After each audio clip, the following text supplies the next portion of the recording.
超市老板大女儿，只因吐槽自己，结果全家带着超市输了。书中蠢货爹，极品娘，自己还是恶毒大姑娘。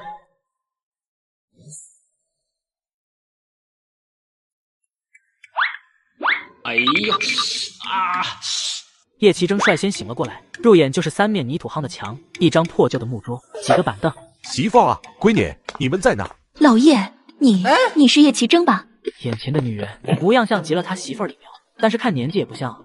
还有那小女孩，12、13岁的样子，不过模样倒是和他闺女小的时候差不多。叶青雨被嚎醒了，揉了揉脑袋，就听到有人急急地说了句：“天王盖地虎。”你是250，明月几时有？抬头自己瞅。3.1415926，你背一个试试。哼，是咱闺女。不过叶青雨，你说你爸是250，真是笑死你爸我了。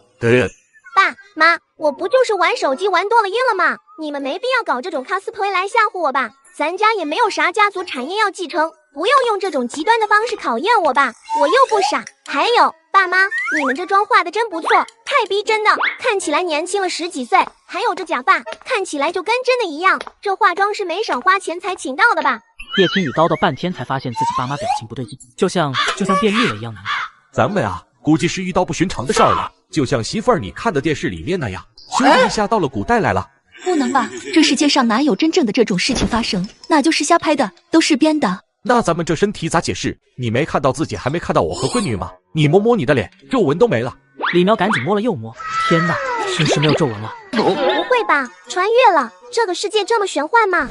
叶奇征刚准备想说，在这陌生的地方很容易露馅，出门也不认识路，也不认识周围人，话还没说出口，就听得咚一声，叶奇征应声倒地，随后老妈也晕过去。叶青雨一阵发懵，不过还没有反应过来，也跟着晕了过去。你们是不是都有记忆了？转醒后，一家人神情都是呆呆的。他这个人参在村里不受人待见，前几天他这个人参和许健2人碰上了，没说2句就跟人干上了。这才想着好好的走路，居然被一块大石头绊了一跤，脑袋就被摔开了瓢。为了给他治脑袋，家里卖了一半的田地。老爹老娘对他失望至极，哥哥弟弟也都恨透了他，最终被迫分家，就只有几间破屋子。他媳妇李氏也天天他妈没出息，他也骂李氏烂嘴婆娘，后来还上升到知府。而叶青雨，当他喜欢上了村里唯一的同生许明，那在村里闹的笑话简直不要太多。于是最小的儿子天天上山采野菜，最后好像是吃了啥带毒的菜，一家4口足。咱这是摊上什么事了呀？在现代过得好好的，怎么就突然来这儿了？上辈子咱们一家造啥大孽了？大妈，你们上辈子确实造了孽，造了大孽。我们干啥了？一辈子没干过亏心事儿。你爹年轻的时候还救过人呢，那掉水里的小孩还是你爸捞起来的呢。好人没有好报也就算了，还落个这种下场。李苗眼里满是愤怒，就算要穿越，不说王公贵族吧，这穿的啥玩意儿？这个地方是我看的小说里的地方，我们一家都是小说里的人物，都怪我。我要是不嘴贱不手痒评论这个小说，估计咱也不能来。闺女，你说这是你看的小说，是不是这家人是反派？你看过这本小说，那就是说你知道这之后会发生什么。咱们这么能闯祸，啥样的结局？爸，你打的是男主的爹，男主以后是大官。娘，你挠的是女主的娘，女主就是大官的娘子。我嘛，我也是把男女主都得罪的死死的。李苗听到这里，整颗心都悬了起来。蠢货，净干些蠢事，现在直接让我们来接手，这都得罪死了，还能咋整？哎呀，完了完了！你干啥呢？一惊一乍的，吓死人了！你们忘了，咱家还有个儿子，也吃了有毒的菜，咱穿越了，他现在咋样了还不知道。咱们赶紧现在找找去，别出事了。几人在厨房里看到了昏倒的小男孩，6、7岁，瘦瘦小小，此刻正闭着眼睛。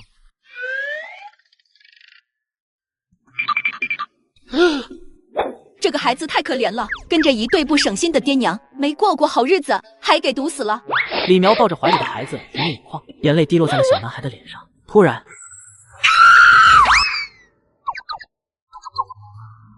你们是谁？怎会在朕的寝宫？来人，把他们给朕抓起来！这男孩说着莫名其妙的话，简直萌翻了挂。不过这朕……几人面面相觑，心里有了一个大胆的想法。如果这小孩不是被毒菜吃坏了脑袋的话，弟弟啊弟弟，我苦命的弟弟，看看这虚弱的样子，小脸蛋儿卡白，本来就瘦弱，这小胳膊，这小腿，现在遭了这大罪，醒了就好。叶青雨显得真情十足，还流了3滴泪，把表情碰得死死的。不对劲，这是怎么回事？朕怎么变成这样了？还有眼前的是谁？看这样子也不像是刺客。还没等他想明白，咚一声，白眼一翻，又倒回了地上。爸妈，你们听到他自称朕了吧？而且刚才把你探了鼻息，确实是死了。现在突然醒过来，估计跟咱们一样，而且还是个皇帝，也不知道是哪朝皇帝。原剧情也没这出，也没有皇帝穿过来的剧情。不仅这个剧情没有，就连这一家吃饭吃死的剧情也没有。这人以前是个皇帝，不知道是个明君还是昏君。要是个品性好的，咱们当儿子养着也没啥。不过想想自己儿子做过皇帝，这怎么感觉有一种自己是太上皇的错觉？这要是个好皇帝，有学问的皇帝，咱让他去科举，把那个男主角给压下去，他做不了大官，咱们也就安全了，没准还能给咱们考个状元回来，还能给我挣个诰命。叶奇征也是挺无语了，自己老婆倒是进入角色挺快。对了，看看可怜的孩子吧，浑身没2两肉。自己煮粥去，那边一缸。当叶青雨打开大缸，空空的缸里只剩下缸底剩下数得清的几颗米。哦嚯，只有几颗米，咱们4个一人吃2颗够不？你是不是觉得自己很幽默？哎，好想咱家的超市呀，我想吃肉。想想超市里的零食，鸡鸭鱼肉大米白面，没想到已经成了奢望。可是下一秒，哎呦我气！超市老板大女儿只因吐槽小偷做了大结果全家带着超市传书了。书中除了破爹、极品娘，自己还是恶毒自私大姑娘。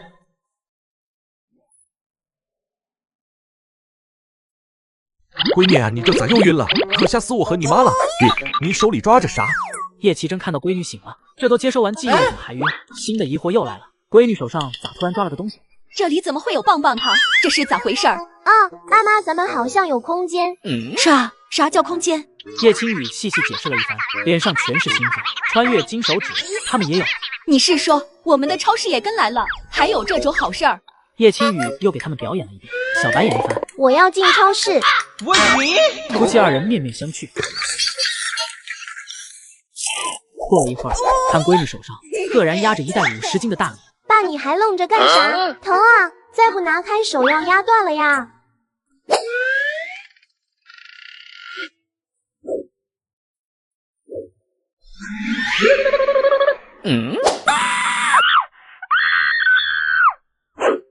姐姐，你都快把我吓尿了，讨厌！爹娘都是不靠谱，这个姐姐是自私恶毒的，自己这个儿子居然小小年纪就承受了家庭这个重担。老弟，演戏这方面你没经验啊，以后姐教你。姐姐，你在说什么呢？还有，我怎么会晕倒呀？叶清晨努力保持孩童的天真，还在挣扎。直说的，你是谁？也不用拐弯抹角的，你不是原来的叶清晨了。一直演戏也怪累的，大家都是穿越的，谁也威胁不了谁。叶清晨脸红了，他们居然看出来了，这些人绝对不是他记忆里的那个人。你们是何人？叶青雨翻了个白眼，伸出手往上指了指。我们是上边来的，经历了数不清的时光，实在无聊又无趣，下来经历生老病死，感受一下人间百态。难道是仙人下凡？我如何相信你们？哼，没见识！说完，叶青雨白眼了，进入了超市。吃吧，老弟。叶清晨还没从突然变出了东西的震惊中回过神来。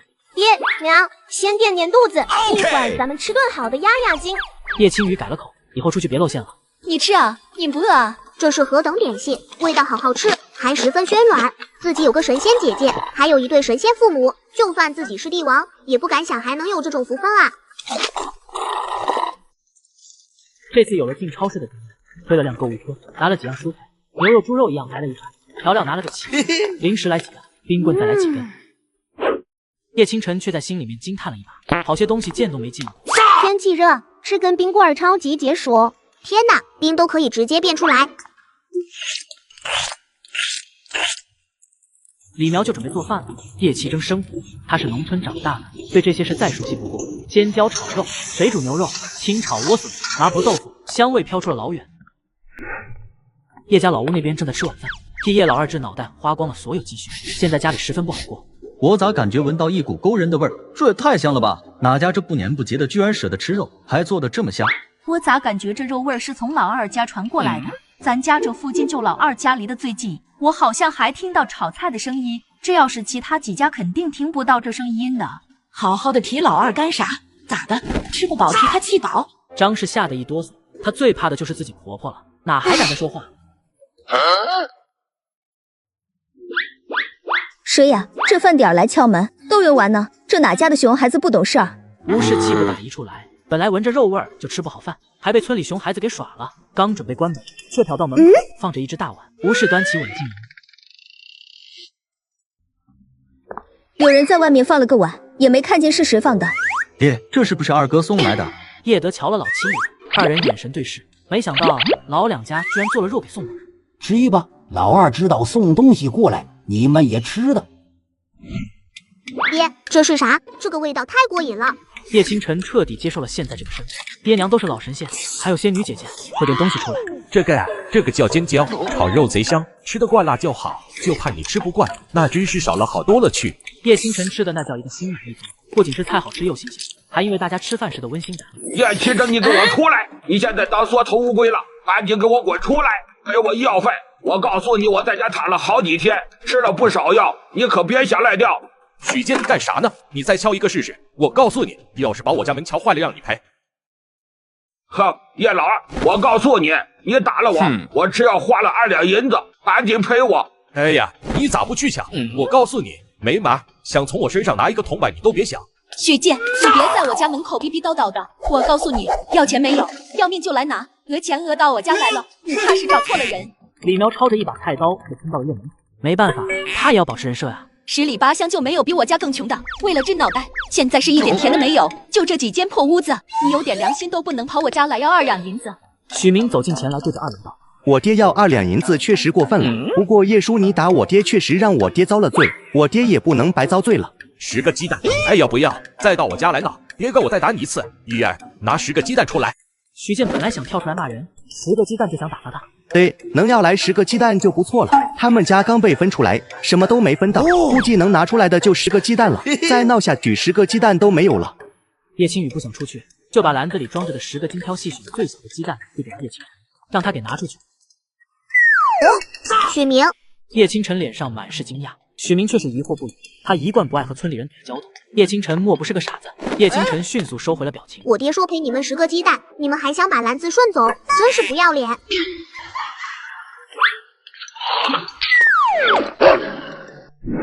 乡亲们，我叶老二以前是个蠢呐，闹到如此境地也是活该。经历了这些事儿，也算是彻底开窍了，以后改邪归正。咱乡里乡亲的，以后友好相处，有啥忙要我帮的，我叶老二一定不推辞。叶奇征对着大家伙拱了拱手，原身做的破事儿要他来道歉，也是有些憋屈。你别跟咱们说这些，你对得起你爹娘就行。看你爹娘为了你这些破事儿过成啥样了都。爹娘那边我肯定会孝顺，兄弟也会补偿。话我就放这儿，咱家卖了多少田地，花了多少银钱，我叶老二肯定还回去。不仅我要改掉这一身毛病，我家媳妇儿和闺女都要改。经过这一遭，咱一家都醒悟过来了，大家做个见证。你咋商量都不打一个就说这些，太丢人了。这不是正好人多吗？这说一声，让人家知道咱们的决心，不管信不信吧。以后出去让人瞧见咱确实跟以前不一样了，也有个说法不是？还有老吴那边肯定有人听见了，这话说出去，让他们也知道咱们对他们也有愧疚。虽然这事儿不是咱们做的，但既然来都来了，那边的人就是咱们的家人，躲也躲不掉。川来前，他和媳妇儿父母都没了，这会儿多出来一对父母，倒是想着好好孝顺孝顺。也不知道书里原生几人死了，他们是何种心情？我也不知道，没看完呢，才看一小部分，后边也不知道发生了些啥。我看小说不爱看评论，觉得评论影响我对这本书的判断。你把这本小说看完以后，大概会发生啥事儿，咱心里也有个数。有些事儿提前知道了，还能早做打算。叶青雨也是这样觉得，于是往床上一躺，进入超市。过了一会儿醒来，手里多了个手机，手机内没有其他东西，就只有这部小说，评论也能看，全是吐槽的。叶青雨沉默，认命的叹了口气，回到自己房间，还是忍着恶心把小说看完吧。熬了个通宵，手里还拿着一本笔记本，密密麻麻记录着大事小事天下事。而另一边，叶清晨也一夜没睡着。为什么会在这里遇见许明？还是小时候的许明？后面一提，就立马残忍报复了村里一户人家的许明。如果这是在往后倒退了的时间里，那这个世界上会不会有另一个自己？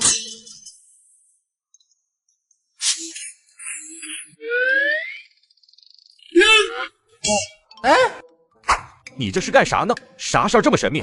爹娘，我把小说看完了，大大小事儿全都记在本子上了，我把最重要的剪出来说给你们听听啊。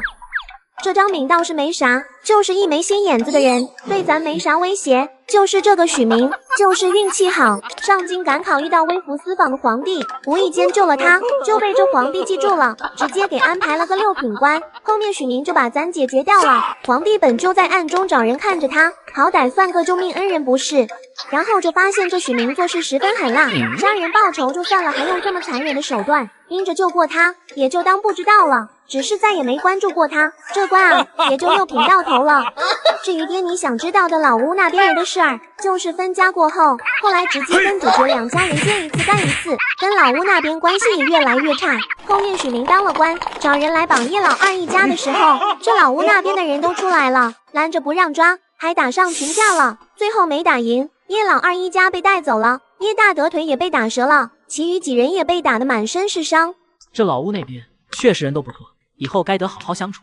要想不死，咱们啊必须要把这故事线给他搞偏，这其中可以利用的事儿还挺多，比如不让这男主有这那的机遇，特别是不能让他意外救到皇帝。再比如这男女主一个只有爹，一个只有娘，这寡妇和官夫2人私下早有勾搭，钻草垛都钻好几年了，这要是他俩成了，男女主不就成兄妹了吗？叶青雨越说越兴奋，后脑勺却被敲了，李苗火气可大了。这就是自己教的女儿，说到人家钻草垛这么兴奋，难怪24了，一次都没交到过男朋友。几人在屋子里又嘀嘀咕咕了一番，这才一起出了屋子。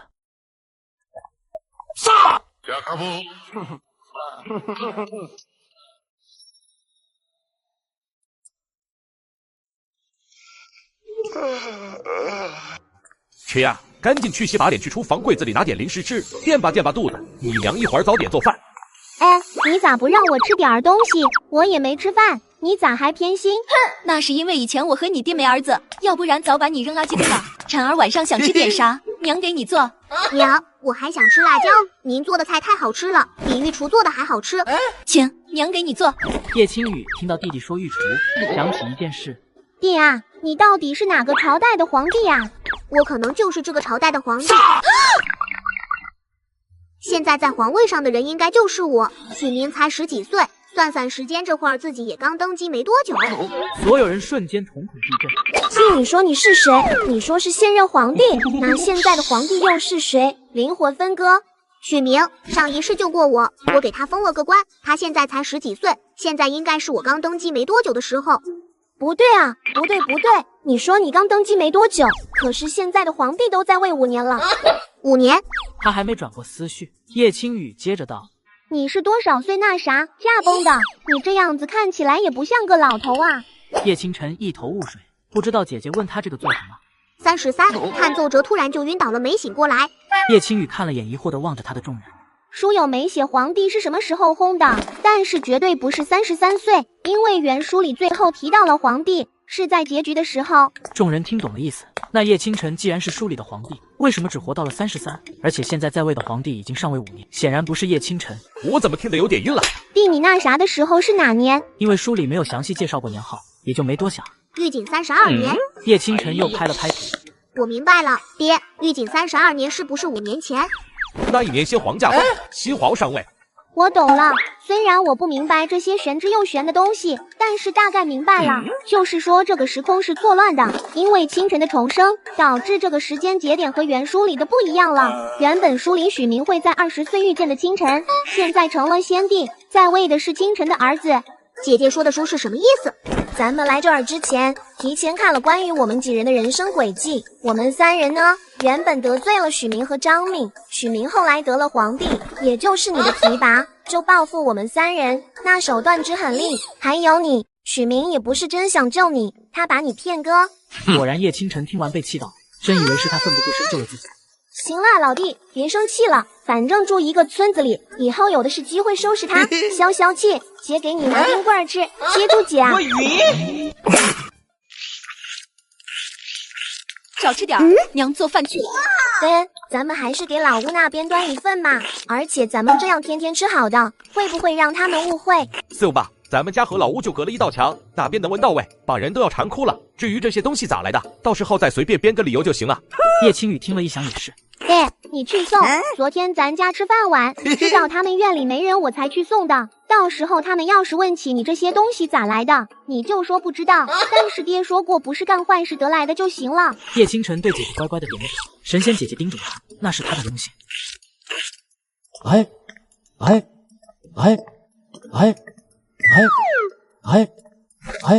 爷，阿奶，乖孙儿。阿爷，我爹让我来送点吃食。老二家这次又做了肉给送过来，他们没分到银钱，这次买了这么多东西，恐怕也不容易。晨儿啊，就在这里吃了饭回去吧。不了，阿爷，阿奶，我先回去了。杀！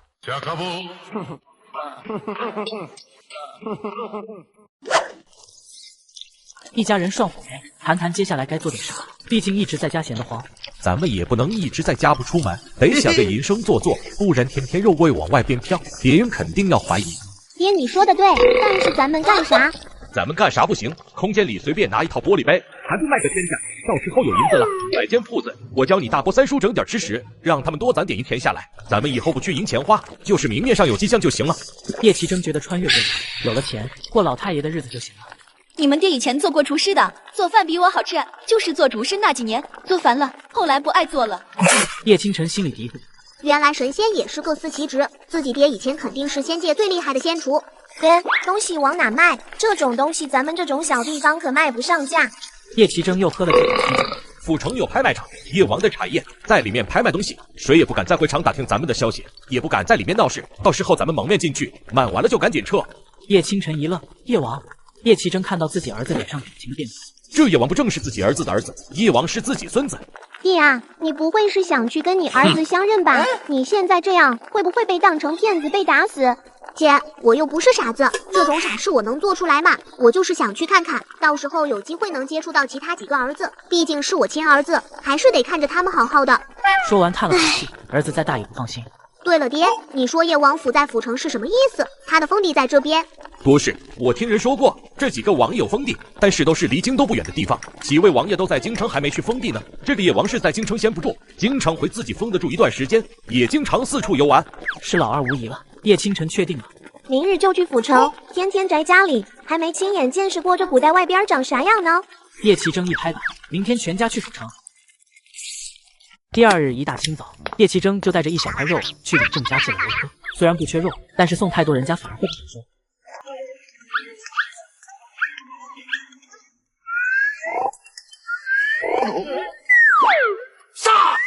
感觉也就那样吧，没有想象中的繁华。洗脸，赶紧找拍卖场。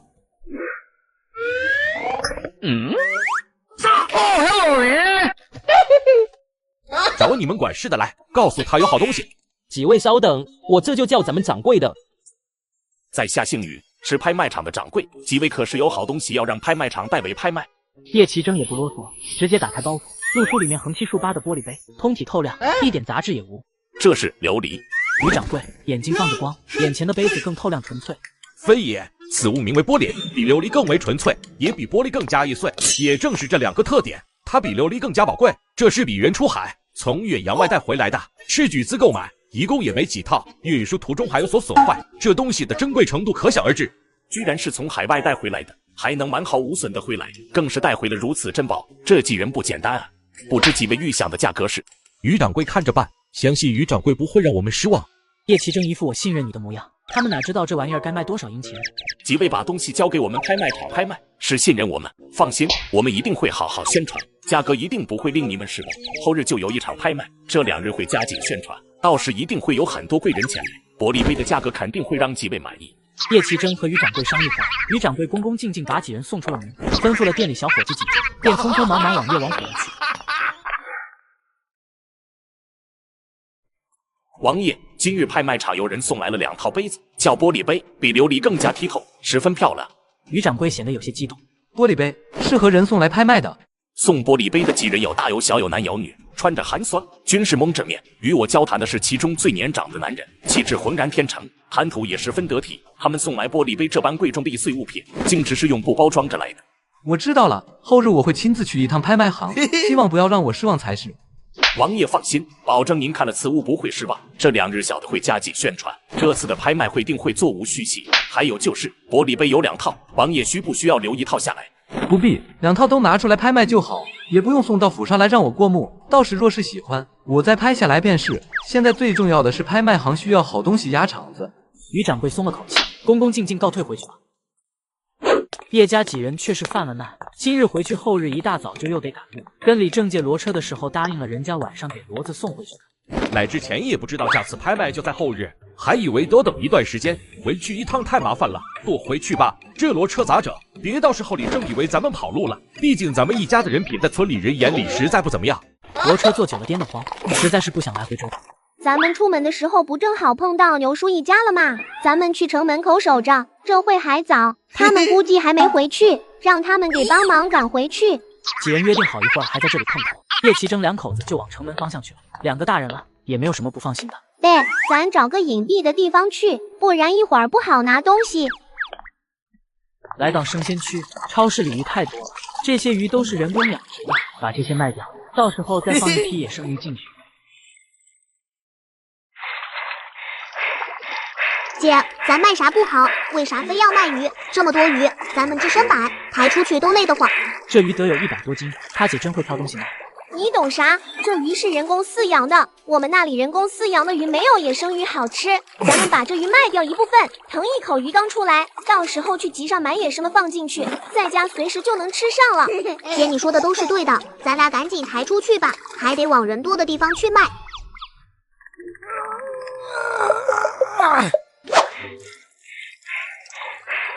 2人抬着一大盆鱼到集市，找了个无人的角落给放好。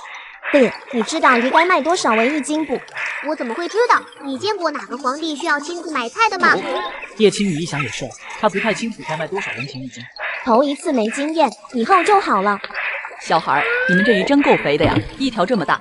大婶儿，您这是要买鱼回去给家人补补身子吧？您啊，可真是个心疼家人的人。这鱼啊，我便宜点卖给您，你这集市专门卖鱼的那家1斤给您便宜2文钱。叶青雨也不知道这集市有没有专门卖鱼的摊位。小姑娘，你这嘴巴会说话，既然你给婶儿便宜，婶儿也不差事儿。那边摊子上卖的20文1斤，18文1斤，婶儿挑一挑。大婶挑鱼，叶青雨在他仔细挑鱼的时候，就跟旁边的大婶打好商量，有人买他的鱼，大婶就帮忙称，到时候他们收摊的时候送他一条小些的鱼，这大婶立马就同意了。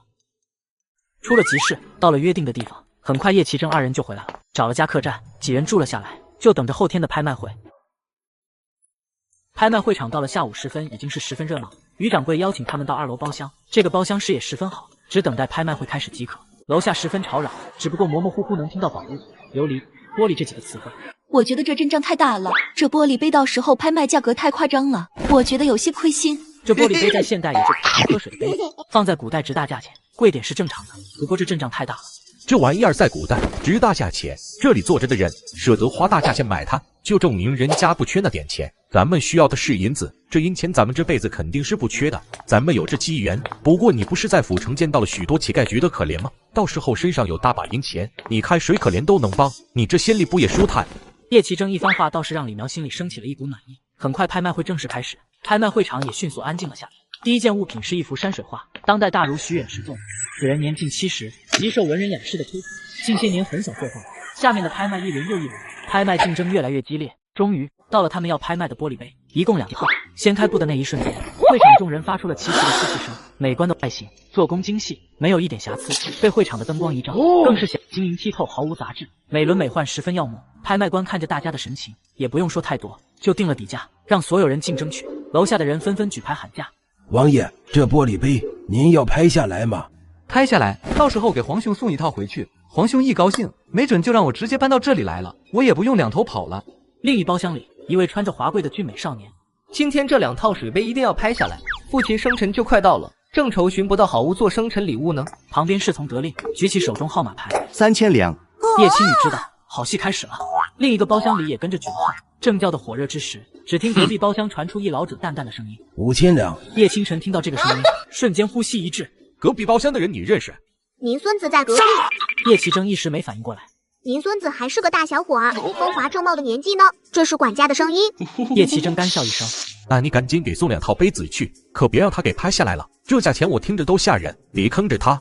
您孙子，我儿子不差银钱，啥差不差的，能省则省，别花冤枉钱。自家的东西还要掏银钱买，那像啥话？叶倾城心里感动，娘亲如此关心他，还把他的儿子也算作自家人。喜嘞，你正好给送过去，能见你儿子一面，没准结交一下，以后能常常见面，哪有不担心自己孩子的父亲啊？李苗示意叶青雨进去拿2套好看的杯子，叶青雨认命的翻了白眼进去拿杯子。为什么这种没形象的事都要他来做？叶青雨拿出玻璃杯后，跟着叶倾城一起去隔壁包厢送东西，敲了敲门，很快就有人开了门。2位有事，找你家王爷送点东西。还请稍等，我去禀报。见过王爷。你那人找本王有何事？王爷想要玻璃杯不用跟人竞拍，送你2套，不必花那冤枉钱。你怎知这包间的是本王？莫玉言眼睛一眯，看着二人。有幸在远处见过王爷一面，老管家的声音无意听过，方才一出声便听出来了。老管家和莫玉眼心中皆是一惊，这到底是哪家的孩子？这2套玻璃杯赠与王爷，望王爷不嫌弃。为何要送本王？莫玉眼确实不解，看你顺眼，那我就收下了，谢谢这位小兄弟和小姑娘。叶倾城倒是笑着摆手，他还是挺高兴儿子当他是小兄弟。王爷，我这儿有份见面礼，不过不贵重，只是份心意，王爷可别嫌弃，用来洗头、洗澡、洗手都可以，跟皂一子用法一样，不过更好用，更香一些。莫玉眼又再次道谢。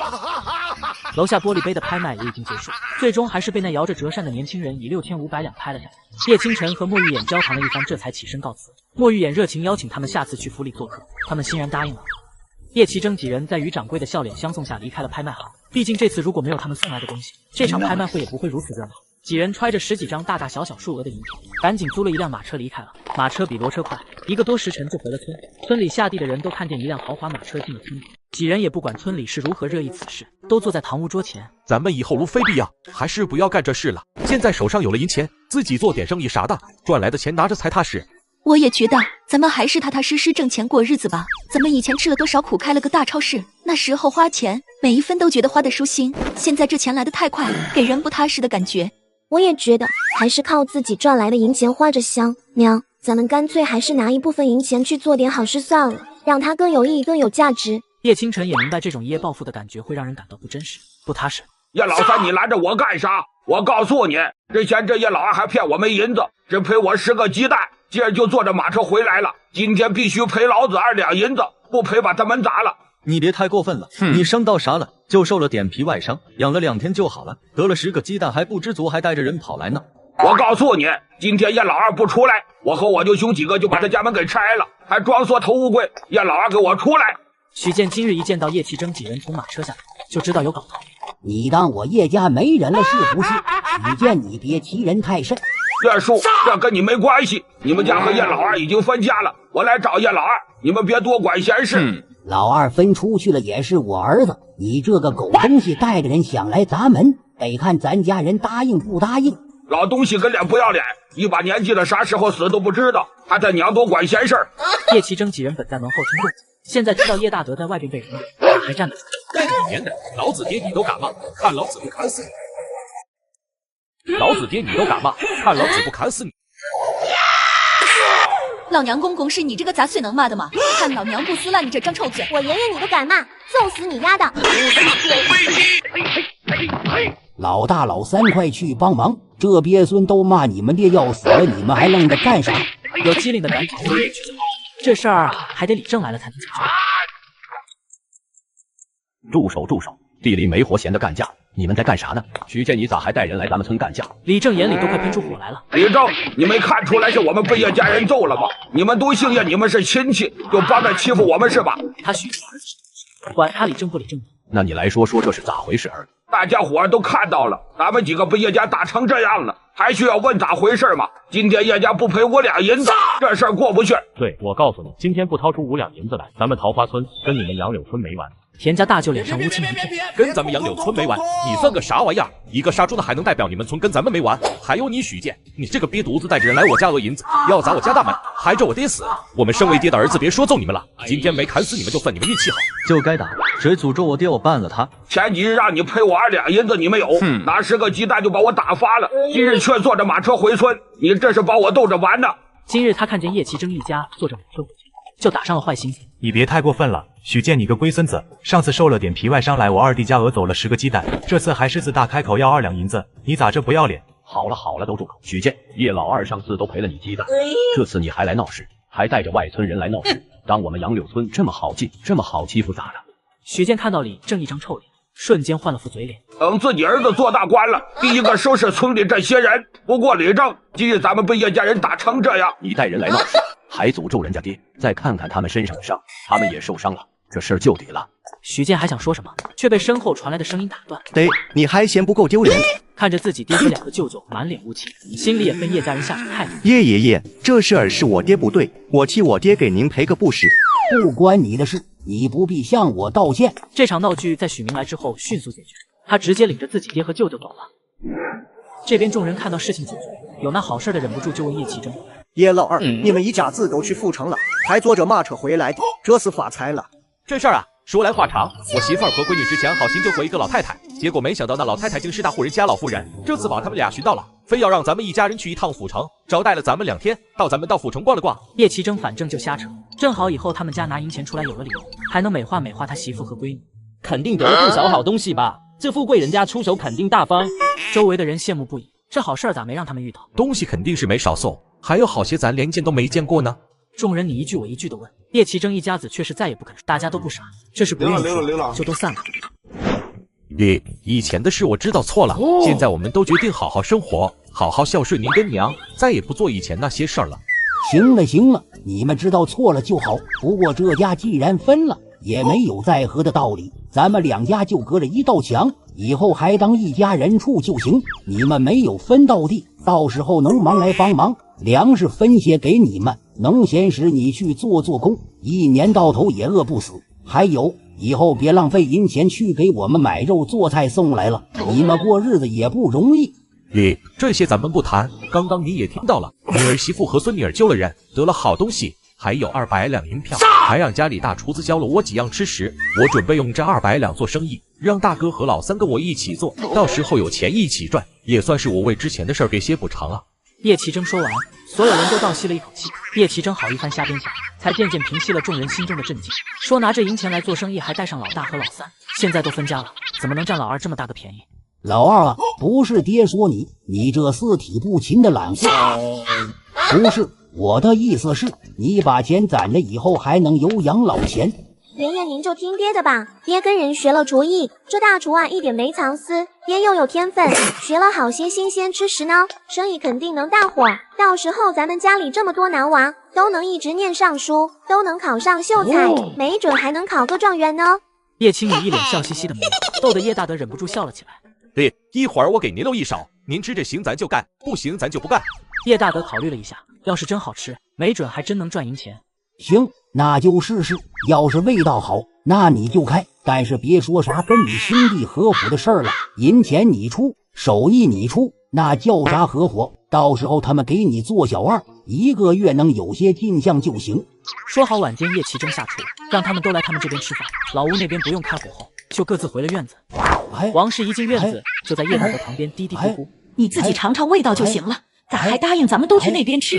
这么多人呢，得做多少饭菜呀？”你懂啥？老二这是为之前的事情不好过呢，想好好请咱们吃一顿，咱们去了，一大家子吃顿饭，这事儿也就过去了，以后就别提这事儿了，知道了不？叶老大、叶老三连连答是，其余人也点点头。之前二夫家送来的肉和菜都太香了，如今还专门学了厨艺，今天的菜肯定香到能直接把舌头一起吞了。二姐太好了，二姐简直是仙女。这边几人回了屋，突然叶青雨感觉腹部传来一阵绞痛，额上大颗大颗的汗往下流，脸色发白，连嘴唇都瞬间白了。姐，你没事吧？姐，闺女，你这是咋了？闺女，几人瞬间慌乱起来，看起来叶青雨像是随时都会晕倒似的。晨儿赶紧去请大夫。叶清晨还没跑出去，又听到李苗突然叫了一声：“子，我肚子也疼起来了。”叶清晨赶紧扶住了他。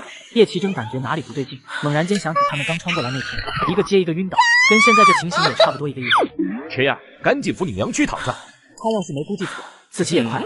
果然，他就突然感觉自己腹部也传来了一阵绞痛。狗老天！清晨你去烧点热水来，看喝点热水能不能有用，不用请大夫了。叶清晨一听，赶紧去厨房内。叶清晨手有点抖，他心中十分慌乱，害怕失去他们。现在他有了父母，有了姐姐，他很喜欢这样的日子，他不想失去他们。爹说热水有用，一定有他的原因，他相信爹。咱们这次是为啥？这咋还有传输后遗症呢？一般来说不应该有这种情况啊！咱们赶紧想想，是做了啥特殊的事了没？叶青雨全身蜷缩，就像是一条卷曲的毛毛虫，嘴唇忍不住的颤抖。做了啥特殊的事？做了啥？做了。李苗感觉肚子疼的脑子都不好使。是不是咱们卖了里头的东西？因为咱们拿里面的东西出来卖，还卖了高价，被空间惩罚了。这狗空间！那咱现在咋整？这东西咱们也要不回来呀。李苗听到可能是因为这个，就说卖完东西总感觉不踏实。那咱们把银票送空间去能不能行？爹，你等等，你别一次性送进去了，你一次送一点，看看会不会慢慢不那么疼，到时候咱就知道是不是这个原因了。叶启真听了，也懂了闺女的意思，于是他白眼。我晕。先放进去1000两，顿时几人都感觉轻松了些，不过依然还是很痛。他赶紧出了空间，又拿了3000两进去，这一次几人的痛感瞬间减轻了一半。接着100两的往空间放，直到只剩下250两时，才终于没有任何的。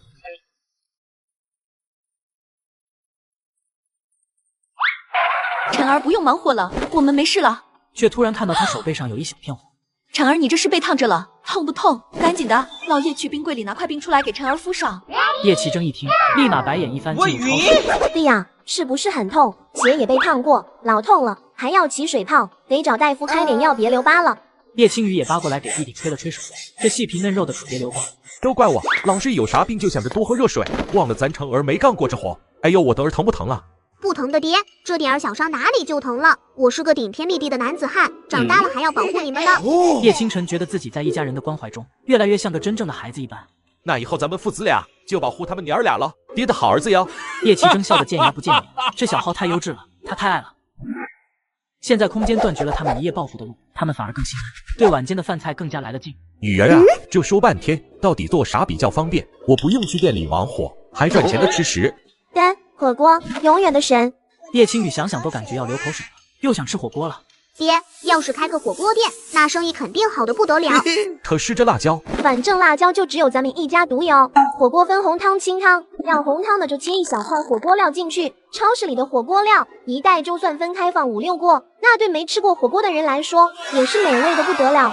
反正咱们抵汤王香点够用一段时间了。还有那么多辣椒，你自己还能炒一部分料，到时候店里每天限量卖红锅，不仅省料，还能让人觉得吃上咱家的火锅那就是一种身份地位的象征。咱们再把干辣椒里的种子都留起来，到了明年咱家自己种辣椒，那不是就发了？叶启真也思考了一会儿，空间里的火锅底料和辣椒够撑半年了。那就开火锅店，正好这个好操作，以后我也不用天天去店里。既然决定了开火锅店，也就不必准备那么多菜了，把烧火锅的肉菜装盘，炸点小酥肉，弄个凉拌菜，再煎个南瓜饼，齐活啊！锅底直接在院子里烧着的炉子上继续熬着。既然是菜，那就得是这个朝代有的。叶青雨拿了2大瓶冰冰凉凉的酸梅汁出来，完事儿又抓了2大把糖出来，全给拆了装碗里。有些人家1年到头也吃不上一回。李苗看到自己女儿在忙活这些，忍不住笑了笑。叶启真看这边都准备好了，去老屋那边请人去了。哥，这是不是糖？叶老三的小儿子叶青雨激动的指着桌角那个碗。叶青雨也看到碗的糖果，眼睛简直都挪不开了。这是别人送给青雨和清晨吃的，你们可别嘴馋。平时爷爷奶奶咋教你们的？叶青可把几人强行拉走，他也很想吃，但是他们现在和二叔家分家了。姐，你这是干啥呢？我操！哎呦我的妈！摆桌子上就是给你们吃的，咱们一家子你这么客气，是不是不拿我们当家人看呐？不是，姐不是这意思，姐就是姐，你们吃呗，这一碗都是给你们吃的，吃完饭你们给端回去。二姐太好了，二姐简直是仙女。老二啊，这咋整这么多肉菜？这得花多少银钱啊？还有锅里这老多的油，哎呦，这都够一大家子用半个月了。王氏一看桌子上摆的满满的肉和锅里厚厚一层油，心疼得快无法呼吸了。穷惯了节省惯了，从来没见过有人这么敢吃的。老二啊，你说的生意就是这个，那可不行，这肉啊油啊都贵，镇上哪那么多富贵人家吃得起？火锅在现代那是普通消费，搁着古代啥都贵，成本都上去了。对，要不整麻辣烫，一锅汤底只需要时不时添点料进去就能用1天，控制了成本，味道也差不多。咱那啥还能用更久。叶奇征秒懂，确实如此。做麻辣烫不是一次性锅底。对，那就麻辣烫。对，这麻辣烫跟这个味道差不多，这样一锅料能用1天，也不怕浪费了。叶奇征转头解释了一番麻辣烫。叶大哥一听，这主意成，成本低，要是味道真好，肯定能大赚。大家坐下吃吧，让自己拿碗吊，喜欢吃啥就加啥，就是没桌子，只能端着碗吃了。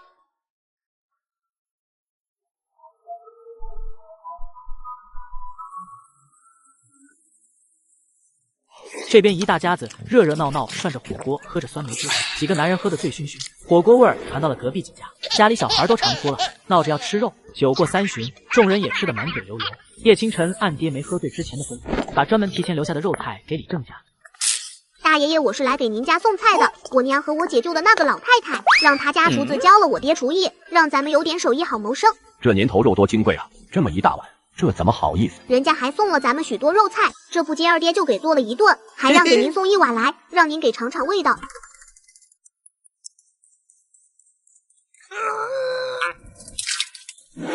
几人吃完早餐就去了镇上买铺子。青云镇离他们村不远，走路1刻钟就能到。几位这是打算买卖点啥？我们想看看店铺，做点吃食买卖，位置好点的，看了铺子再决定买还是租。铺子啊，适合做吃食，位置还好的就只有2间，有1间只卖不租，有1间卖也行，租也行。我领你们先去看看后面那家。这家铺子位置极好，以前做吃食生意的，只不过味道一般。铺子大概60-70平米的样子，开火锅店有点小了，但是决定开冒菜店就差不多了。这铺子卖多少银钱？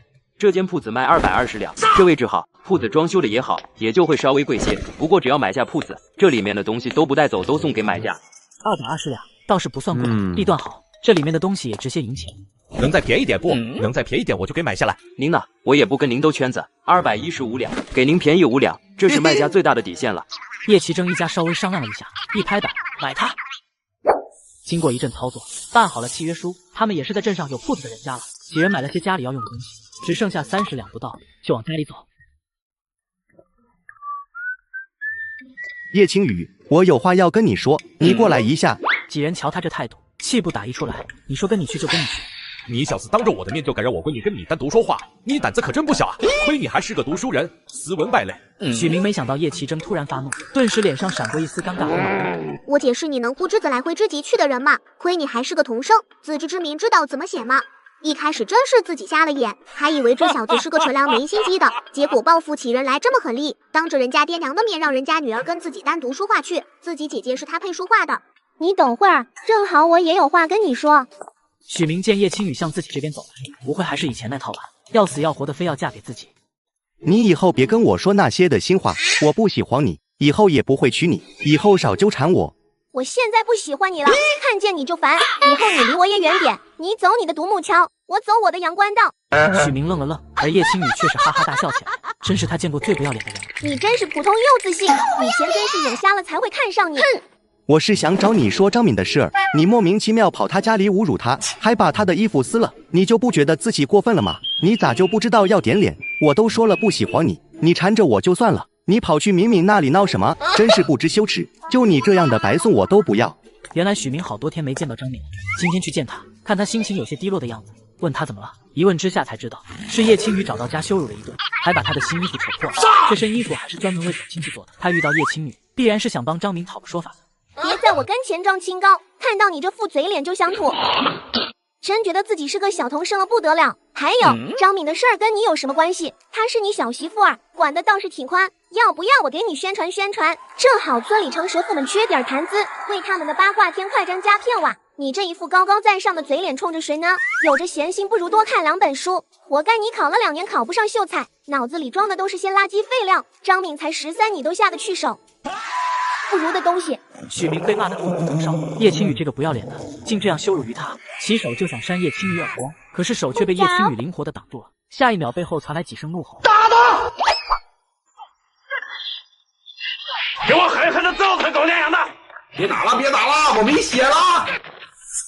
揍完许明后，叶奇征一家子回了家。吃过了午饭，各自找事情做去了。叶奇征去老屋那边商量开店的事宜。叶清晨在房间铺开今日新买的宣纸，磨了磨，用毛笔沾了沾，练起了字。叶青雨这会儿却是扯了一块布，打算给张敏送去。这事儿原身确实太无理取闹了些，以后和这些人少来往，最好别来往，安心过自己的日子。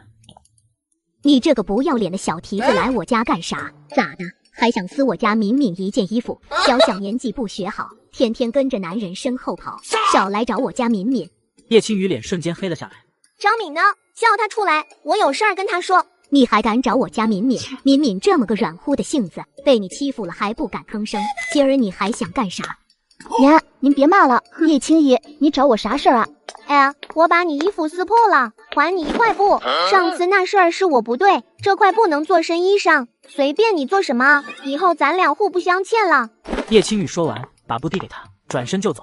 娘，他扯坏了你的衣服，还那样骂你，怎么就不收他点布了？缝衣服不费时间咋的？周氏看着自己女儿，实在是不知道该说什么。许明那是谁？村里唯一一个童生，可是偏偏许明是许健的儿子。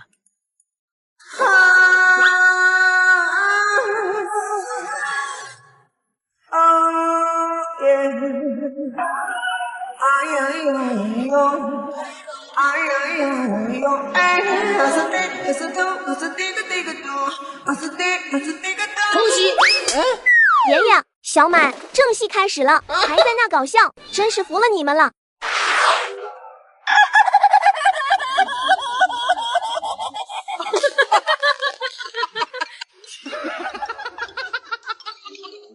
姐，你这是什么画法？怎得如此逼真？弟弟跪了呀！他从未见过如此逼真的画像，不仅逼真，而且色彩鲜艳，使得整幅画都像是有了设计。油墨画，想学可以教你。还有一种画法叫素描，画出来的东西和实物几乎无差别。你想学也可以教你。叶清晨连连点头，表示都要学。随后两人合作商量制作传单、宣传语、优惠活动和菜品介绍等等。这2日叶奇征最忙活，铺子里的东西本就算齐全，不用添太多东西，只准备2日，第3日就要开业了。而叶青雨拉着弟弟找到了镇上一座破庙，小企儿的聚集地，里面躺着好几个穿着破烂不堪、头发像鸡窝似的小孩。你们是谁？为什么会来这里？你们别怕，我们没有恶意，就是有些事儿要你们帮忙，也不是白帮忙，我们付银钱的。紧接着叶青雨开始解释找他们的目的，现在为自己发传单，到时候店里有什么需要人跑腿什么的，也可以雇佣他们。我要在这里守着弟弟妹妹，哥哥姐姐们出门给我们找吃食去了，还没回来。叶青雨一听，赶忙把叶清晨挎着的包袱打开，拿出里装着的面包。大姐姐是有什么事要让我们帮忙？一会儿等哥哥姐姐回来了，我告诉他们。哎呀，这个让你哥哥姐姐去帮我们发出去，最好发给穿着好看、比较有钱的人，或者塞给有钱人家门缝里。要是好好发，发完了，明天去梧桐街新开的麻辣烫店找我领工钱，30文钱。小男孩一听，眼睛顿时就亮了，30文，要是买窝窝头得有多少？连忙答应。你俩咋这大热天还跑镇上来？这不明天要开业了嘛，来做宣传。大伯、三叔，明天可就要忙起来了。天气热，这店里熬的酸梅汤你们也别舍不得喝。叶奇征这2天教了他们兄弟俩煮麻辣烫，现在也学得差不多了。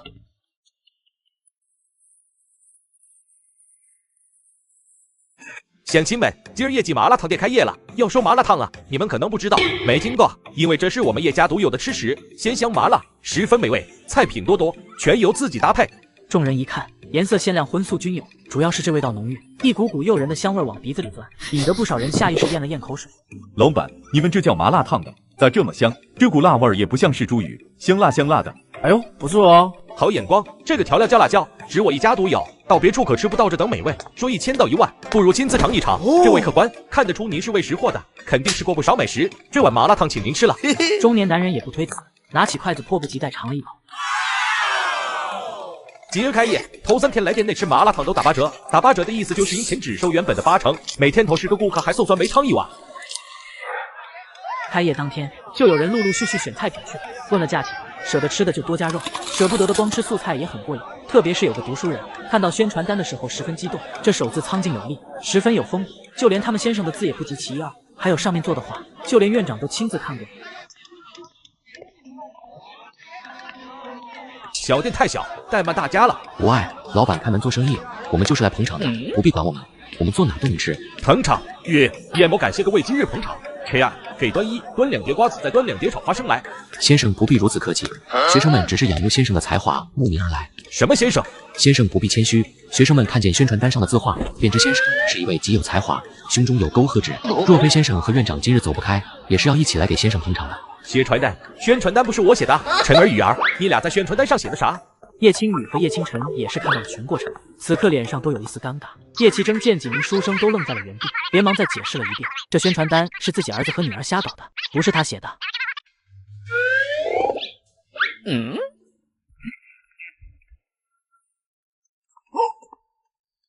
你是来找我们的吗？对，昨日是我和其他几人一起发的传单，都是按要求发给了看起来比较有钱人，还往这附近住着的有钱人家门里塞了传单。男孩看起来有些局促，站在这店门口感觉格格不入。那昨天答应你们的30文钱，以后要是还有活儿你们做不？做的，啥活我们都能干，重活累活我也都能干。我叫狗蛋，以后要是有活儿到破庙里寻我们就成。庙里都是没爹没娘的孩子，他就是庙里年龄最大的孩子，还要出去做苦力，赚几个铜板买馒头给大家吃，还要保护他们别让人贩子拐跑了。那我就先走了，你们下次有吩咐一定记得找我。狗蛋准备离开，却被叶青雨叫住，端出一大碗没有多少汤的麻辣烫，里面满满都是菜，有很多肉。拿回去吃吧，也不多，一人能尝点儿，里面汤不多，碗也不烫。狗蛋犹豫了一下，还是接了，连忙跟二人鞠躬道谢。这姐弟二人都是大善人，以后若是用得上他一定全力以赴。送走了狗蛋，二人也没有回店内接着帮忙了。要是被一群书生围着讨论学问，谁受得了？接回上集，叶青雨和叶清晨在开业前一天绘制了宣传单，然后雇佣破庙内的小乞儿发给有钱人。然而书院内的学子拿到宣传单那可惊呆了，纷纷前往业绩麻辣烫。店内人来人往，生意十分火爆。叶启征兄弟几人忙到深夜才回家。老二啊，看样子生意挺红火，你把银钱都好好收着。你2个大点的侄子在学堂念书，平时也没时间去铺子里帮忙，还得再找小二才行。叶大德知道店里生意好，2两3钱银子，刨去成本还有1两3钱，自己二儿子太出息了，是得找2个小二，还有大哥3弟，到时候等你们练出来，就是店里的大厨，一个专门煮麻辣烫，一个专门做店里的小吃和饮品，一个月给1人3两月钱，到时候孩子念书不缺银钱了。不等兄弟一言拒绝，叶启征赶忙回了自己院子。这样下去，咱们想把地买回来，把买铺子的银钱挣回来，还真是够费劲的。这地得赶紧筹银钱买，别到时候人家种上庄稼了，想买回来更费劲。咱们店铺门口那块地挺宽敞的，咱要不在店铺门口再整个小烧烤啥的？一家人一合计，整点小烧烤也行，互相再带动一下，生意只会更火爆。对了，我这2日寻思出来一事儿，这空间的东西应该不是只有卖贵了才会有惩罚。咱们现在卖麻辣烫，虽然食材是买来的，但是火锅底料是用的空间的，咱们一点反应也没有，那就只有一个可能。叶青雨顿了顿，继续说道：只要不直接卖空间的东西，用里面的东西做搭套，那就不会有惩罚。就像麻辣烫，咱是咋收费的？咱是直接称菜的重量收费的，这汤底是没算银钱的。这下子众人也算是了解了空间的大概规则。那咱还是老老实实做生意赚钱，总不能白搭空间里的东西吧？就算是搭颗白菜，那也不划算。像咱之前卖的玻璃杯，这些东西还是留着送人吧，起码还算是一份大人情了。话说清楚了，众人也都睡觉去了。明天又是奋斗的一天。老弟，看姐给你来个绝活。老弟，快，我卡住裆了。一大早，叶家众人就开始前往店铺，家里几个女人也都没来，都是在忙地里的活计。昨日不少吃过麻辣烫的客人，又带着媳妇孩子来了，比昨天的生意还要好。大哥，你先煮着，我再去先点菜去，外边好些菜都卖没了。行，你去，我现在也会煮了，你不用一直看着了。大哥看起来是没啥问题，自己能应付过来。老三，这锅馒头差不多了，还有酥肉暂时别炸了，再炸些南瓜饼出来，南瓜饼卖差不多了。行，二哥，我知道了，这就炸。对，6号桌要1份毛豆。自己争去，这会儿忙不过来了。昨日宣传单这事儿，1天之内就在书院里传开了，知道写宣传语的小孩才7岁。今日午间又来了一批学子，就想看看这2人是何模样。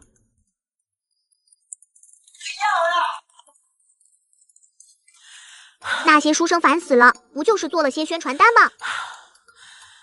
狗蛋，你在不在？哎，来了。小公子，是不是有什么活要我干们的？您吩咐一声就行，今儿不收您银钱。店里招伙计，你愿意来干不？狗蛋瞬间一愣，随即重重点头。愿意的，我脏活累活都能干。随后狗蛋脸色一暗，他找不到体面点的衣服。算了，我还是不去了。人家看到我这身打扮都不愿意进店里吃饭了。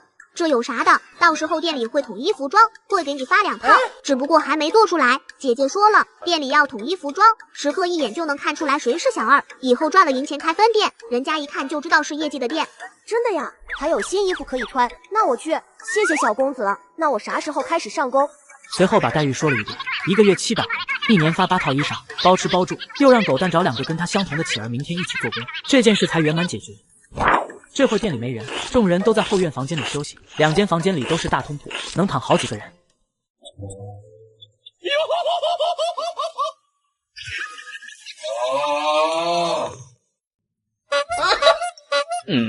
弟啊，你干啥呢？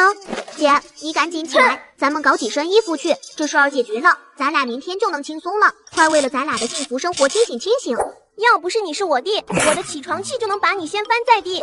姐，我招了3个小伙计，不过你知道的，他们没干净衣服穿，咱们得弄几身衣服去，不然明天他们上不了工，咱们还得做小二。你想想，你瘦弱的弟弟被10几20个人围在中间，不停讨论学问。叶青雨看着弟弟这副样子，终于笑了笑，瞌睡也醒了。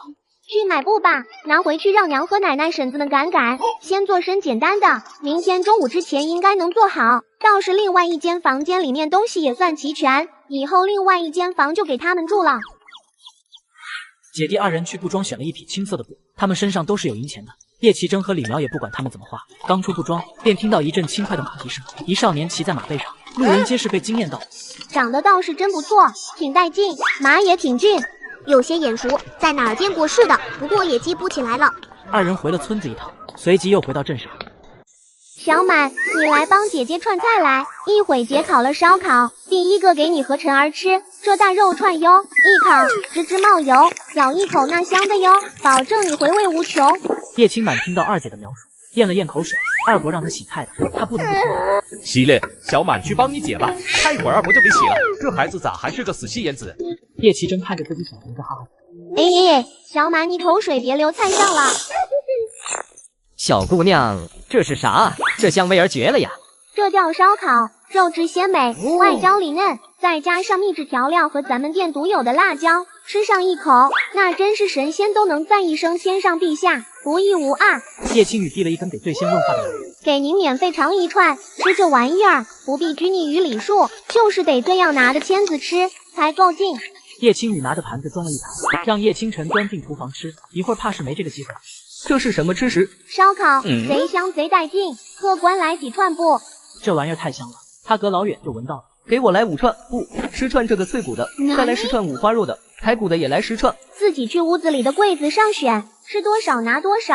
哎呀，用这个装，选好了放这儿就行，我烤得很快的。叶青雨认出了这人，不就是下午在大街上看见的骑马少女？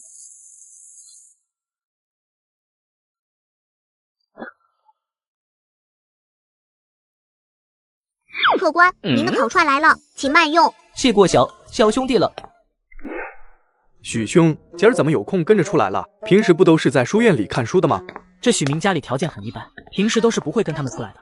你们去麻辣烫店里找最近在2大书院传的神乎其神的2人，我也想看看这世上到底是不是真的有如此神人。叶青雨，你怎么在这儿？关你屁事！咸吃萝卜淡操心，我在哪跟你有关系？你一女子出来抛头露面，到店里做工，真是不守女德。许明，你脑子是不是进水了？女的，你别跟我扯这些有的没的，迂腐书生，难怪你2年了考不上秀才，就你这样的都能考上，那就没有人考不上了。我告诉你，别在我面前晃悠。怎么，是挨教训没挨够吗？叶青雨，你真是不要脸！你家穷成这样了吗？让你一个小姑娘出来做工，叶家没人了吗？真是够丢人的。真是可笑，我家穷，我不要脸，我家丢人。许明，你怕是忘了你爹来我家讹银钱的事儿了吧？上次说的见你一次揍你一次的话绝对算数，你给我等着。叶青雨在众人懵逼的眼神中转头大喊：爹，大伯三叔，晨儿小满，都快出来！许明来砸场子来了，还骂我不要脸，还说我们叶家不要脸。只这一声，众人下一秒就见到厨房里的这名烧的太监拿着漏勺，擀面杖就冲了出来。你小子给我等着，回了村坐好，别碰见我们，不然揍的你爹都不认识你。不好意思啊，大家，让大家看笑话了。这许明真是个牛皮糖，怎么甩都甩不掉。蒂亚尼努把力，先考个童生杀杀他在咱们村的威风，最好能考个状元回来，让他这个小童生在咱们村一点不值钱。我可以的，姐姐，你弟弟我肯定给咱家争气。这一天终于又是忙忙碌碌的过完了。天擦黑时，又是一群人回了村。路上有人看见他们，奇怪的问他们咋这2天都这么晚才回家。他们也没隐瞒，直接道出了在镇上开吃食店。反正这事儿瞒也瞒不住。2个多月，咱买铺子的银钱就能赚回来了，这速度简直了！你们倒是会赚银子，跟着你们我也是年纪轻轻享福了。倒还不错，咱们干1年除了发工钱，还能攒个差不多1000两。在这地方，1000两是一笔非常巨大的收入了。今天赚4两银子，刨去成本赚了能有2两多。等明天最后一天打折一过，那一天大概能赚个3两左右。娘，您这哪叫享福？天天得收拾屋子、料理家务，到时候咱家赚了大钱，先给您安排上小丫鬟，啥事儿都不用你做。要啥小丫鬟？这买人，算了算了。那咱们既然到这儿了，也没必要想这么多。您想想啊，这小丫鬟，咱们买下来肯定也不会苛待，被那些心眼子坏的人买去，那才是真的没有人权。七月，说些空话，这事儿远着呢。叶青雨，请你务实点。叶青雨撇撇嘴，还不让人想想吗？清晨啊，你要去学堂念书不？还是爹给你买了书，你自己在家看？在家看看书就成，不用浪费银钱去学堂，在家还能吃上娘做的饭菜。行呗，到时候娘天天在家画着花样给你做菜，保证把我儿养得白白胖胖。习惯，你天天在家也无聊，没事出去找人聊聊天啥的，不行找大嫂和3弟妹处处也行。李苗想了想答应了，老叶是真关心自己，还连这种小事都替他想着。次日一早，叶奇征兄弟3人先去了镇上，奶奶嫂子三婶还在做给狗大他们3人的衣服。叶青雨给奶奶拿了1包糖，奶不要，留着你们自己吃，糖这东西就得你们小孩吃，奶奶老了还吃啥糖呀？奶，您咋就不能吃啦？老小孩，老人也是小孩，您和爷爷也该吃点糖甜甜嘴。现在咱们家能赚银钱了，孝顺您和爷爷，您还不给我们机会？王世建拗不过这孩子，才笑着收了。他这一辈子也没吃过几回糖，有点糖水带点甜味就知足了。狗蛋儿，你们在那里坐着干啥呢？怎么不知道进店里去？你们是不是傻？没见找我们来就直接进店里找我爹去呀？姐弟俩领着穿得破破烂烂的狗蛋3人，把他们带进了店铺后院，拿了新衣服给他们换上。叶青雨一看，倒是有那么个意思，特别是狗蛋儿，居然长得还挺俊。叶奇征拿着几个馒头过来，赶紧吃2馒头，吃完跟着打打下手，等有客人来了，你们再跟着他姐弟俩学习学习，咋跑堂咋烤烧烤。到了午间，客人陆陆续续来了，店里一如既往的忙碌。叶清满今天没让他来，说招了小2了，让他在家玩，这可把他急坏了。于是就在家跟奶奶面前撒娇打滚，死活要去上工。二牛和栓子跟着叶清晨跑堂，狗蛋被叶青雨带着学烤烧烤。狗蛋机灵，学东西也学得快，厨房里就忙起来。这前2天还真没发现7岁的小满这么能做事，这洗碗洗菜的事儿那都快忙不过来了。小满，你怎么来了？不是说让你在家玩吗？我来上工来了，这店里缺了我不行的，我怕爹他们忙不过来。哎，不用想都知道是偷跑出来的。小弟啊，姐提前慰问你的屁股。叶老三看见他，要不是手里正干着活，就必须得揍死他。这小子胆子是真大，最近有人贩子出没，好几家的小孩都被拐走了。给我洗菜去，今儿没工钱，做白工，赶紧洗去，晚上回家再收拾你小子。小姑娘，给我个竹篮，我拿点串。哎，是你呀！叶青雨递了个竹篮给季风雪，冲着他笑了笑，随后便被叶清晨招呼他的声音打断思绪。客官请进，等会儿我给你搬个屏风去，一会儿给你送奶茶喝。行了，那就谢谢小兄弟了。不客气。季风玄见这姐弟2人忙得脚不沾地，特别是这位小姑娘，能撑起店里一半的生意，倒是有些令他佩服。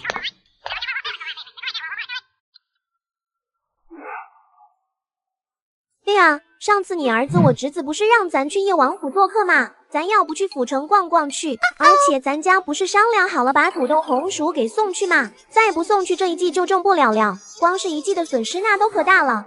叶奇征前2天发现在这市场上是没有卖红薯土豆的，这2样东西产量都极高。既然当朝皇帝是自己孙子，那肯定得在自己孙子的政绩上给推荐专家片花。叶清晨当时听说红薯和土豆的亩产能都极高，豆和红薯他也吃过，味道都很好，却没想过这2样东西能有这么高的产量。姐，咱们什么时候去？这早种下去1天就能早收获1天，我实在是有些期待。咱们要不今日就去，反正去府城都得经过镇上，到时再给爹打声招呼就行。咱俩出门，他们肯定是放心的。叶青雨现在就想出门去，想放飞自我，天天闷在家里，一点娱乐项目都没有。姐，咱是去大爷爷家借骡车，还是去镇上坐车去府城？咱们也没法赶骡车啊，还是花银子坐车到府城吧。姐弟二人到了铺子里，找到刚收完银钱的叶青。干，我和弟弟去府城一趟，你这边也不空，我俩把那啥给那谁送去，再晚些这季就种不了了。叶青雨对着自己老爹眨了眨眼。逼斗，你俩小心些。虽然你俩都是假小孩，但是最近有拍花子的，别把你俩给拍走了。那啥确实再不中就得等下一季了，时间也挺赶。要不是爹这边忙不过来，就跟你们一起去了。我会保护好弟弟的。叶奇珍给二人又拿了3万，穷家富路，何况他们家也不算太穷，出门身上总得有银子。谢谢爹，爱你哟，比心比心。爹，我也爱你哟。两人来到城门口，专门租马车、骡车、驴车，或者有专人负责接送人的地方，跟出租车差不多了。大姑娘买的那个大姑娘啊，大姑娘走了进了青纱岗，这边的苞米它一结穗儿啊，微风轻吹起热浪啊！老爷爷，您赶车的技术有多少年了呀？老头子，我才学会没几天，以前家里买不起这玩意儿，还是我儿子争气，给家里置办上了牲口。你们放心，我这技术好着呢，我这都是第2趟去府城了。姐弟俩对视一眼，没忍住高兴。这离府城走路也就半个时辰，姐，实在不行咱们就下车走路去吧。老大爷，您给停一下，咱们就在这儿下车。叶青雨觉得他马上就要吐了，实在憋不住了，胃实在被颠得难受。姑娘，你们这是嫌老头子我赶车技术不行呀？一流，的确一流。不过我们就是那边村子里住的，咱们已经到了。那你们还是得按说好的价格给老头子我。你们说的是到府城的，这不是耍老头子玩吗？老汉一脸恼怒，这两人就是嫌自己车技不好，他看出来了，气死人了。两人坐在大石头上，叶青雨让弟弟扶好自己进去拿2瓶矿泉水出来，得喝口水吃点东西压一压了。叶青雨刚刚进了空间，那边就过来一辆马车，赶车的是高大魁梧的大汉，旁边坐着的是一名看起来贼眉鼠眼的中年瘦男人。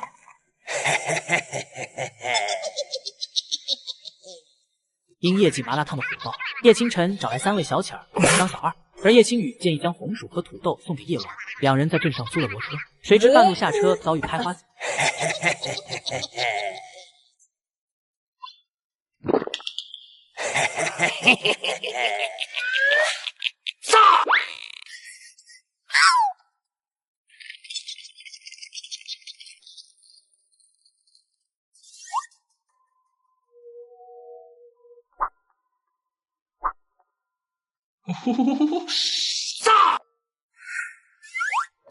姐，千万别说话，咱们被拍花子的给拍了，他们给咱们用了迷药，别发出声音。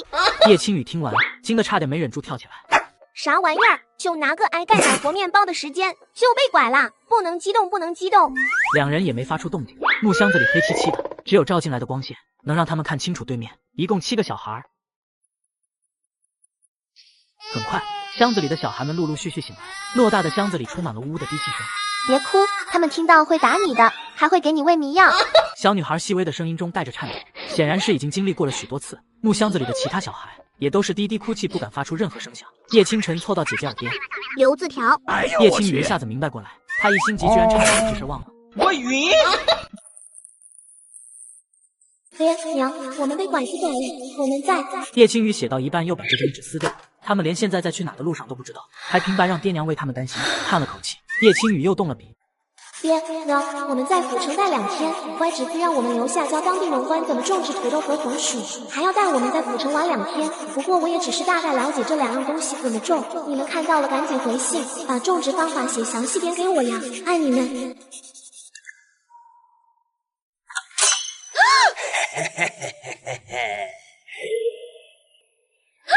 就知道你们醒了，今天都还算老实，赶紧喝水吃饭，1天就1顿，谁要是不吃就等着挨饿吧。男人说完，还专门看了看叶青雨姐弟2人和那个小胖子，赶紧吃了，一会儿我收走了就没得吃了。这男人恶狠狠对着众人说完，便又锁上了那扇小门。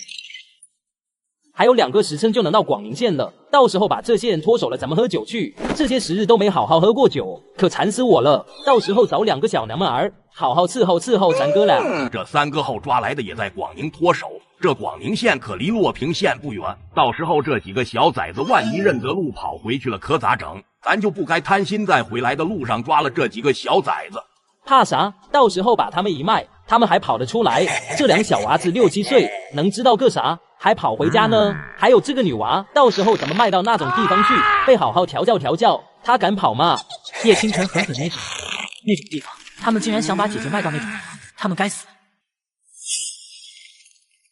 不久后，马车就进了县城，似乎也没人排查这个大木箱子。叶青雨姐弟觉得不对劲，叶青雨一直趴在小洞口看外面的情形。这二人一直没有进入繁华的街道，赶着马车七拐八拐，把叶青雨急得汗水都流了出来。终于，马车驶向了一条热闹的街头，走商小贩和行人众多，此处人来人往。突然，一袭红衣的男子经过，随即映入了叶青雨的眼帘。星辰，快，就是现在！姐弟二人火箭上路，一声咔咔脆响，然后猛地被撞飞了。穿红衣服的那个，我是卖烧烤的那个，快救我们！是他。他有些不解，这小姑娘怎会出现在这里？跑啊！看爷爷抓住你们不弄死你！季风玄冷着脸，手里握着一柄宝剑立在一旁，魁梧大汉一时之间不敢冲过来。还不抓住他们？这是怎么买回来的孩子？现在他们家人收了银钱，这两个小崽子还想跑？别听他胡说，我们都是被拐来的，里面还有好几个小孩，都是他们拐来的。季风玄看了姐弟二人一眼，又把眼神转向那兄弟二人，也不多言，只是拔剑就向二人刺了过去。痛快！这人活该，黑心烂肝的东西！叶青雨被季风玄救下过后，眼睛里自动又为他添上一层滤镜。怎么回事？都围在这儿干嘛？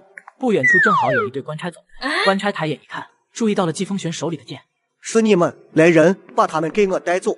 差爷，这两人是人贩子，我们是被拐来的。这个大哥是为了救我们才伤了人的。带走，带走！当着商人还一派胡言，小年纪不学好。带头官差脸色十分不好看。叶青雨几人不傻，心知这官差突然变了脸色，人贩子竟然和官差勾结上了。季风玄嘴角勾起一丝冷笑，果然这事儿跟县令怕是脱不开关系了。叶青雨姐弟二人也是觉得倒霉，刚出虎口又入狼窝。我们倒要看看这广宁县还有没有公道可言。世风日下，官差公然包庇人贩子，好个广宁县，县令手下之人如此，这县令也不是什么好东西。叶清晨此时满脸怒容，县令带头做起了这等肮脏的买卖。如今府城几个县到处都在传最近人贩子猖獗，原来竟是人有庇佑。说得好，这广宁县确实该好好管管了。王爷，叶清晨正在气头上，见到自己儿子来了，又想到这广宁县不正是在他的封地之下吗？为什么这个小孩用这种眼神看着我？你们两个怎么在这儿？被拐来的，此事与广宁县县令有关。广宁是王爷您的封地，这事儿和那些孩子就交给你了。是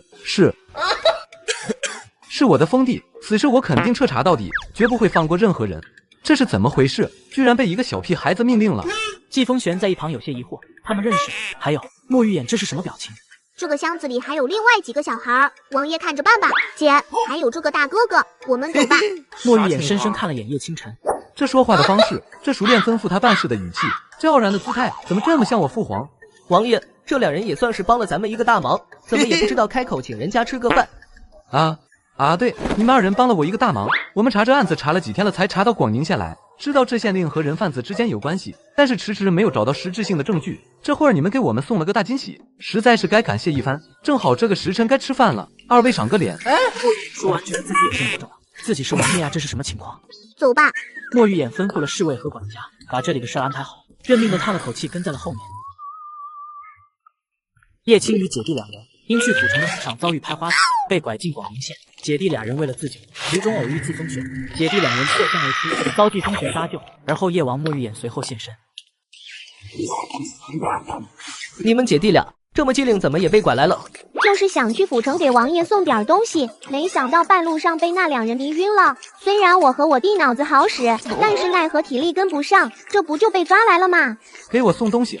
能两种，一种亩产高些，能有4000斤，夏天种植会低些；一种2000多斤，都还。什么？亩产4000斤的两种？不是，你刚才说的是4000斤没错吧？没错啊，不过两种平均下来3000多斤一亩。就连季风玄都睁大了眼睛看着叶青雨，这个世界上还有这么高产的粮食？我姐说的没错，的确有这样的两种，也是从海外运回来的，不是我们去的，是我和我姐的师傅，他把东西交给我们后就云游四海去了。莫玉眼听完信了几分，此前的玻璃杯他是见识过了，这两种他现在是万分期待。你们说这趟是来送粮种的，你们被拐？府城外，光道旁边草丛里。姐，这肘子好吃不？好吃好吃，弟弟你也吃，这肘子肥而不腻，倒是不错，快赶上咱爹做的了。墨玉眼看两人吃得起劲，不过心里想的还是草丛里的两种，会不会被人发现了扛坊了？大哥哥你武功真好，今儿要是只有我和姐姐，估计就被那群官差给押走了。我叫叶清晨，我姐姐叫叶青雨。行了，都叫哥哥了，还谢什么谢？我的名字叫季风玄，字云怀。云怀，你可真招小孩喜欢。清晨，我也做你哥哥如何？我好歹也是个王爷，以后罩着你。叶清晨突然脸色就一冷，不孝子，想让自己爹做自己弟弟。来，又是这种眼神。哎，你不想做王爷弟弟，想跟王爷做知己好友就明说嘛。墨玉眼在酒楼中安顿好姐弟俩，两人又出去处理这起案件去了。这起拐卖案居然就是丧心病狂的广平县令在背后签的投稿的鬼。他选择铤而走险，与江湖混子勾结，在府城各个县城拐卖孩子，而后一批一批送去另外的府城高价卖。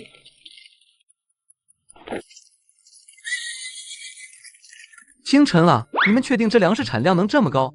你相信我们就对了。怎么？你是觉得我和姐姐说的话不可信？这东西我们可是在山上种过，试过了产量才敢拿来的。你当我们一点分寸都没有吗？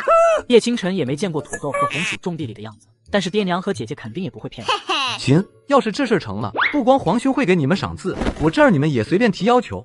过了许久，终于快到府城，车夫按吩咐马车赶到了叶青雨福州的地方。你们都不用跟来，我和弟弟去拿就行了。叶青雨和弟弟来到一棵大树后，叶青雨进入空间超市，叶清晨熟练地扶着他。空间里的土豆挺多，正好穿来前刚进了货，能有个1000把斤。红薯空间里也有个500斤左右，看起来比土豆少。不过红薯是长出藤在插铅重，叶青雨一次一次把900斤土豆和400把红薯搬了出来。姐，怎么这么多？他以为是有专门的种子，结果怎么直接把土豆和红薯搬出来？这两样东西种植方法就是这样，吃也是它，种也是它，不过咱们还得让他们来搬，太重了。叶青雨看了眼堆了一堆红薯和土豆，伸着脑袋就开始喊：云怀哥，你来帮忙搬一下，太重了。来了。嘿嘿，你这是什么东西啊？这就是2种。莫玉言指着一地的土豆和红薯，不可思议地问道：居然这么多！叶青雨拿着从空间内自己老爹给他写的怎么种植土豆和红薯的方法，细细解释了一下这2种的种植方式。莫玉眼这才明白，不过你们怎么搬来的？而且你们不是被拐子拐了吗？这些2种你们还有时间藏？我和晨儿雇了1、2、3辆骡子车运来的，结果赶车那人技术实在不怎么样，打我颠的乡土，后来就直接把东西卸了。反正这儿离府城也不远了，就把东西藏到了树后面，让你安排人来运走的。一出来就被人迷晕了，然后就遇到你们了。莫玉言也不多想，只是觉得他们为了给自己送2种被拐受了苦，心里有些过意不去。到时候你安排好人，我让我爹亲自来一趟。行，那我就在府城多留几天，等这个红薯种上了我再走。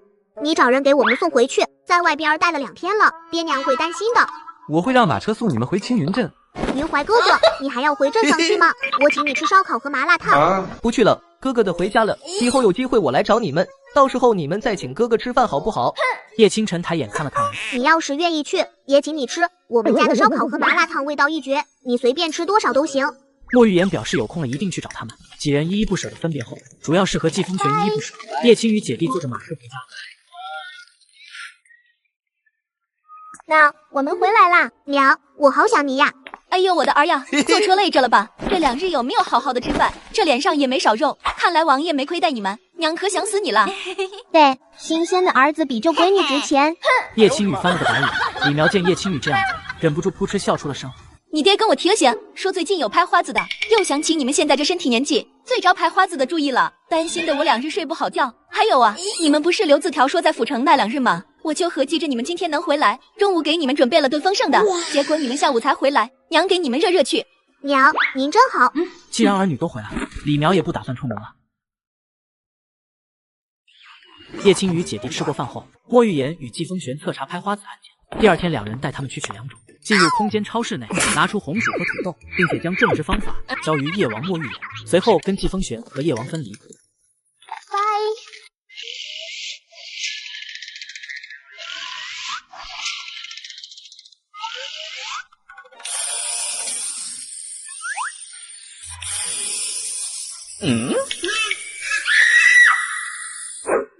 大哥莫要闹了，3更半夜的，快把我给吓尿了。说是他们看你视频不关注、不点赞，还不给小花花，不关我的事啊。大哥的技术我是体验到了，我保佑大哥生意发财，财源滚滚，粉丝多多，这一集一定火爆，奥利给！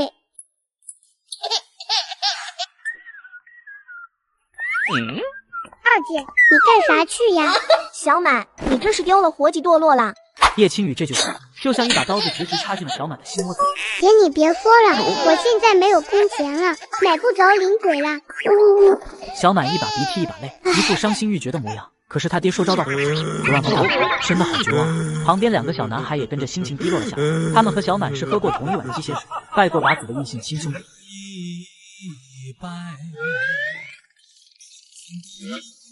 作者大哥在上，今日我们兄弟3人桃园结义，我小满子，我狗娃子，我铁柱子，愿意结为异性兄弟。大哥二哥，大哥3弟，二弟3弟，大哥2弟，大弟3弟，二哥3哥。那个小满，你别哭，不就是想吃零嘴吗？姐请你。二姐，你是说真的吗？小满知道自己二姐有钱，很有钱，超级有钱。骗你干啥？跟姐走，姐给你拿去。回了房间，叶青雨拿了一把纸包着的糖，包装不显眼，再抓一把蜜饯，小孩应该喜欢吃这个。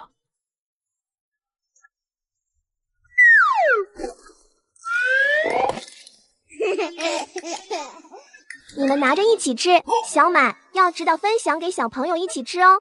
二姐，他们是我拜把子兄弟，我的就是他们的，一家人说啥分享不分享的。今天咱们吃了你的东西，以后我和我兄弟都会罩着你的，你以后可以在村子里横着走了。嘿嘿。你来！对，青雨姐，以后我狗娃子肯定罩着你。有啥事儿报我名字就行。青雨姐，我也罩着你，在村里提我铁柱子的名儿也一样好使。啥事儿解决不了就去我家找我，肯定给你摆平了。叶青雨嘴角抽了抽，狗娃子、铁柱子，加上小满3个二流子，吃了人家的东西就得给人家解决事，还真是手道上的规矩。对，以后我有啥事儿就找你们摆平，你们吃好，我去溜达溜达散散步去。叶青雨循着记忆找到自家没卖掉的地，小麦看起来长得挺不错，这2天就能收了。爷爷奶奶、大伯娘和3婶都在另一块地里忙活。叶青雨看到了他们，往那边走去。爷奶，你们这是在干啥呢？青雨呀，你咋来了？我们拔草呢，翻翻的种点菜。哎，我也是来帮着拔草的。来都来了，他也不好意思走了。你拔啥草呀？你小丫头片子来地里忙活啥？你大姐都在家绣花呢，你赶紧回去。没事奶，一会儿早点拔完草翻完了早点回去，晚上去我们院儿吃饭呗。我给你们整菜，你们尝尝我的手艺呗。你做啥做？清河在家呢，晚上回去咱们就能吃上。你别瞎忙活，晚上跟爷爷回去吃饭去。别管我，你们继续就行，我就拔个草，也干不了一会儿，能累着啥？过了一会儿，他听见小满和他那几个拜把子小满，你回去告诉大姐，不用做饭了，晚上去我家吃，我给你整肉吃，你快回去。上，你来！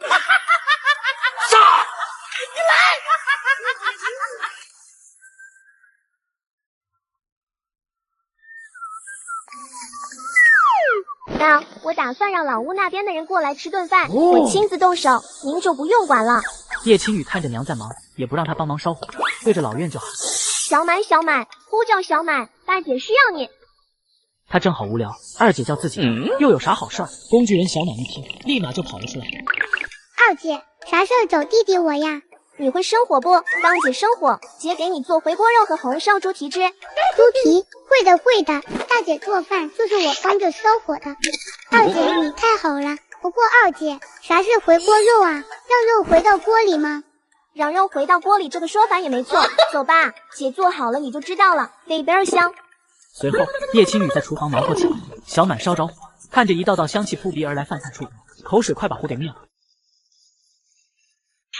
只因各位看官老爷们不点赞，不送小花花，咱们叶小满同志5月却遭作者带根梦中热度。然而失去工作的小满只能和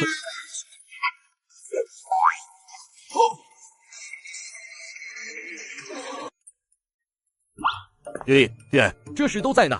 老二啊，今儿青雨非要亲自下厨给我们整吃的，整这一大桌肉，做了就吃呗，这有啥的？咱们家现在也不缺口肉吃。小满，去把你大伯和爹都叫过来喝点，把带回来的肉不要紧密，就过来再吃一顿。众人到齐，吃着菜喝着酒，这才是真不错。青雨啊，没想到你还有这手艺。是啊，二姐，你做的菜太香了，特别是回锅肉，这肉回了一趟锅里，果然就是香。小满啃着一块红烧猪蹄，简直好吃到极点。青雨啊，下次教教你大姐做菜呗，你这手艺开馆子都识的了。行啊，以后我教大姐几样拿手的。酒过三巡，男人们今儿倒是克制了没多喝，一是这酒太好舍不得，二是明儿都有活要做，怕起不来。你们咋起这么早？小孩长身体呢，不多睡一会儿。爹，你昨儿也没喝太多吧？这咋还断片了？爷昨儿吃饭时说今天开始收小麦了。虽然他们分家了，但是这下收他和弟弟肯定是要去帮忙。别忘了，你们下地小心着点，不行就别去了，给点银子让还没开始下收的人家帮忙收算了。没事，咱家的地都卖掉一半了，这剩下的也不算太多，再雇人给收。爷爷奶奶不知道的多心疼银钱。叶启正听到地，这才想起来现在一共攒了40几两的银子，该把地买回来了，这事儿得赶紧办了。爷仔，我们来啦！叶青松、叶青林的学堂也放了田假，也就是农忙假，俩人干起活来挺厉害。你们咋也来了？人够了，回去吧。叶青雨也不管爷爷怎么说，自顾自地干了起来。许多下地干活或者同样开始下收的人家，也开始忙忙碌碌。叶家几个壮劳力都忙着做生意，没空跟着下手。不过人家这2个读书人都回来帮忙了，还有这女娃小孩也都跟着忙忙活活的，这可把他们羡慕坏了。老爷啊，你这可真是有福气啊！孙子孙女个个顶用，哪像我家孙子还不知道在哪儿逃呢。小孩子能干得了多少活，还是得你家。你这2儿子能顶我多少个孙子了？你儿子这不是出息了吗？在镇上忙着赚大钱呢，我儿子就只能种种地。出息啥呀？也就是挣口饭吃，镇上生意不好做呀。叶大德可不会为了面子把老二家开地，能赚到多少银子，老大老三一个月能拿到多少工钱的事儿往外说。大哥，我们来啦！小满听到声音，激动地抬头。哎，你们咋才来？大哥，我累得不行了。吴氏看着这小满就糟心，就他这样还大哥呢？有清晨一半乖巧，那他都不这么来气。狗娃子和铁兔子跑到地里，二话不说就帮忙干起了活。叶大德叫他们回家玩去，结果那是撵都撵不走。大德爷爷，你这是陷我们于不义啊！我们和小满那是啥关系？那是异姓亲兄弟，搞这么见外，那我们要不要处啦？叶大德一听，得他也不管了，随他们小孩子闹。太阳下山，天也渐渐暗了下来，地里忙碌了一天的众人擦擦汗，也准备收拾回家了。大哥，我俩回去吃饭了，明儿又来。小满有心想留他们在自家吃饭，自己兄弟来帮了忙，这要是饭都不留，他这个大哥的命可能没。干啥呢？你二姐这么好看吗？二姐最美，二姐是仙女，二姐我的2个兄弟。叫上你俩小兄弟去我家吃饭去，咱家也不是那不讲究的，晚上你二伯娘肯定也是做了肉的。小满一听还有肉，这下子他可有大面子了。不知道二伯娘愿不愿意把我过继过去，啥时候跟爷奶提提，反正过继到2房去，我也是爷奶的小孙子。小满越想越是那么回事，要是二伯娘是他娘就好了。小满，女朋友也来了，赶紧坐下吃饭，可别跟婶子客气。李苗看众人收拾好了，赶紧招呼着大家伙上桌吃饭了。随后众人开始吃饭，李苗看狗娃子和铁兔子眼睛直勾勾盯着肉，却又都不好意思夹了吃，赶忙往他们碗里加了菜。加肉吃啊，别光吃素菜，你们客气个啥呀？谢谢婶儿。就干了半天的活，还来人家吃上肉了。小满去他们家干活，他们肯定也得招待小满吃饭，家里就是稀饭白菜的，想想怪不好意思。兄弟们，我家就是你们家，你们就别客气了，我二伯娘人特别好，你们就敞开了吃就行。小满觉得倍儿有面子，他爱死二伯娘了，他一定要给二伯娘当亲儿子。吃过饭，老吴那边人都回去了，叶奇征才回来。今儿累死个人了，下上专门往买咱家的那户人家去了一趟，跟人家说了咱们想把地买回来，6亩地加上地里没收成的粮食，当初给卖了50两，人家这2天正准备要收呢，完了现在听说咱们想买回去，要我多添3两银子，我也答应了，明儿就能把事儿办了，这下子我心里可踏实了。行，明儿你去把这事儿办了，到时候村里人也不会拿这事儿说咱家话了。李苗也赞同早定办好这事，老吴那边的人对这地是1万个舍不得。那边的就先别跟他们说，到时候我雇人收去，也不用给银钱，找那种家里地少收成少的人家去帮着收了，到时候分些粮食给他们就行，咱们轻松了，他们也能多点存粮。这大热天的，天天暴晒，人都得晒秃噜皮了。第二日一早，叶奇征匆匆赶去镇上，他从府衙出来，手里拿着地契，这个心里啊，简直是激动万分。这段时间没白忙活，买完地也不声张，又偷偷找了2家村里地少，日子不好过的老实人家帮忙收地，还嘱咐他们暂时别让出去了。这种好事找上门，叶老二说啥那就是啥。天还没黑尽，叶奇征领着叶青雨和叶清晨在村子里溜达。这来多久了，还没一家子一起散步？爹，店里生意咋样了？一直很稳定，就是累得不行，热的也够呛。叶奇征还想再招个掌柜的来收银，他天天耗在店里也没啥意思。啊，对了，忘了跟您说了，我们答应预演，到时候种红薯让您给去指导指导。放心，您孙子有钱还大方，到时候指定能给您拿不少银子，那咱家就不收银钱了。晨呀，到时候我去了，你去店里帮着收银钱就行了。叶奇征觉得做这事儿能不能拿到银子倒是无所谓，利国利民的事他也乐意做。这在村子里溜达了一圈，觉得也没啥意思。几人刚走到老院门口，就听到一阵惊天动地的哭叫声。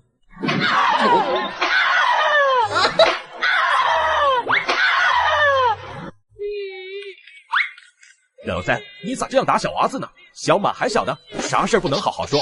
叶老三2口子看到二哥一家都在，显得有些尴尬，心里又有些意味不明的情绪。自家娃非要跑去给人家当儿子，本还以为是小孩说着玩呢。二伯、二姐、三哥，你们快救我呀！我现在跟你们是一家人了，三叔三婶打我，你们快救我！啥？现在跟我们才是一家人？啥三叔三婶？你哪来的三叔三婶？王氏看老二一家不知道咋回事，赶忙过来解释了一番。叶奇征一家子这才知道为啥老三2口子这么生气，他们也有些尴尬。溜了。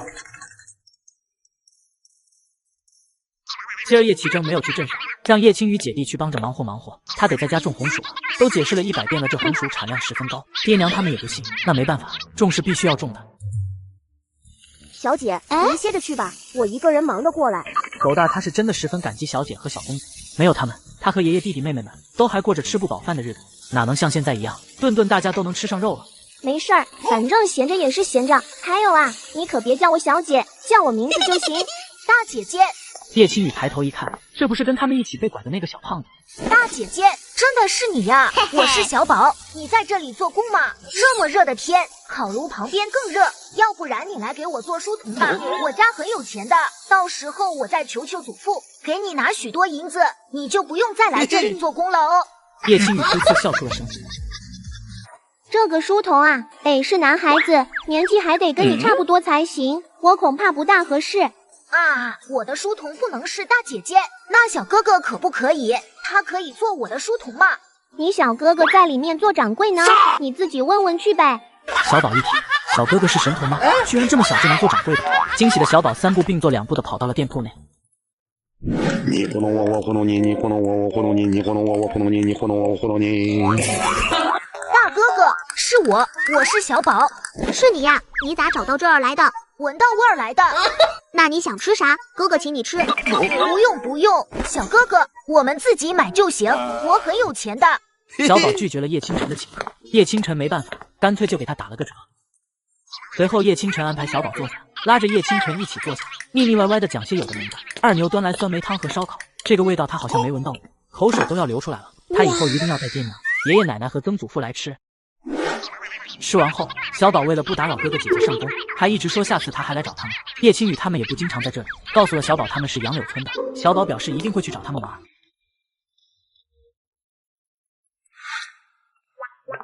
二姐，三哥，你们可回来了，也不知道你们在镇上忙了一天累不累？今天吃的好不好？有没有吃糖啊？有没有吃糕点蜜饯呀？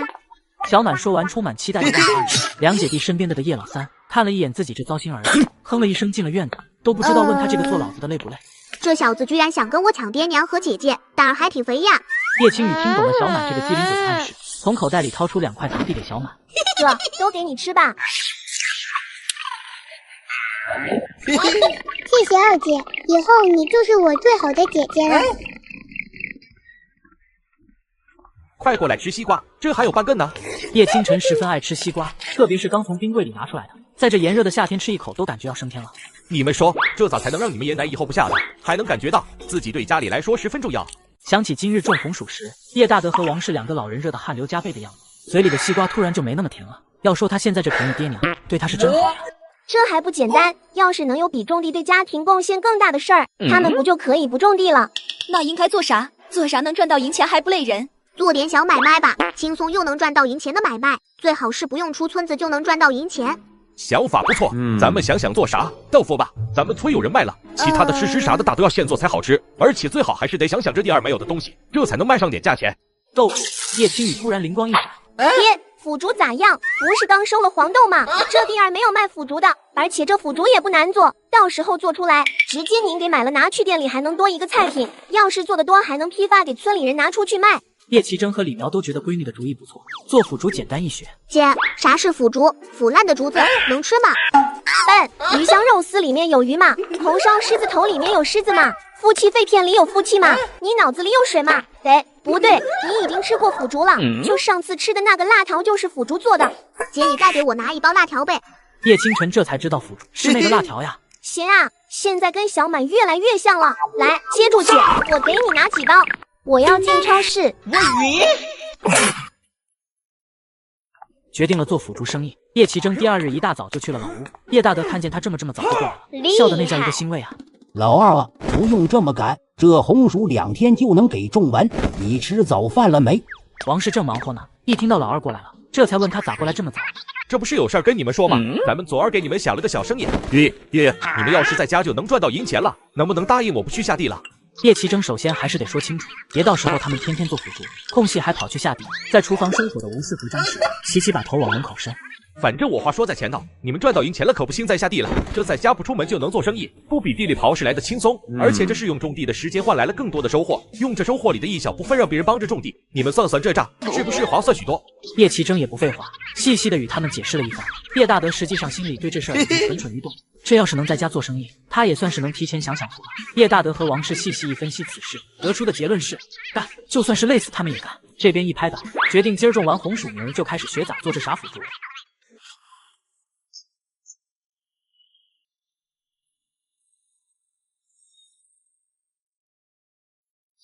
穿越这片沙漠，找寻真的自我，身边只有一匹骆驼陪我。这里风儿最多，烦死了！那片云也变多，突然之间出现爱的小河，我跨上沙漠之舟，出现海市蜃楼，手里还握着一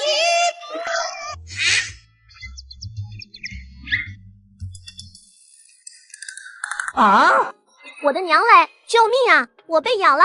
给我死！给我死！叶青雨走得好好的，唱歌正唱得嗨呢，突然草丛里就窜出一条蛇来，咬了一口小腿肚子。叶青雨现在脑袋里就像一团泥浆，耳朵嗡嗡的鸣叫着，抓起蛇就撒腿往镇上跑去。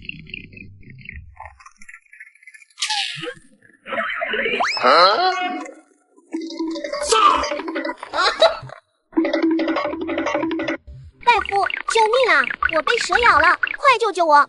叶青雨激动地把手中的蛇高高举起，示意自己是被这条蛇咬的。小姑娘别怕，这只是一条菜花蛇，没毒的。叶青雨一听没毒，大夫，你可不可以带我去洗洗伤口、洗洗手？还有，有酒吗？我想消毒，太恶心了，我的天！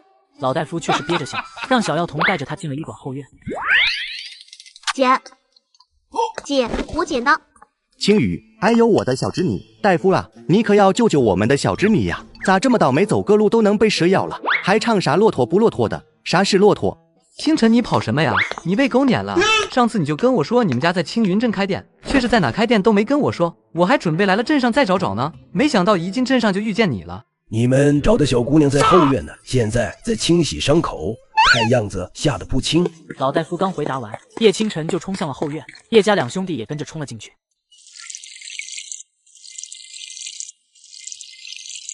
姐，你别害怕，没事了。叶清晨看到姐姐哭得可怜兮兮的，他现在恨不得把那条蛇剁成碎肉。弟弟啊，姐不干净了，姐的腿废了，我再也不能直视我这条腿了。叶老大和叶老三在一旁看着也怪心疼的，这蛇咬谁不好，非要咬小侄女一口，要是咬了他们不就好了吗？青雨啊，我让人给你带御医调制的药膏来，保证不会留一丁点疤痕，别哭了，没事的。莫玉眼一开口，叶青雨这才注意到他，可是全场最震惊的却是叶家兄弟俩。那你给我拿最好的，我要2瓶，不3瓶，我怎么这么倒霉？老弟呀，你扶姐回店里去，我不想用这条腿了，我有阴影了。叶青雨一出去，看到了那条蛇，浑身又是一抖，不敢相信他自己竟然把蛇给提溜到这。这条蛇谁要了？蛇有大补，而且这条蛇还挺肥，便宜卖了，100文钱就能带走。叶清晨几人也石化了，全都盯着叶青雨看。这是小姑娘，这蛇确实卖的便宜，100文我买了，拿回去补补身子。叶青雨让大伯接过银钱，然后让他把用了1管白酒的钱结了，又被叶清晨扶着，拖着一条腿走了出去。不长眼的东西，必须得拿他换点精神损失费。王爷，你是来见我爹的吧？我爹今儿正好在种红薯，下午就能种完，到时候他就跟你去府城。他现在完全提不起心情来，说话也是有气无力的。对，我是来见，来找你父亲帮忙的，也不急，一会儿我正好到你们家地里看看去。莫玉眼今儿来青云镇是专门来接叶奇珍，昨儿看见红薯发芽了，是时候种下了。那你就在这里坐会儿吧，我们答应了请你吃饭的，我没法亲自给你烤烧烤了，我已经备废了。不过我徒弟烤的也不比我差。莫玉眼本想说不用了，自己在他旁边哪还好意思吃东西。呵呵，来得及了，没时间用早膳。正常情况，不用害羞。叶清晨看了莫玉眼一眼，得想办法让他把媳妇接过来，不然自己儿子都没个人在身边照料着。爷爷，就是这里了，哥哥姐姐他们就在这里做工。不过爷爷，您为什么突然要让我带您来这里呀？难道是听我说这里的东西好吃来的吗？当初小宝被救之后，徐瑞哲心中对这2个孩子充满了感激，今日就带着小宝前来道谢来了。大姐姐，我又来了。这是我爷爷，他听我说你烤的烧烤特别好吃，今日也来尝一尝。嘿嘿嘿，今日可不许拒绝姐姐啊！其实这是姐姐家开的铺子，不用怕老板扣我工钱。原来这是大姐姐家开的店，那就不跟大姐姐客气了。爷爷，姐姐烤的串特别好吃。叶青雨打量了一眼徐瑞哲，年过半百，却是精神矍铄，文人高雅内敛的气质尽显，这才是真正饱读诗书的人了。晨儿，你让人在后院摆一张桌子。叶清晨听到声音转过头来，却猛地看到徐瑞哲。徐瑞哲，他怎么会在这小小的青云镇上？徐瑞哲朝着叶清晨笑了笑，微微点了点头。栓子，你去后院摆张桌子，有贵客。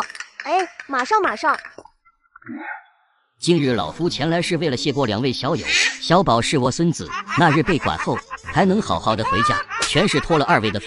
徐瑞哲冲着叶青雨姐弟行了个礼。那是小宝运气好，正好遇见王爷在宁安县，跟我们没什么关系，您可别这样。要不是遇见季风玄和莫玉眼，他们自己都不一定能全虚全意的逃走。小宝，你今日想吃点啥？姐姐请你吃呀。大姐姐，我要吃烧烤，还要吃麻辣烫，要多的豆腐，我喜欢吃豆腐。叶青雨听到这话，扑哧笑出声来，连连回答可以。徐瑞哲看到这场景也跟着笑了笑，他算是看出来了，这姑娘不是那种挟恩图报的人。旁边的小男孩虽然一句话没说，但是脸上的表情却也能看出想法和小姑娘一致。这恩那不好办，也不知有没有进学堂。若是没有，我还没进学堂，识字、作诗、作画、算术都会。叶清晨看着他打量的目光，还不知道这徐瑞哲心中想的是什么，也不知道他老爹还在不在这世上。小公子可容得老夫考教几句？可以。叶青雨不解地看着自己弟弟，这肯定是弟弟做皇帝时认识的人。王朝无情。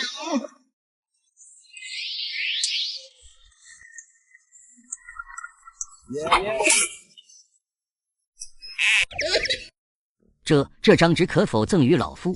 徐瑞哲惊叹过后，教这么一位学生，怕是都会耽误人家。小掌柜的，你这咱老半天不在，都等着给你送银钱呢，你还不要呀？叶清晨对着2牛笑了笑，今儿给他们打折。徐瑞哲这桌的菜上齐了，小宝熟练的抓起签子就开始撸串。爷爷您也吃呀，真的很好吃的。一会儿我们回去的时候，能给曾祖父他们带些回去吗？哈哈哈，行，一会儿咱们多带些回去，让他们也都尝尝。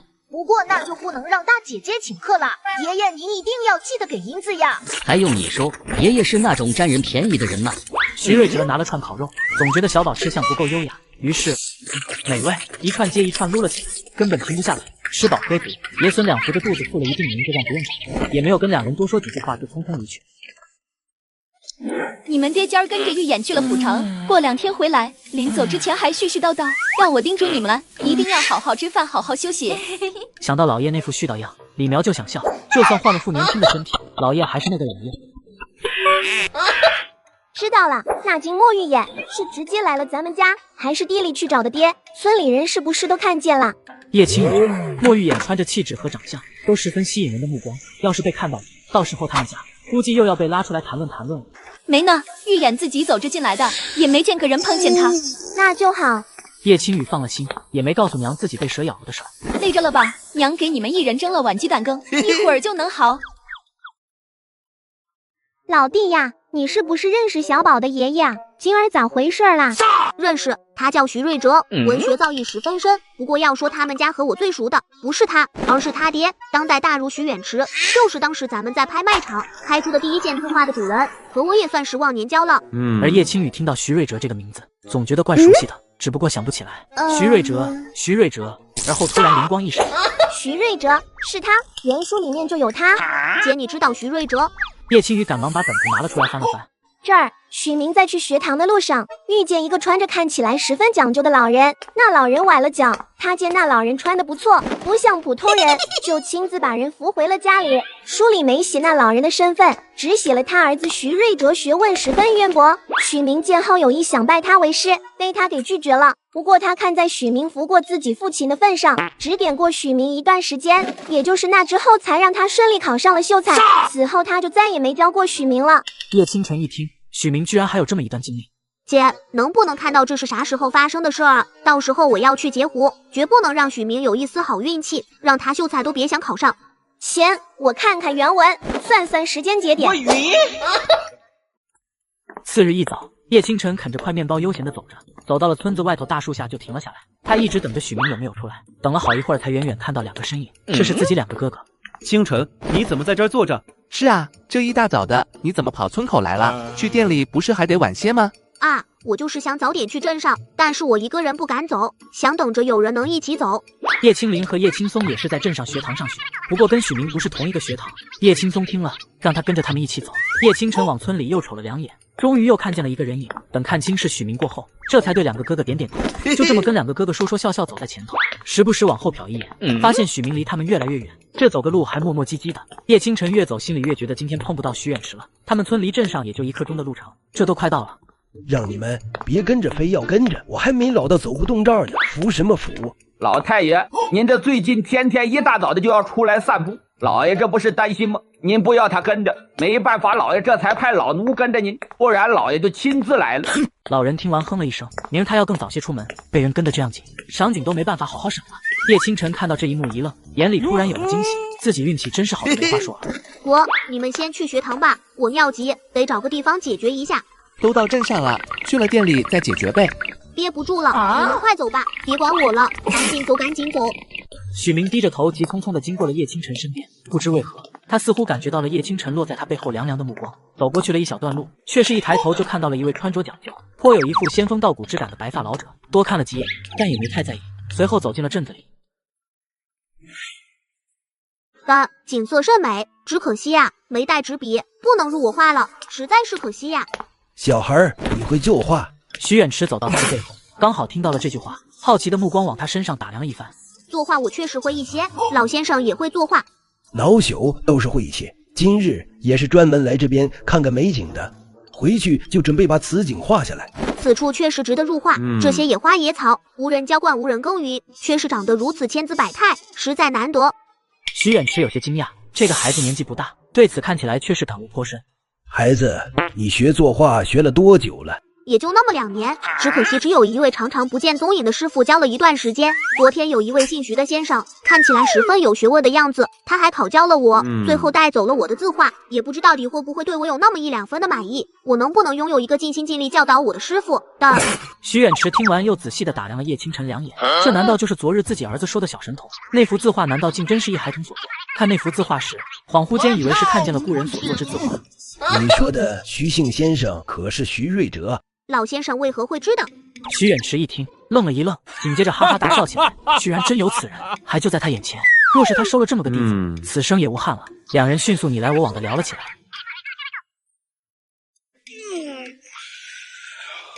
爷，仔，我来啦！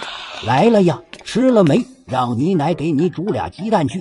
老婆子，青雨过来了，给他煮俩鸡蛋去。爷，我吃过了，现在吃不下了，可别让奶给煮鸡蛋了。奶，你可别煮，煮了我也吃不下，真不吃。啥吃不下啊？俩鸡蛋有啥吃不下的？你这孩子咋现在还这么客气了？奶给你煮去，你可不许再说了。叶青雨只好无奈地叹了口气，拿出竹竿子交给叶大德，让他帮忙横着挂在大锅上方，用处也跟他说了。叶大德答应了一声，接过竹竿就进了后房。李苗锁了院门，进老屋院子问豆子磨好没？没磨好可以摸豆子了。王氏回答他说已经磨好了。腐竹这个做法十分简单，一学就会。全家人包括叶清河都去了厨房，也不在乎她以后是不是要嫁人，这手艺会不会让她婆家学了去，反正也不是啥不得了的手艺。叶奇征夫妇都说让清河丫头学会了以后去婆家还能有个依仗。姐，你是不是吃不下啦？弟弟愿意替你分担这种苦差事。而叶青雨赶紧把鸡蛋递给小满，他是实在吃不下。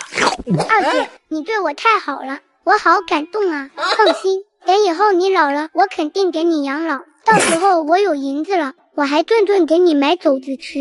小满说这话的时候十分真诚，感动倒是感动，这玩意儿直接就升级到给他养老了。二姐，你干啥去？不是要留下吃午饭吗？姐回去给你拿零嘴去，你想吃啥，姐都给你拿。谁让咱们小满这么乖呢？嘴甜就该多吃点。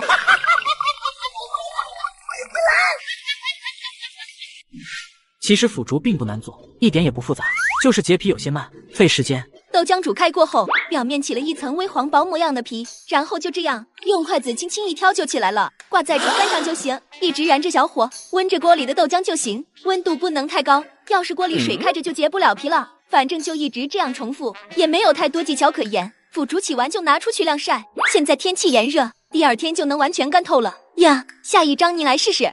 王氏也有些蠢蠢欲动，以前还真不知道这豆浆上面结的膜能晒干做菜，还能卖银钱。这个媳妇以前是真不行，又懒又馋，还碎嘴子招人嫌。现在不仅脾气好了，还有了这本事，她以后也是能赚到银钱的人了。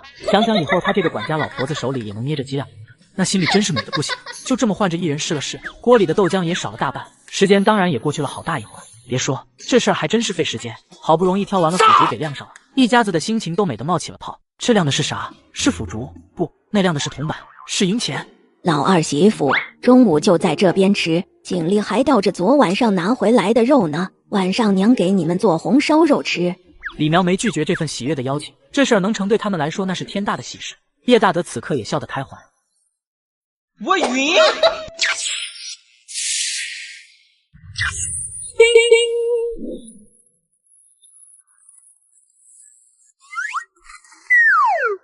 媳妇孩子们，贤弟们，我在府城过得十分不错，知道这脑袋种红薯就行，预言也没让我跟着干活，天天带着我喝酒吃药，日子也算过得美滋滋，明儿我就能回来，不用担心。对了，预言非要给我银票，没办法，我就从中拿了2000两，你们收着就行。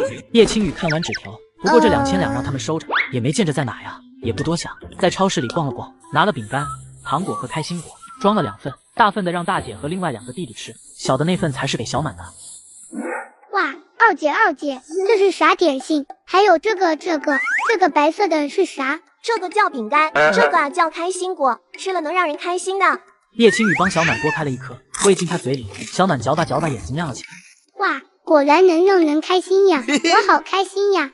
青雨呀，吃饭了，去堂屋坐着，尝尝奶做的肉咋样？王氏给叶青雨下了盘肉，笑呵呵地看着他。奶，好吃，特别棒。叶青雨伸出一根大拇指比了个赞。王氏虽然不知道这是个啥意思，但是听到孙女说好吃，就多给她吃点。姐，咱们去找狗娃子和铁柱子呗。小满眼珠子转了转，对着叶青雨说道。叶青雨点点头，有那2个逗逼娃还能热闹些。很快就到了一座土墙房前，小满也不敲院门，就只在门口贼兮兮的探着脑袋学了2声狗叫。娘，我吃饱了，我出门玩去了。别跑远了，早些回来。小满，咱们掏鸟窝去呀！青雨姐姐，你咋也来了？跟我们一起掏鸟窝去吗？你放心，到时候掏到了鸟蛋，我们都给你。今天不去掏鸟蛋，就是陪我姐逛逛路，她吃多了。叶青雨被这一句话说的有些尴尬，狗娃子极为羡慕。几人逛着逛着又来到了铁柱子家，同样是几声狗叫来呼唤小伙伴。叶青雨忍不住抽了抽嘴角。这个叫开心果，吃了能让人开心，不信你们试试。哈，真是开心果，吃了让人开心呀。走吧，大部队出发喽！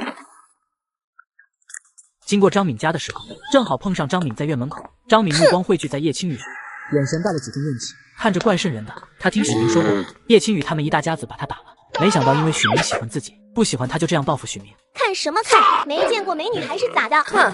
小暖几人看着场景，赶忙附和：就是你这个丑八怪，没见过美女。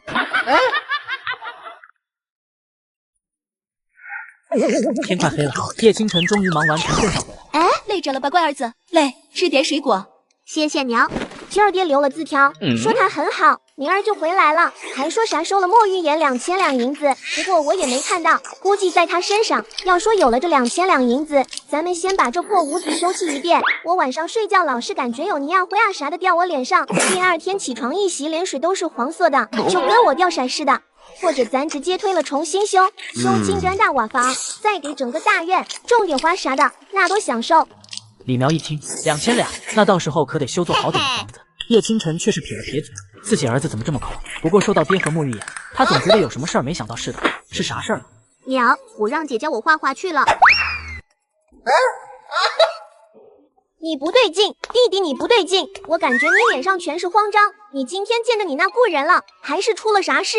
见到了，今儿就见到了，还约了明日一起赏景作画。不过姐，我要说的不是这事儿，咱们上次被拐的事儿，忘了提醒玉眼别在爹面前说漏嘴了，万一他……叶青雨听完瞬间倒抽了口冷气，他们怎么能把这么重要的事忘了？完了完了！玉眼应该不是个大嘴巴吧？应该是知道分寸的吧？哎呀，倒也不是大不大嘴巴，平时挺靠谱的，就是喝多了酒，再要是跟这人关系处好了，那真是唠唠叨叨话特别多。你说爹和玉眼关系处到位了没？你说他们喝酒了没？没有吧？这才认识2天，应该不会吧？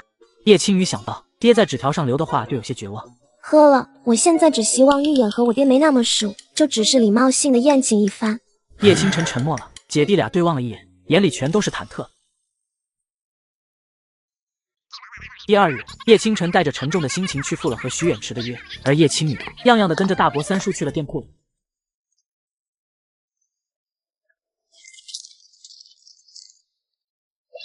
老板，你回来了，累着没有啊？老板，他们都在后院休息呢，你也去休息休息吧。累啥呀？享了2天福，我闺女儿子在店里呗。小姐在店里，小公子今儿没来。咦，那正好，我进去了，就辛苦你了。狗蛋连忙回答：不辛苦不辛苦。叶奇征进了小院，进了他们午休的那间房门，大通铺上躺着叶老大叶老三。雨儿，你睡着了没？爹，啥事儿啊？你进来吧，我没睡着。爹，我好想你，爹。系列，别整那出，爹还没说啥呢。这事儿啊，还是怪爹，当时也没想那么多，忘了呀。你们现在都还是小孩子身体，爹也知道你们是不想让我和你们娘担心，没事儿，以后小心着点就行了。想去哪就跟爹说，爹带你们去。说完，叶奇征叹了口气，他这个做爹的不合格呀，要不是孩子们机灵，没准真会出傻事儿。爹，都怪我，我一时忘了自己和弟弟都是小孩了，也忘了这里不是现代社会了，和平的日子过久了，都忘了这时代十分危险了。爹，我以后肯定不这样了。闺女啊，以后万一，我是说万一，再遇见这种事儿，一定要跟爹娘讲，不要怕爹娘担心。爹呀，就怕你们有啥事儿自己扛着，你们都是爹娘的宝贝，就算是豁出命去也要保护你们的呀。这事儿千万可不能被你爷奶知道。其实你大伯不是家里老大，你还有个大伯，小时候被拐子拐跑了。其实你大伯不是家里老大，你还有个大伯，小时候被拐子拐跑了。我也是从记忆里知道的，每次过年或者是啥团圆节，你爷奶都会回屋哭一场。你大伯那时候也只有4岁，压根儿都没人记得他们还有个大哥，也没人提起过。后来有一次你爷爷喝醉了酒回了屋，就听见里面传来你爷爷的哭声，中间还夹杂着啥对不起老大，没看好他让那黑了心肝的拐子拐跑了。后来还是问了你奶，你奶边抹着眼泪才边把这事儿说了出来。只是过了好几年才从这个打击里走出来，村里年纪大些的都知道这事儿，只不过时间一久也就没人再提过了。叶青雨听完也沉默了，不知道爷奶当初经历了怎样的痛。好嘞，也别想那么多，我知道你们被拐过这事儿，别告诉陈儿，免得他到时候哭哭啼啼的。安慰了一下叶青雨，叶奇征摆了摆手出了隔间。大通铺上叶老三却是醒了。二哥，你啥时候回来的？老三，你接着睡吧，我才回来，别把大哥吵醒了，这干活怪累的，让他多睡会儿。雨儿也在那，我就回去了。行，二哥你回去吧，这边忙得过来。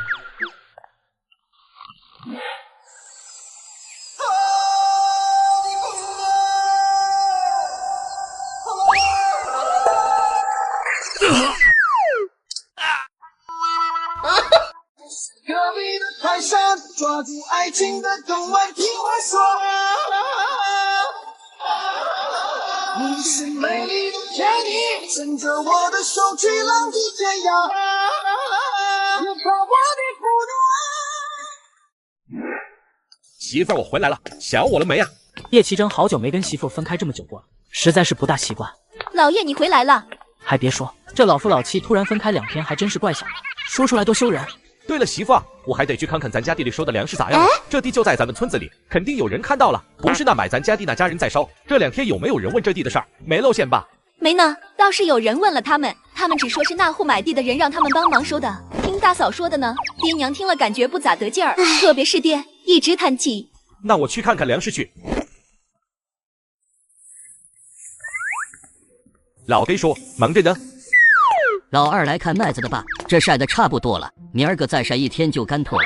到时候是直接给你家送去还是？田老根问着叶奇征，他现在看叶奇征那就是村里最有本事的年轻人。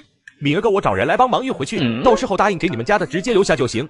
哎呀，反正叔也没事儿，明天我跟大壮就能都给运你家去，还找啥人呢？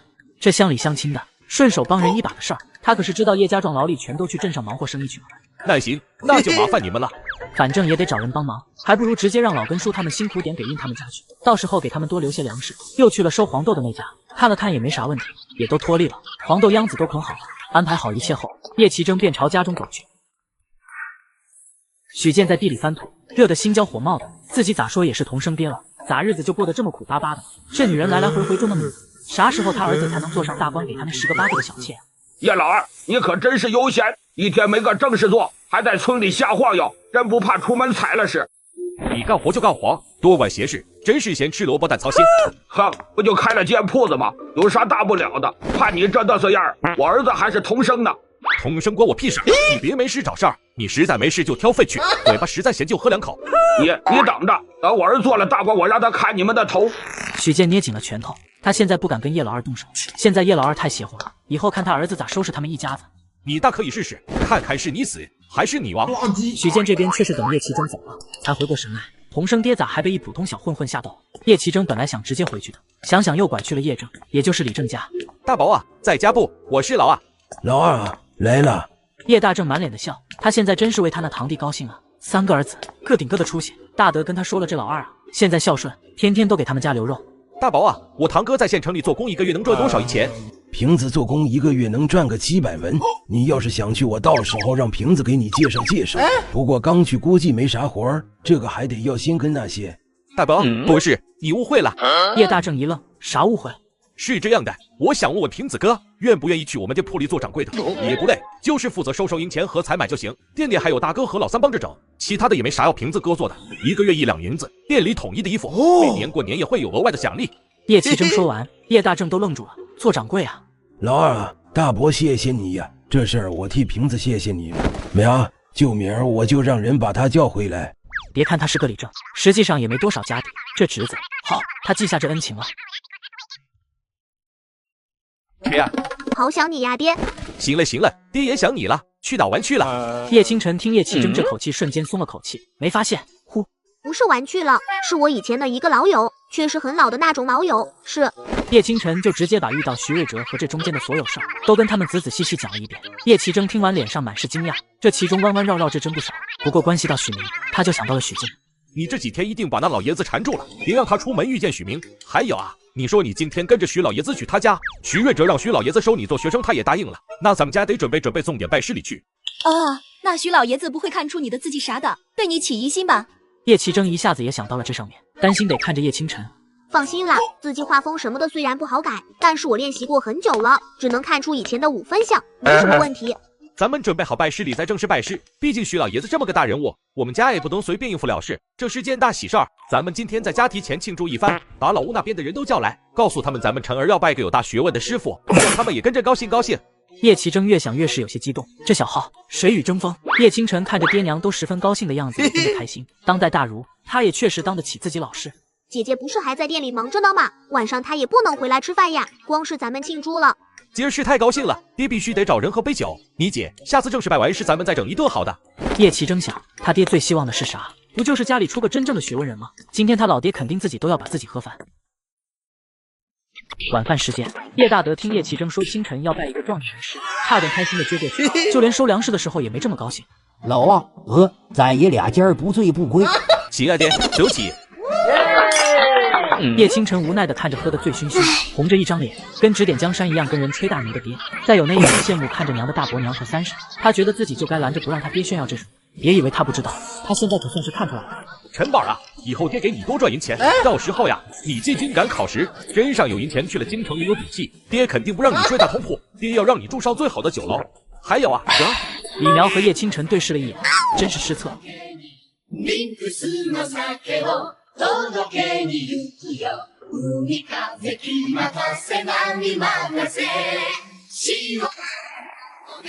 爹娘，小老弟，我回来啦！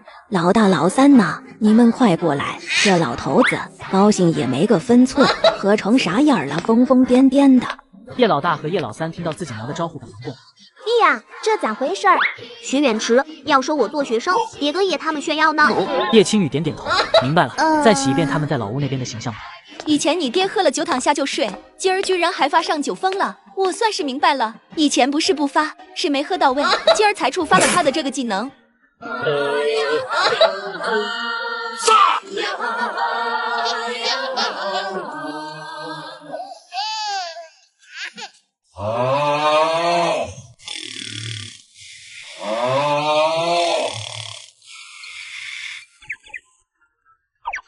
弟呀，今儿你去许老爷子家不？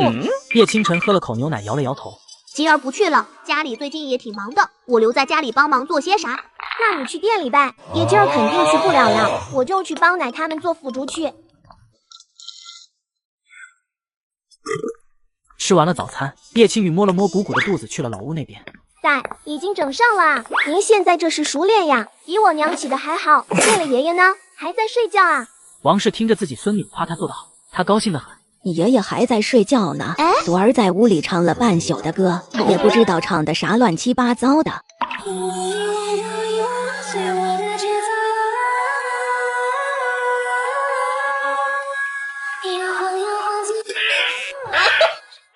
王氏边用筷子起豆浆上的皮，边跟叶青雨道：“今儿你大伯他们拿了腐竹去镇上，这也不知道能不能卖掉。”奶，你别担心，这东西味道好，肯定能卖出去。再说了，你还不相信清晨啊？都是要拜状元做老师的人了，连个腐竹都推销不出去，那他也算是完犊子了。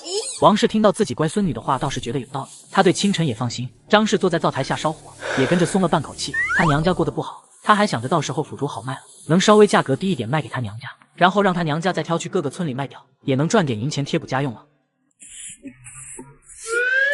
爹，您醒了，厨房里小灶上给您温着粥呢，我去给您端过来。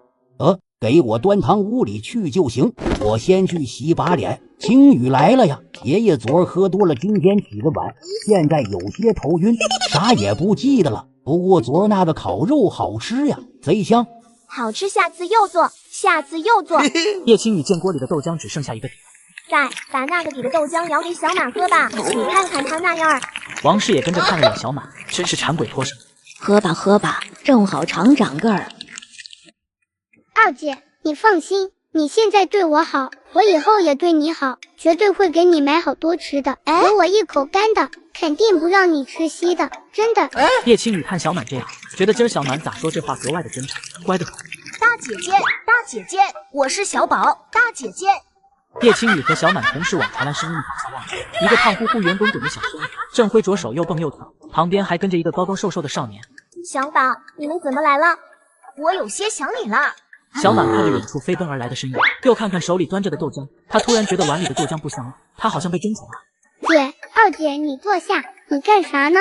不做了，家里来客人了，我得回去接待小客人了。我也去，我陪你们接待客人。你们这里只有二婶和你2个女孩子，哪里能单独接待外男？还是得我一起去才能行。小满端起碗，还剩一大半的豆浆，就是一起劲。二姐，咱们过去吧，咱们作为主人家，必须要热情的迎接客人。叶青雨感觉有些莫名其妙，小满抽什么风呢？突然之间说啥外男，搞啥姐弟情深啊？小宝今天怎么想起来找姐姐玩了？你家大人同意了没？爷爷知道的，爷爷叫小九哥哥保护我，就让我来了。小宝说完，还特意看了一眼站在一旁的小九。大姐姐，小哥哥呢？小哥哥在吗？星辰不在家，在镇上店里忙呢。叶青雨让他们进院子说话。进了院子，小宝四处打量了一下泥土建的房子，房顶是稻草，院子小小的。大姐姐家真是好有意思啊！小宝你坐，姐姐去给你拿零嘴儿去。小满你干啥？你松开，姐给你们拿零嘴儿去。是给我们拿。小满故意加重了“们”这个字。给你们拿零嘴儿，多给你们拿。你是大姐姐的弟弟吗？你多大年纪呀？我叫小宝，我6岁了。我是你大姐姐的弟弟，我叫小满，我7岁，我比你大，你得叫我哥哥才行。小宝一听小满哥哥比他大1岁，毫不犹豫脆生生的叫了一声小满哥哥。小满那叫一个满意啊！小宝弟弟，你喜欢掏鸟窝不？哥哥带你掏鸟窝去，或者你要是喜欢小鱼和小虾米，我也可以带你去小溪边抓去。小宝也听得新奇不已，眼里全是亮晶晶的光。李苗听到外头的动静，从房间里出来，正好看见小满忽悠人小娃子。小满，可别把人教坏了，你为这些事儿挨打还少了呀，还想拖别人下水。李苗瞪了一眼小满，又转眼看了看小宝他们。你就是小宝吧？你大姐姐他们跟我提过你，果然是很可爱的小娃娃呢。我是他们的娘，小乖乖长得真好。婶子好。你们小孩一起玩吧，婶子就不在这儿打扰你们聊天了。小满，你别瞎聊，教坏了小宝啊！这小满啊，整天就是上山野，现在还想带着别人跟他一起去野。这个是瑞士卷，这个是蛋挞，这个呢是牛轧糖，还有这都是我们家自己做的。小满看到这么多他没吃过的东西，先是张大了嘴巴，十分惊喜。小满先是不客气的拿了个蛋挞，外面脆脆的，里面嫩嫩的，而且好香呀。小宝也拿起蛋挞吃了起来，就连小九斯文的吃了一口之后，也微微愣了愣。这名为蛋挞的糕点，味道竟如此美味。大姐姐，这是我专门给你挑的绢花，我看漂亮的姐姐们都爱戴，我也给你买了一朵。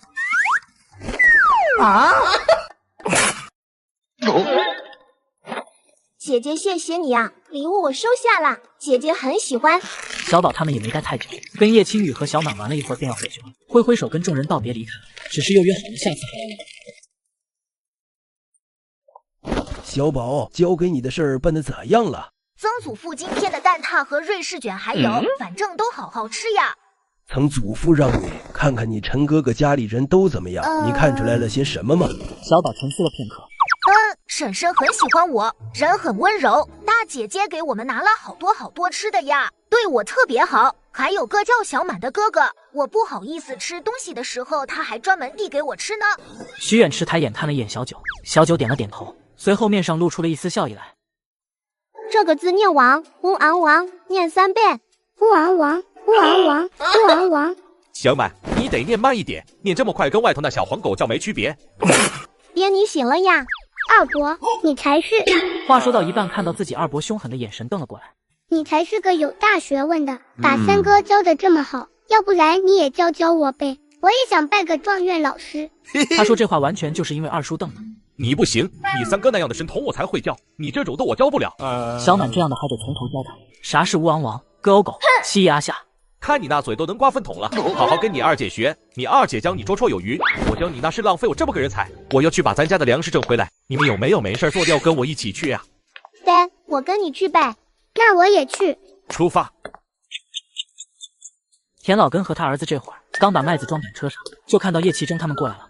老二，那咱们就给你家老屋那边送去了。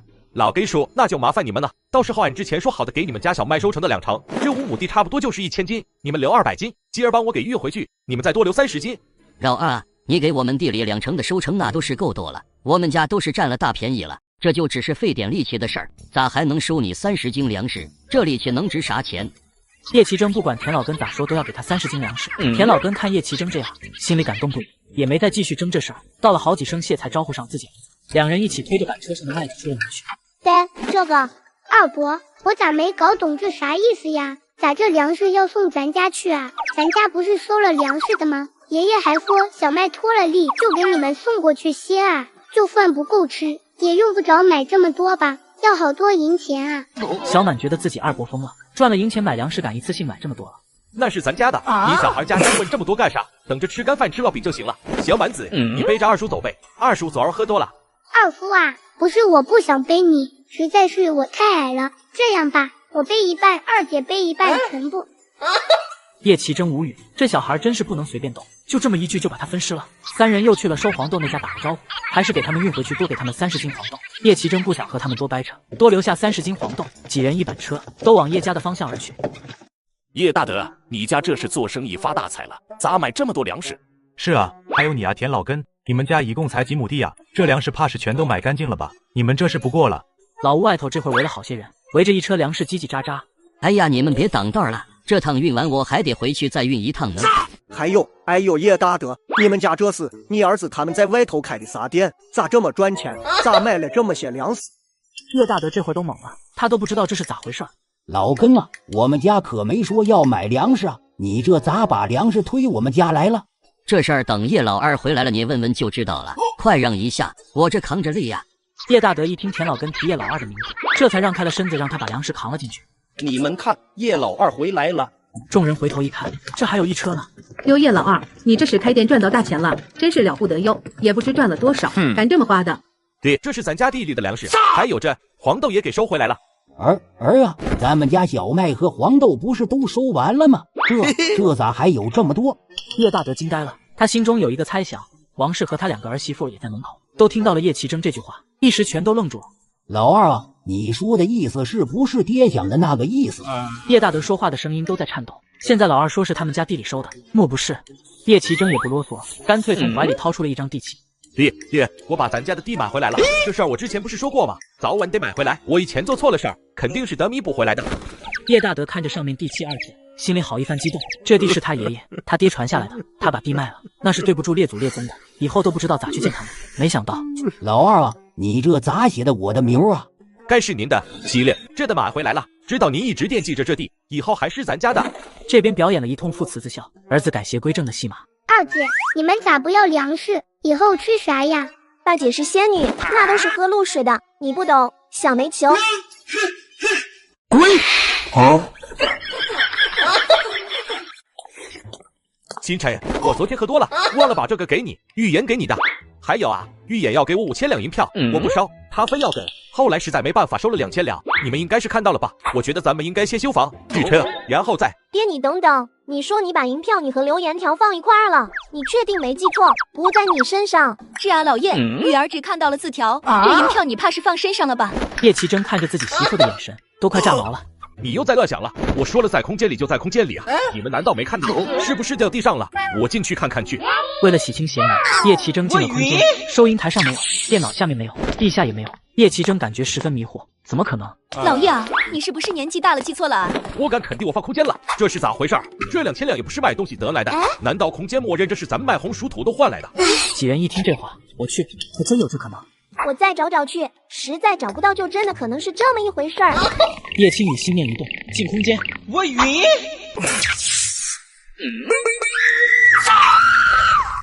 姐，你去哪了？爹娘，姐不会是回仙界了吧？老叶啊，咱们闺女不见了，她是不是？你说她是不是真的回去了？叶奇征一边安慰着李苗，一边想着，但是不应该呀，他们3人一起来，怎么只有雨儿一个人回去了？真的没有找到，这狗空间居然把咱们的银票吞了，这是吞金兽吧？喂，你们抱在一起干什么呢？这怎么还哭上了？姐，你回来了，你没有不要我。叶青云第一个冲向叶青雨。我很懵逼啊，就只是进了一趟空间，又不是第一次了，至于吗？闺女啊，你刚才是不是回上头去？啊，上头啊，没有啊，怎么可能？自己爹说的是啥意思？就是问他是不是回现代了，怎么可能嘛？那你刚才那是进空间了啦，这有什么好奇怪的嘛？又不是1次2次了，你们这是合起伙来逗我玩呢？姐，我还是个小孩子，你不要走好不好？爹娘也不要走，你们等我长大了再走好不好？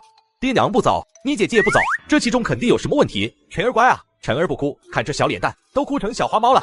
我们都答应你不走，会一直陪着你。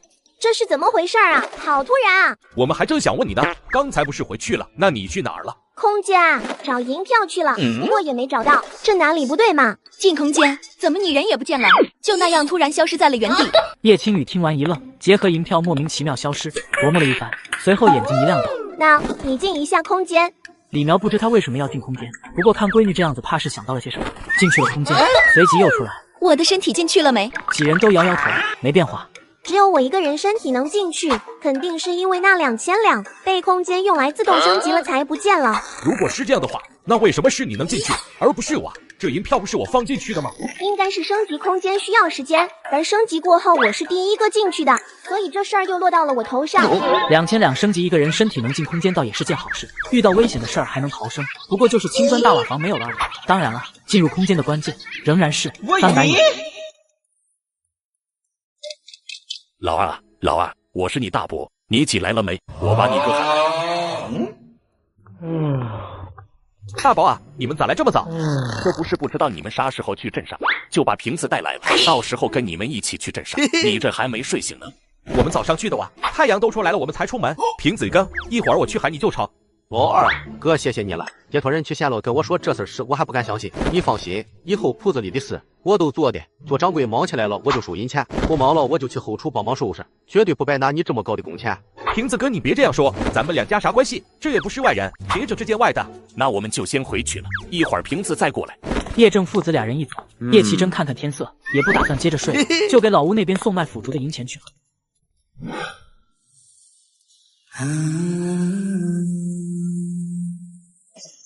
梦想的旅途，我背井离乡，肩上扛着行囊，装着对未来的梦想。我和你们一样，也来自远方，做着普通的工作，在外漂泊思乡。有多少人都希望自己的生活能过得好一点，能改变自己的历史，让父母的压力小一点。每逢过节的时候，少不了对父母的那份思念。不能回家，因为自己的梦想还没有实现。滚！好。对，这个是卖腐竹的银钱，店里卖挺好，价钱也能卖上。我给算的是1斤15万，这是4斤的，60位，您给收着。老二啊，你可别因为是咱们卖去店里的，你就为咱们出高价。亲兄弟明算账，咱们亲父子也得明算账，也不能占你便宜啊。王师爷走过来，你这要是为了多给我们银钱，让我们做这个，我们可不做。这腐竹是个新鲜吃食，味道一好，店里点腐竹的人不少，都说好吃，15文1斤卖给店里，我们还能赚着钱呢。这可不是我照顾你们，这东西就值这价钱，就算在外边卖也能卖出去，到时候你们也不用多做，一天轻轻松松做个5斤卖给店里，1个月也能净赚1两多银子。王氏在听到儿子说这东西真的值这个价钱时惊讶了一瞬，随即开心的笑了起来。行了，你少做美梦吧，以后一天多做几锅，也别想夸张了。磨豆子都够得磨了，咱家也没有牲口帮着磨豆子。这个本来就是为了让你们多赚点银钱，以后轻松点才教你们的。要不这样吧，老二，以后业绩店里要用的腐竹就10文1斤，这要是还不成，咱们也不做了。叶奇真无语，最后又是一番大道理砸过去，最终确定了卖给店里13文1斤。对了，老二，这粮食你们家的吃完了吧？扛1袋回去，以后没了都过来扛就行了。爹，你扛的啥啊？你爷奶他们非说我们没饭吃了，让我给扛回来的。二妹妹，你起来了没？大姐，咱家月梅也没关，你咋不进来？我就是来送你手帕的，没什么别的事儿。叶青雨接过手帕一看，花草都很精致漂亮，大姐的针线活也好，就是见过的样式确实少了一些，绣出来的太一般了。不过这事儿她在行啊。姐，你想不想以后绣的帕子都能卖个好价钱？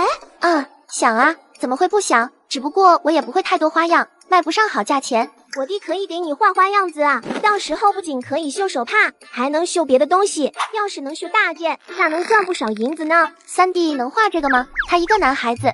叶清河有些怀疑，一个男孩还能画这些东西。叶青雨让他放心就行了，就等着赚大钱吧。对了，爹，咱们不是还得给徐老爷子送办事里去吗？什么时候去呀？得早点办了，别人家觉得我们家不重视这事儿，就明天吧。今儿我去店里待一天，你们凭子书，明天咱们就上门。咱们送些啥呀？人家虽没表明身份，但是咱们知道人家什么身份呀。拜师礼可不能轻了。娘，别的学生拜师送什么咱们就送什么，没必要送什么贵重的东西。咱们家现在就是普通农家，最多就是在镇上开了家店，送太好了反而惹人怀疑。他进不了空间，也不知道里面到底有些什么，剩下的东西还多不多？要是为了他掏空最后的宝物，他实在愧疚。系列这事儿你就别管了，咱们空间里的东西多着呢。叶清晨点了点头，叶奇正吃碗面条，这才出了门，约上叶平他们去了镇上。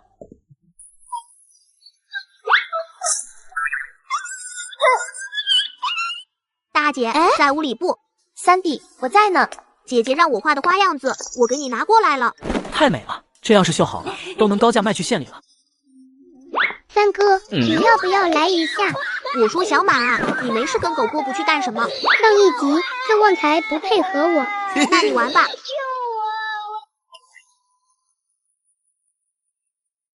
那你平时在家是怎么待得住的？多无聊嘛！你娘我会做衣裳，会绣花，这还都是年轻时候学的。现在捡起来觉得还挺有意思的。我现在也是有姐妹的人了，偶尔一起做衣服聊聊天。光是从哪家母鸡下了双黄蛋开始聊，那都能扯到邻村谁生了双胞胎去。姐，我也觉得你该交点朋友，身边连个手帕交都没有，天天跟小男孩子玩，以后性格越来越像男孩子。就算你长得好看，也是嫁不出去的。村里跟我年纪差不多的，人家也不待见我啊。以前个个都得醉光了。叶青雨觉得都怪许明，为这事儿连声把他们都从头到尾骂过一遍。你找那个谁，你胖婶家的闺女玩去呗。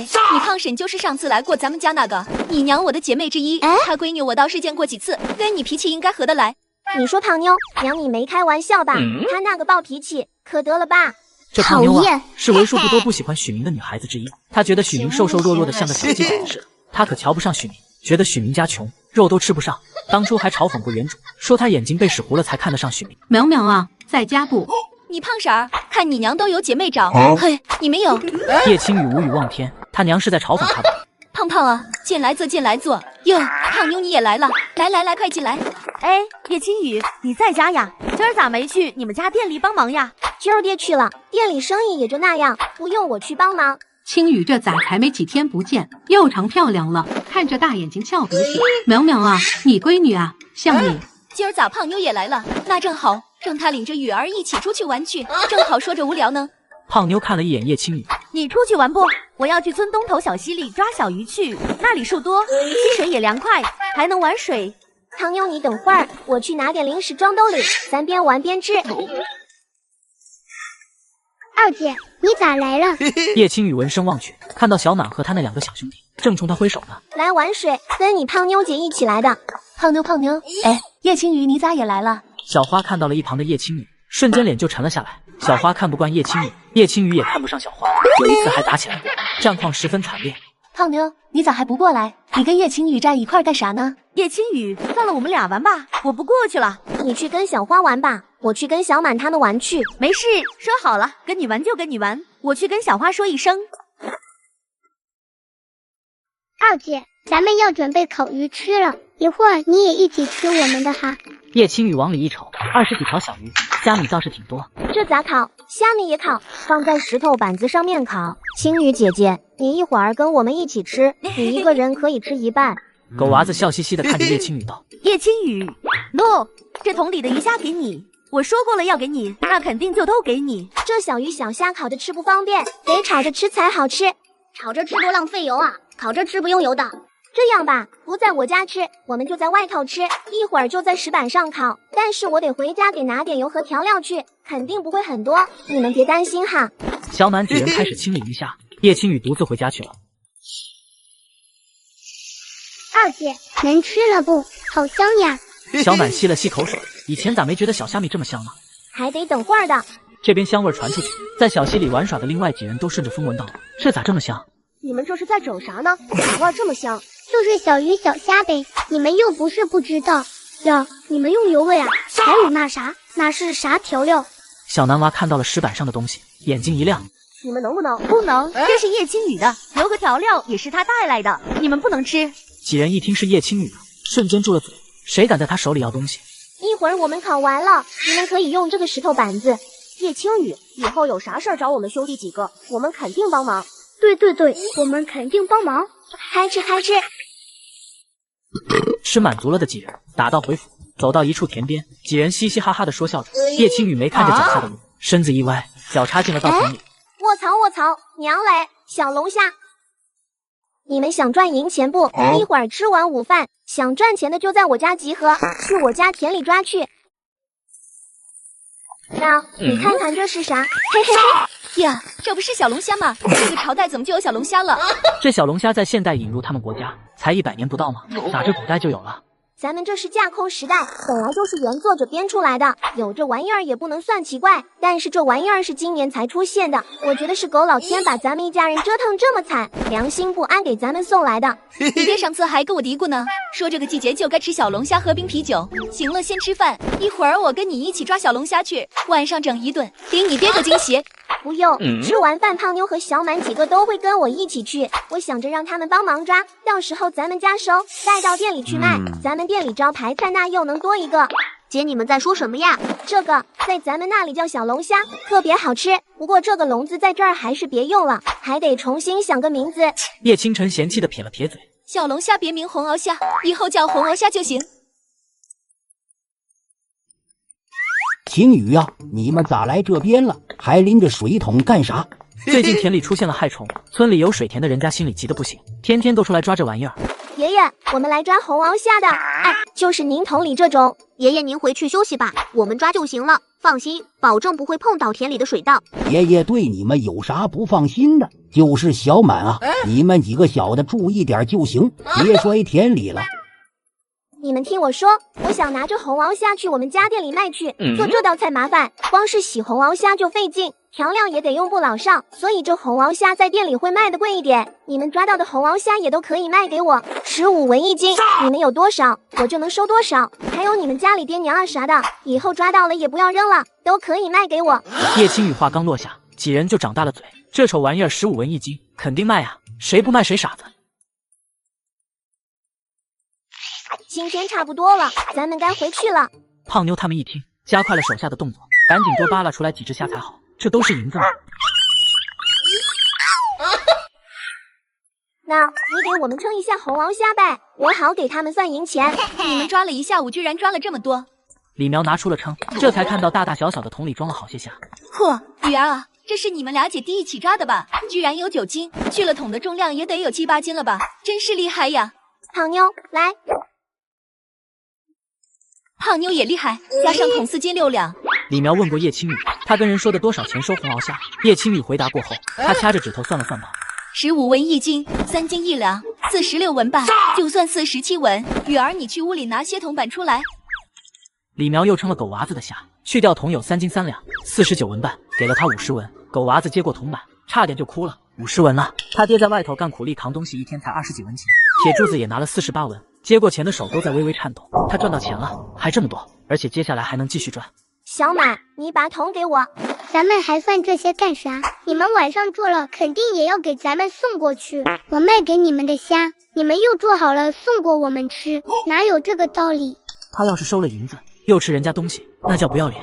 那不一样，那是咱们家孝顺爷奶的，这个是你自己靠努力抓来的虾，怎么能不要银钱？叶青雨说完要去拎小满手里的桶，小满死死扯住。那今天这个就不给你银钱了，不过以后我们还收，你抓了送来，该卖多少银子就是多少银子，到时候必须收，听着了没？小满还是觉得不大好。听着了。叶青雨拉着李苗到一旁商量，接下来对于这虾怎么收的事。那咱们家是不是该多收些，趁着这季节多囤一些虾，除了店里卖的，咱们还能放空间里，到时候不管啥季节，咱们都能吃上这玩意儿。李苗觉得闺女这想法不错，又能赚钱，又有口福，还能带动村里的经济，洗白他们的人设，这波赚了。从今天开始，我们家一直都会收红螯虾，有多少拿多少来。你们现在赶紧回去问问你们爹娘今天有没有去田里抓虾，有的话也一起拿来。几人听到这话，拎着空桶也来不及打招呼，撒丫子就跑。小满，你等等，晨儿，你去把堂屋里的瓜子、糖啥的给他装上带回去吃。天快黑了，几人把虾全都给洗刷干净了。叶清晨烧火，叶青雨打下手，李苗焖好饭，开始做香辣红螯虾。你们这是还没吃饭呀？这是干啥？今晚上吃啥呢？咋这么香？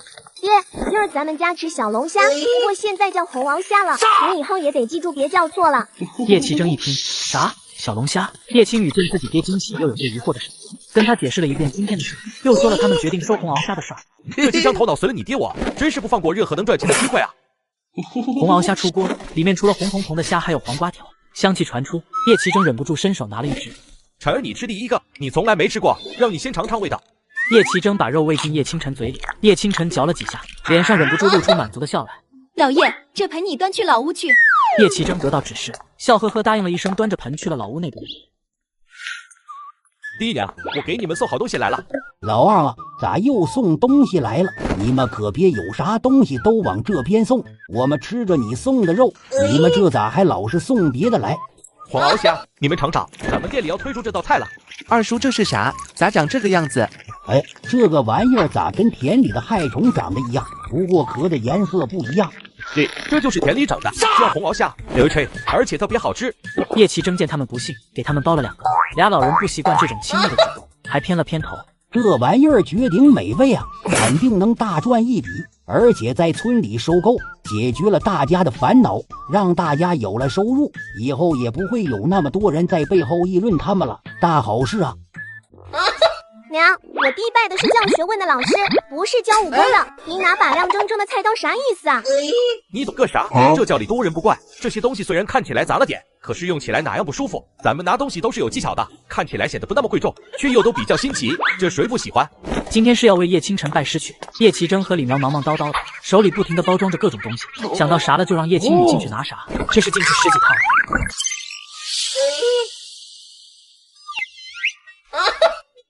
媳妇啊，你把刚做好的小龙虾给青雨拿，其余的东西都由我来拿。爹，我帮您拿这个包。你拿啥？这包袱那么重，没得把你腰压断了。对了，最重要的倒是让我们给忘了，是午休6里。闺女，你进去拿。啊，哪6里？这个。叶奇征下意识抓了抓脑袋，他也就是记得有这说法，延伸那个蠢货居然也给忘了。肉干、芹菜、龙眼干、莲子、红枣、红豆。叶青雨嘴里低声念叨了一遍，随即就进了空间。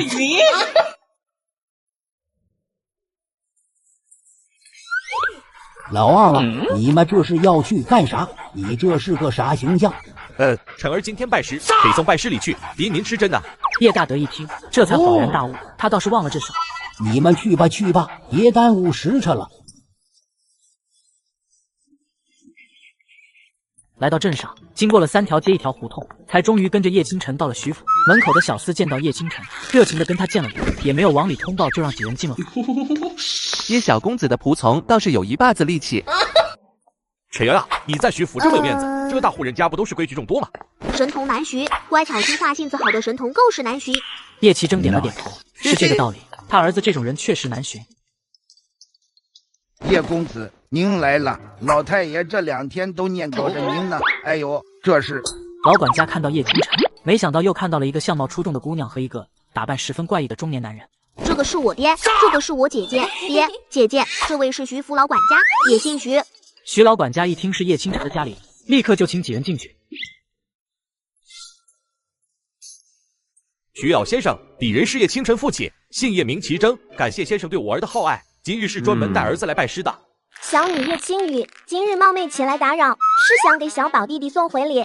小宝上次给他买了绢花，他得送1食河虾，拜师送1盘菜也不大合适。叶奇征小心翼翼卸下2个大布包，从里面一件一件的往外掏东西。徐远池和徐管家眼里有些错愕，居然装的都是拜师礼。倒不必如此费心准备，我就是喜欢清晨这孩子，他也实在对我胃口。不过这些都是徐老先生，这个陶罐里的叫洗发水是洗头发用的，一次舀那么1、2勺出来用就够了。还有这个叫香皂，洗澡洗手用的。还有这个白酒，比普通白酒更香醇，不过不能多喝，容易醉人。这个毛巾十分柔软。怎么还把菜刀捉进来了？不过这个刀啊是真不错，给家里厨子切菜那叫一个锋利。这个。徐远池此刻也站在桌子前面，随着叶奇征的介绍，对这些东西是越来越感兴趣。小叶啊，这个白酒闻起来确实不一般。老头子，我就好这口。这送礼简直都送他心坎上呀！他没事就爱小酌一杯。清晨啊，你带你姐姐去找小宝吧，他就在院里呢。我跟你父亲好好聊聊去。叶倾城看了自己爹一眼，得到了爹让他安心的眼神，才带着自己姐姐去了小宝的院子。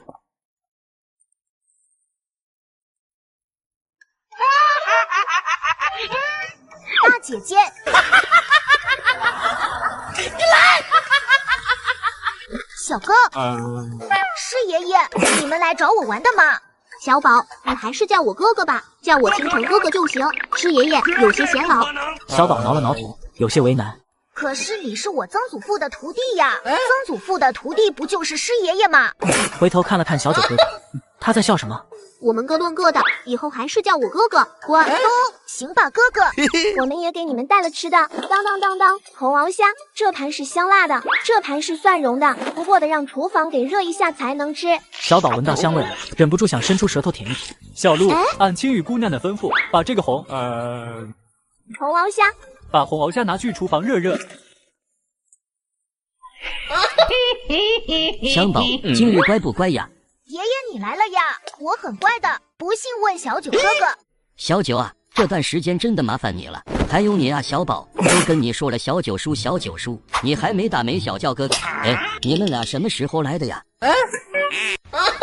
徐瑞哲话说到一半，才走进来，看到桌子边上坐着的两人，脸上立刻露出了笑容。小宝忍不住拿了一个虾，却是看了几眼都不知道该怎么下口，转头看了眼叶青雨姐弟二人，意思很明显。叶青雨看到小宝这样，笑着主动替他捞了一只。刀虾不难，这种东西还得自己动手吃才有意思。哎呦，这么热闹呀！这是吃的什么东西？这个是红毛虾，我们家店里也会随之推出这道菜品。徐老爷子，您要是去了，我们请您吃。在徐家待了半个时辰，聊得也差不多了。叶奇征带着子女告辞离开，他们都不准备直接回家，还得去店里看看。叶奇征叮嘱了李苗，让他把收上来的虾全都给他大哥他们。今天就试着推出新菜品了。老板、小姐、小公子，你们也来了。几人笑着回了狗蛋几句，就进了厨房。看着厨房里果然放着整整2桶的虾，大概能有10几斤的样子。这个虾会在今天推出，现在得清理出来。你们看好啊，捏着虾背得用这个刷子刷才能刷干净。他决定店里主推蒜蓉，香辣的得用辣椒，最好还是推蒜蓉的。终于到了中午，客人陆陆续续到来，叶奇征在厨房里忙碌了起来，让叶青雨姐弟出去推荐红螯虾，并且说了新菜品的优惠。客官们，咱们店啊推出了新菜品香辣红螯虾和蒜蓉红螯虾。要说这红螯虾绝对是夏天一绝，也就这个季节能吃上，再配上一杯冰酸梅汤，保证您今天吃了明天想。这道菜，叶青雨看吸引到了顾客的注意，滔滔不绝的推荐，最后抛出优惠：一盘虾2斤，不要您高价888文，也不要您原价88文。今日起开始，未13日都能享受优惠价。香辣红螯虾一盘只要您78文，蒜蓉的更优惠，一盘只要70文。老板，这啥红螯虾咋开着？有些熟悉啊。这位客官好眼力，红螯虾是生长在田里的，见过也不奇怪。不过这东西被人误认为是害虫，其实不然。这东西不仅口味独特，吃了对身体也大有好处。食客们一听，也没有太多的纠结，管他的，田里长得又如虎，好吃不就得了。2位小老板要一份他们正在吃的这东西。云怀哥，你怎么来了？云怀哥，玉眼，你是才从京城回来？问完这话，他突然发觉被自己姐姐死死的捏。王爷别生我弟弟的气，我弟弟这事他有罪。叶清晨这才突然反应过来，王爷见谅，您实在是太亲民了，相处久了竟忘了王爷尊贵的身份。你这样倒是显得和我关系不好了。你看云怀在外人面前叫我王爷，在你们跟前都叫我名字，你们和他一样，和我都是朋友，怎么就叫不得了？父皇从小就跟我说，交友要看心，而不是身份。你们也别太看重这些东西。叶清晨听完莫玉眼的一番话，上下打量了他一眼，满意的点了点头。又来了又来了。那个，咱们去后面院子里拜，这里说话也不太方便。爹，还有虾没？早没了，幸好咱们是刚来没多少，客人就开始卖了。要是等到现在这种爆满的时候卖，那都不够分的。那怎么办？姬风玄和莫玉眼在后院呢。姬风玄就是我和弟弟跟你说的朋友，本来还想给他们吃红螯虾呢。哼，他们在后院，虾没了，那你给拿串啥的去？问问他们啥时候有空，咱们专门给他们留上。二哥，刚才我还跟你说呢，青雨他们领着王爷去了后院。是吗？没听到，厨房声音太大了，还有就是你声音太小了。对，你们玩，我还是拿串去吧。你们聊什么呢？我们正聊我的事儿呢。我不是带了红薯和土豆回京城吗？还用叶青雨教我的方法做给皇兄尝了尝，可依然对产量半信半疑。皇兄真是一点都不相信我，我看起来这么不靠谱吗？莫玉眼做出一副委屈的表情，看着季风玄和叶清晨二人，本来聊得好好的，莫玉眼突然心情就有些低落了下来。他好想父皇啊，可惜他父皇。莫玉眼注意到了两人的表情，有气无力的道：“没事，就是突然想到了我父皇，觉得有些想他。”叶清晨听到这句话，瞬间红了眼眶，差点没憋住眼泪。看自己儿子低落的样子，他真的有一种想上去抱住他，最后还是生生忍住了。他现在只是一个小孩子，又有什么用？预言，先皇应该是希望你们一辈子平安喜乐的。若是他在天有灵看见你这副样子，怕是要伤心了。莫玉眼低下头，深深的看了叶清晨一眼。为什么见他第一面时就觉得莫名亲切？为什么他觉得和他在一起的感觉越来越熟悉？第一次见面他们蒙着面，自己却并没有觉得被冒犯。送他珍贵的玻璃杯，他竟然没有觉得他们别有所图。后面陆陆续续的相处，叶清晨对他的态度并没有几分尊敬，甚至可以说是一丝也无。叶清晨会不会是自己父皇转世？随后又重重的摇了摇头。叶清晨7岁，他父皇去世才5年，他都有些魔怔了。烧烤来了，你们聊些什么呢？叶青雨招呼着众人吃烤串，又对两侍卫笑了笑道：“你们也吃啊，旁边不是还有张桌子吗？你们都别客气，吃吧。”青雨的一番心意，别浪费了，都吃完。青雨，你这烤串技术没得说，上次你被蛇咬了，我没尝到你亲自烤的串，倒是有些可惜。王爷，今儿怎么想起来青女镇了？是不是红薯出什么问题了？实不相瞒，我和云怀在京城待了几天，是真馋你们店里的这烧烤麻辣烫了。我正好要回封地，云怀就跟我一起来了。叶启真听完哈哈一笑，豪爽的道：“你们没尝过我们店里的红螯虾，今天才上的新菜，不过量不大，卖光了。什么时候你们有空来尝尝那滋味？”那今日我们就不回府城了，明日又来你们店里尝尝这红螯虾是不是如此之美味。小二，来一坛酒。你有病啊！在别处喝醉了来这里闹什么呢？刚洒我衣服上了，你必须得赔我。赔钱啊？赔？我有钱，很多。中年男人结结巴巴的说完这句话，就往怀里掏钱，一大锭银子扔向那个客人。溜了。酒呢？叶奇征几人也从后院出来，莫玉远和季风玄看到此人均是一愣。他一直在这里，上次我来这里就是受父亲所托而来的。莫玉远点了点头，没说话。这位客官，我们店了不卖酒的，木有酒，实在是抱歉。不卖酒？为什么？是不想卖与我？我有银钱。客官，这不是银子的问题，是咱们店从来就不卖酒，确实对不住。男人一听叶平说没酒，快速伸出手拽住了叶平的衣领，然后突然顿了一下，缓缓低下了头，把头埋在了他的胸前。公子叔，我是云怀。云怀，你是来找我喝酒的吗？公子叔，你跟我来，别吓到人了。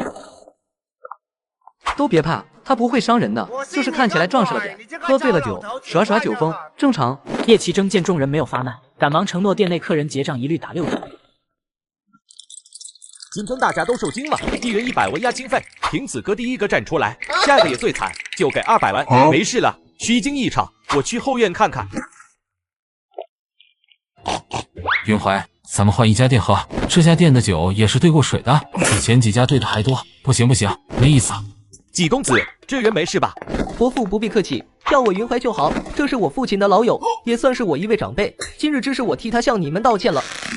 这喝醉了，人之常情，也没什么大不了的，这也没出事，你可别这样。季风玄等人不再多留，就告辞离开了，说是明天再来，还说十分期待他们说的红螯虾。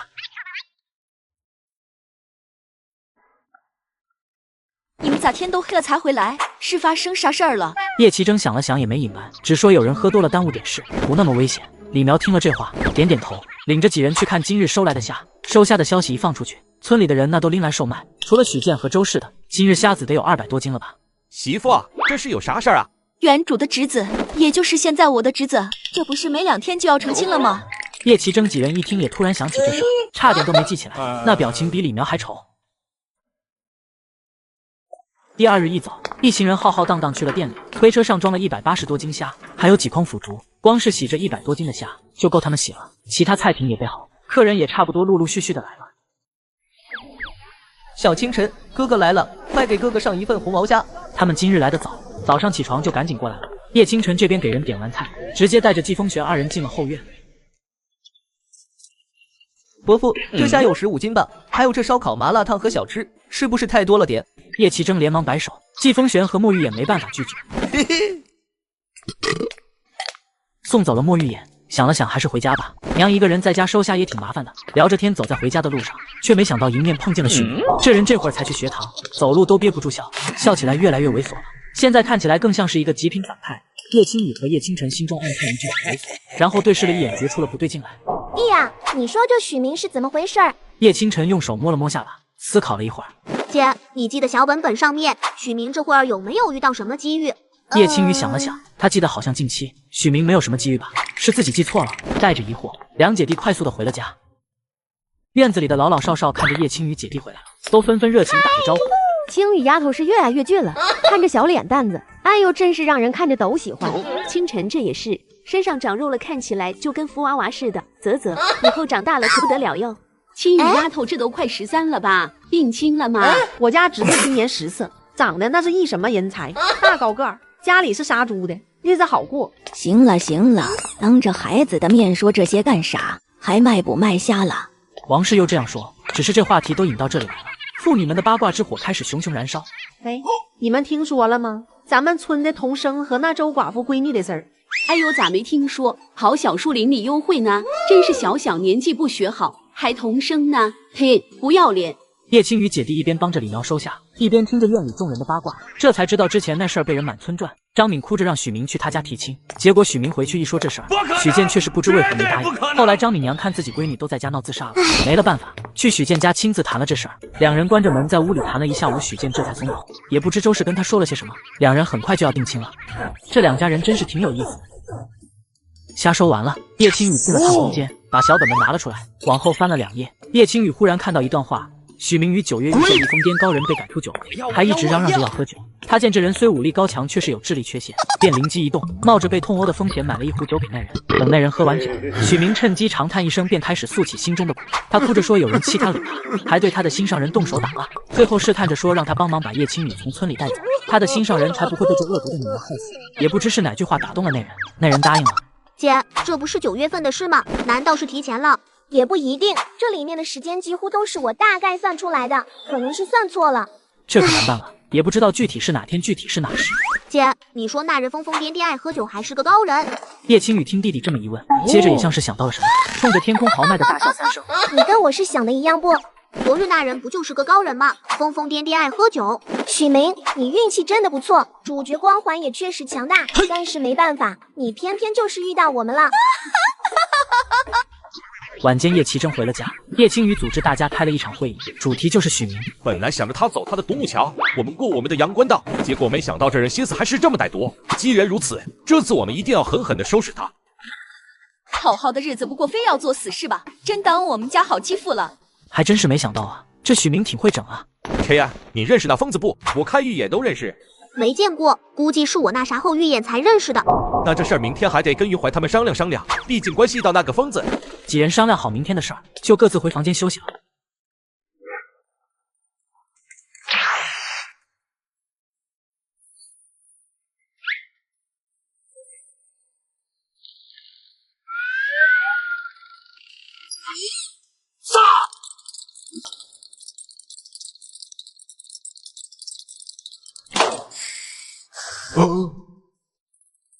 爹娘，我姐姐不见了，被人给劫走了。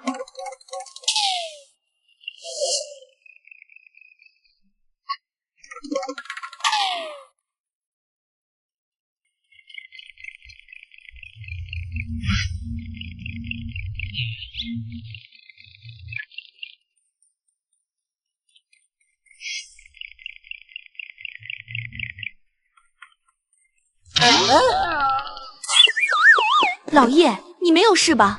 也不知道跑了多久，被石头绊了一跤，摔到地上，这都跑到镇口来了。咱们追不上了，你别急，咱们闺女不会有事。与其这样追，不如进空间看看闺女在不在里面。我晕！爹，可颠死我了，差点被颠土了。哎呀，闺女，我就知道你不能有事。你这患在哪儿啊？我和你娘在镇子边上呢，你弟弟也撵你们去了。叶青雨回想了一下刚才的路线，在徐府旁边不远，是因为经过了那里。离徐府不远，在徐府正对着的左边第2条巷子里，也是大户，不过没看清有没有挂匾，门是朱红色的。父女两人简单的说了一下，就离开超市，而叶青雨被疯子带回家，就扔进了杂物间里。疯子走的时候，杂物间的门没关，他就这么光明正大的走出了杂物间。也不知道疯子这么有钱，许明到底是怎么指使疯子去抓我的？就为了喝那口酒，还是因为他头上的光环？就在叶青雨胡思乱想的时候，突然传来了有些沙哑又有些冰冷的声音。谁？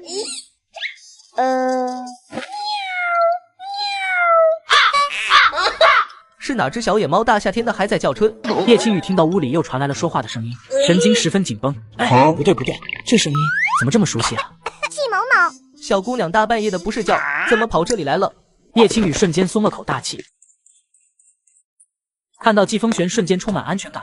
这个小少年啊，时刻出现解救他这个老阿姨。叶青雨，你学猫叫的声音太难听了，跟我家猫叫春似的。你家猫叫春有我好听的？不对，呸！我是想说，你怎么知道是我的？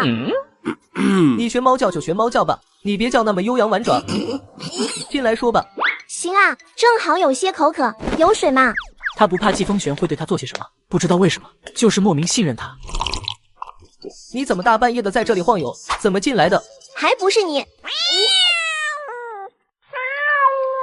季风玄听到声音，噗呲笑了一声，比你学得像，起码是只正常的奶猫。叶青雨尴尬笑笑，他学的有那么不像吗？清晨，你进来吧，你姐姐在这里面。季某某。叶青雨听完这熟悉的话，讪笑着看了一眼季风玄，他弟弟真不是他故意教的。是罗，季某某，赶紧进来，你们这是玩捉迷藏呢？这一个二个的大半夜跑这里来学猫叫。姐，你没事吧？都怪我腿太短了，追不上，差点就跟丢了。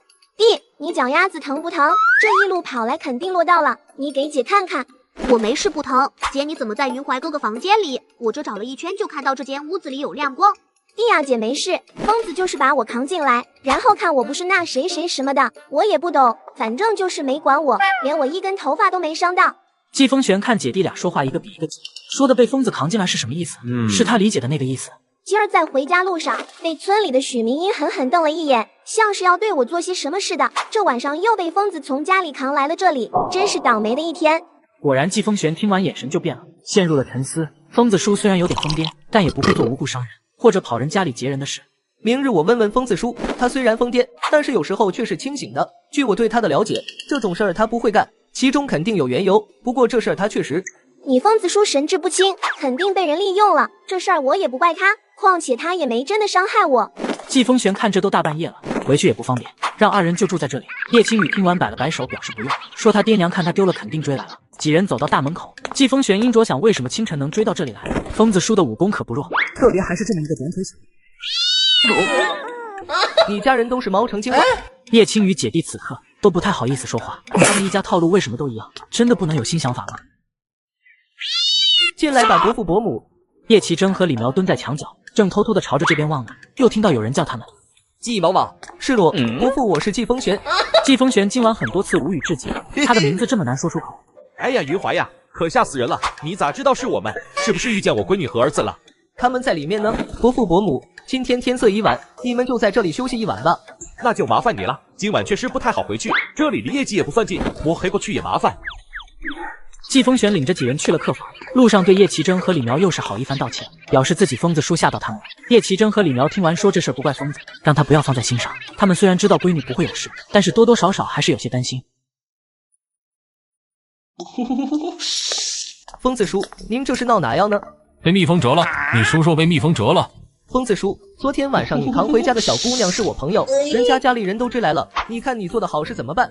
龙疯子一听这话，整个人都蔫了下来，高壮的汉子耸拉着脑袋。我本来以为他追不上的，我回来才发现被人骗了，想今天把人送回去了，这下子可怎么办？我不会挨打吧？一会儿人家过来了，你跟人家真诚道个歉，你再把为什么要抓走人家的理由说出来。自从认识疯子叔，他就是这样的，时好时坏，现在还算是比较清醒了。疯子叔不喜欢人太多了，在青云镇待了1个月了，这是他待的时间最长的一个地方。想到这里，季风玄看了一眼疯子。疯子叔，你从未在同一个地方待这么久，是不是有什么线索了？云怀，不知为何，这段时间我总觉得他们就在青云镇，不过我这脑子时好时坏的，找得太慢了，而且我总觉得青云镇这个名字很熟悉。有线索就好，到时候我派人过来帮着一起找，总会找到的。不过您说对青云镇熟悉是什么意思？龙疯子刚想回答，就见饭厅门口走进来几个人，看见几人，他的馒头脸一僵，自己被人忽悠劫了人家闺女，结果被人家一家人找上门来了，咬了咬牙，狠了狠心。实在是对不住，龙某糊涂做了错事，你们想对我做什么都可以，来吧，我受得住。那个疯子兄弟，实在是不太好意思，我们不是嘲笑你，我们就是……这件事虽然是我被人忽悠着做下的，不过也确实是做了，我会给你们一个交代。这个人，哼。许明，亏你还是个读书人，你这样败坏我家青雨的名声，还要不要脸了？还有你们听许明一句话就跟着来了，说的好听是帮我家，说的不好听那就是要一起败我家青雨名声。吴氏拉着婆婆不让她冲上去挠人，还一边骂着许明和一众人。许明，你确定这事儿是真的？姑娘家的名节可不是能拿来开玩笑的。这事儿人命关天，我许明就算是和叶家有仇，也不会胡言乱语。许明说话时显得十分正义凛然，有一大半的人已经是信了他的话。乡亲们，昨天夜里，我亲眼看见有一个高壮的黑衣人，他抱着叶青雨往后山的方向一路狂奔。黑衣人发现了我，把我砍晕了。吴婶，叶青雨有没有失踪，你们心里清楚。看着许明这副真诚的模样，这下子几乎所有人都信了他的话，纷纷劝着叶家人。嘿，你们这些蠢货，被人忽悠了还觉得自己像个多大的好人似的。我孙女要是真出事了，我儿子他们不知道叫人吗？我告诉你们，你们要是让我孙女的名声毁了，以后别再拿虾到我家卖了。我孙女肯定没被人劫走，她跟着我二儿去镇上了。既然老二没招呼人，那就证明青雨没事。众人听他们这么说，瞬间又摸不着头脑了，这到底是咋回事？你们怕叶青雨名声受损，完全不顾她的安危，你们就是这样做她的长辈的吗？我都替她感到悲哀。村里人对于这件事完全不知应该信谁了。不过见叶家如此态度，也都不想多管闲事了，只在心里怪许明把他们拉来，还把叶家人得罪了。许明，你刚才说的什么？能不能再当着我们的面说一遍啊？叶青雨，你怎么会在这里？你不是被疯子？意识到说错了话，又赶紧闭上了嘴巴。疯子？什么疯子？你难道是找了哪个疯子来抓我姐姐？结果我姐姐运气好，那疯子没找到人。许明，你坏我姐姐的名声，还把咱们杨柳村的村民当傻子遛着玩儿呢。实际上这句话叶清晨也没说错，许明不就是把他们当傻子遛了吗？许明，你可真是打得好算盘！一个村的人到底有什么深仇大恨？你要这样败人家一个女娃的名声？你一个童生，竟做出这种龌龊事来，还找什么疯子要把人家劫走？去把李正叫来，给叶家主持公道。雨儿啊，他们说你被人劫走了，你告诉他们，你一大早去哪了？我们一家都去了镇上，这不是卖虾吗？清洗起来费时间，没办法，赚点钱不容易。这下不是随便洗洗就能干净，泥里长大的东西还得仔细刷，老费劲了。算了，我家以后不卖这玩意儿了，没啥意思，挣点钱累死累活的，天刚蒙蒙亮就得出门。村民们一听这话，顿时着急了起来。青雨丫头啊，你们家可别不收啊！这样吧，我们都给你们洗干净拿来，你看行不？价格还是不变。算了，还是15文一斤，洗干净拿来。还有你，许明，你们要干嘛？救命啊！心思真是够歹毒，许明，总有一天我会要了你的狗命。许明顾不得身上的疼痛，瞪大了眼睛看着叶清晨，眼中尽是恐惧。耶，这狗东西尿了，散开散开，真恶心。许明哥哥，你怎么了？张敏3步并作2步跑向许明，却看到许明满嘴都是血，眼眶一下子就红了。许明哥哥，是不是叶家人打的你？叶青怡，你们怎么能这样做？许明哥哥要是有事，他要是有事，小白脸，麻烦把你指着我的手放下！你信不信老娘把他掰断？你的许明哥哥，他想找个疯子半夜来劫我，想要了我的命不说，还往我身上泼脏水，坏我名声。张敏听完他的话，下意识地看向许明。许明哥哥，李正来了，大家让让，快让让！大德，这是咋回事啊？是我们打的。这狗东西败我孙女的名声，你说这该不该挨打？把许明抬回他家里去，许见他就是这样管教儿子的。我们村出了这样一个人，简直是耻辱。还有你们，长点脑子吧，被人2句话就忽悠来了，也不想想许明和叶老二他们什么关系？家里的地都打理完了吗？田里的红毛虾都抓完了吗？有钱不挣跟着瞎闹，是不是叶老二给了你们赚钱的机会？你们却嫌钱赚的太多。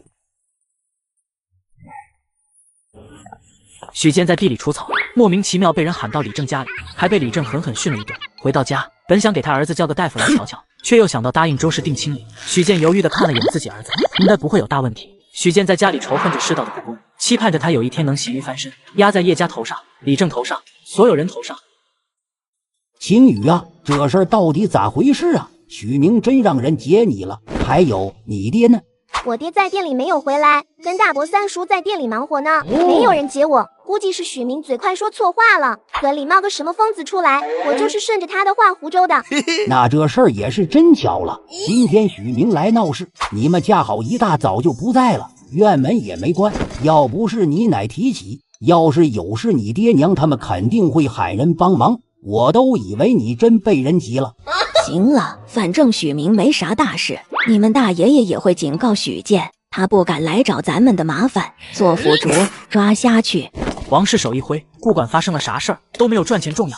老婆子，你和老大媳妇在家做腐竹，存货没了，店铺里还要用呢，必须得做出来。老三媳妇，你去东边那块田里，我去西边那块田里。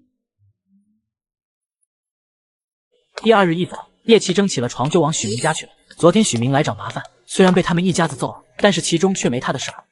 许明这个，昨天半夜让人去我们家，我起夜差点被人劫走了。看老子今天不揍死你，也是幸好我年轻力壮，平时还多加道脸才把人打跑了，不然真要是被人劫走了，我的名声就被毁了。好多人在家里都听到了叶奇征的喊叫，纷纷出门看热闹。大家纷纷猜测，许明还真是能耐啊！前天劫叶青雨没得手，昨天居然又让那疯子去了。许家是想要我们一家人的命啊！好狠毒的心，还同生。许明，你给我开门！开门！开门！开门啊！你有本事劫我人，你没本事开大门。叶老二，你干啥？一大早的就在这嚷嚷，让不让人活了？许健看着门外的叶老二和他后面一群村民，眼里都要喷出火来了。不让你活，你儿子让我们家活了吗？前天就找人想劫我闺女，幸好我闺女运气好没遇上，结果昨天那人又来我们家劫我来了。许健，你教的好儿子，动不动就想劫人杀人，这种人放在咱们村里人谁敢惹？乡亲们，这要是哪天谁不顺他们家的意了，没准晚上就有人翻墙跑你们家去，你们难道不害怕？叶老二，你说有人去你们家劫人，那就有了吧？再者说，就算有人去了，那就能证明是我儿子让他去的吗？哼，还想狡辩？昨天劫我那人说，你儿子让他务必要做好他交代的事，只不过他把时间搞错了而已。要说你儿子忽悠人家一根筋的疯子，也只有他才做得出来了。叶奇征两手抱在胸前，盯着许健十分紧张的脸，眼睛转了转。2两银子的精神损失费，少1文都不行。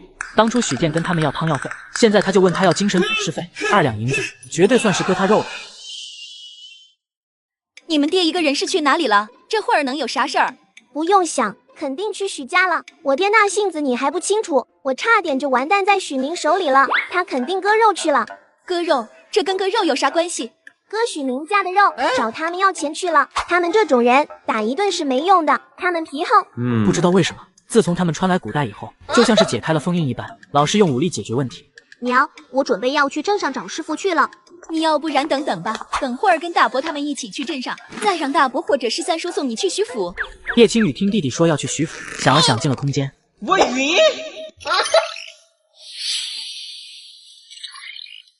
拿了6面小圆镜子出来，又拿了一套玻璃杯，镜子既风旋和墨玉眼一人3面，送人也行，防止摔坏了备用也行。我是一条酸菜鱼，又酸又菜又多余。我是一只黄焖鸡，又黄又嫩又辣鸡。小满，二姐需要你。二姐，你是不是有事情要吩咐我？你去一趟许明家，看看我爹在不在那边，在的话，看他在干嘛。你看到了回来说给我听，可懂？小满得到吩咐，小手一挥，领着他的2个小兄弟就去了许明家。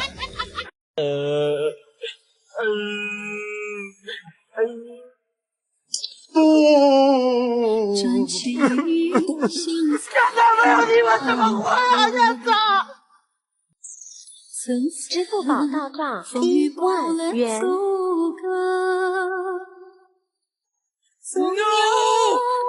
没有你们怎么活啊？这子！青雨，呆，你这是干啥去？找野菜，你去不？找野菜？去，等我。叶青雨还真没干过这种事，但是原主干过，反正也没事，就当去兜风了吧。到了山脚下，叶青雨见到不少人在挖野菜。这片山很大，村里不少人家吃不饱饭的都会来这里挖野菜。要说这个时代，饿死冻死的人不在少数。青雨，你怎么也来找野菜了？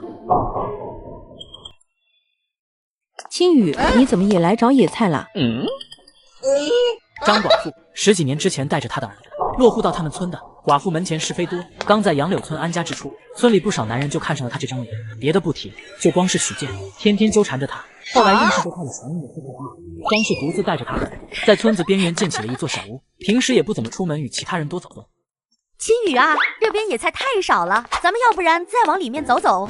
叶青雨四处看了看，确实人太多了，而且比人家来得晚，只能捡剩的。里面怕是不安全吧？咱们又不进太深，你没看都有些人往里走了吗？你放心，这边缘是不会有野兽的，而且没准运气好还能捉到野鸡呢。平时也有不少人往里去，也没听说过谁遇着过啥。跟着前面2个女人进了山，不过也不敢走太远，大概就走了半刻钟的样子，就不敢再跟着他们往前走。哎呀，青雨，你摘那不能吃的玩意儿干啥？见叶青雨居然摘那黑黢黢的东西，一脸嫌弃。胖妞啊，你不懂，这不能因为人家长得丑就不能吃啦。这个叫木耳，味道非常棒。我跟你说啊！突然，从不远处传来了一声女人的尖叫，把他和胖妞吓了一大跳。嘎哈，吓死人了！胖妞，你赶紧去外边叫人，我的娘嘞！救命啊！我的娘嘞！救命！救命！快跑啊！野猪下山了！我操！山脚下的人一听野猪下山了，顿时连放在地上的竹篮子都不拿，转身撒丫子就跑。救我！救我！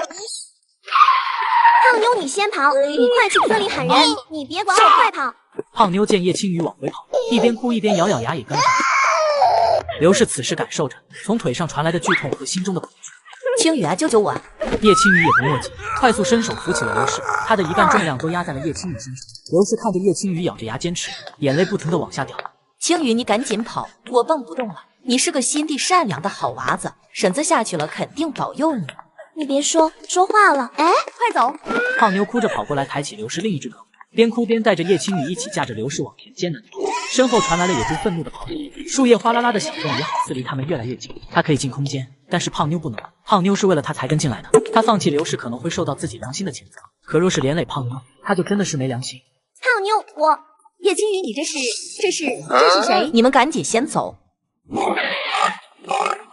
胖妞，你扶刘婶先走一步，我过去看看。青雨，你。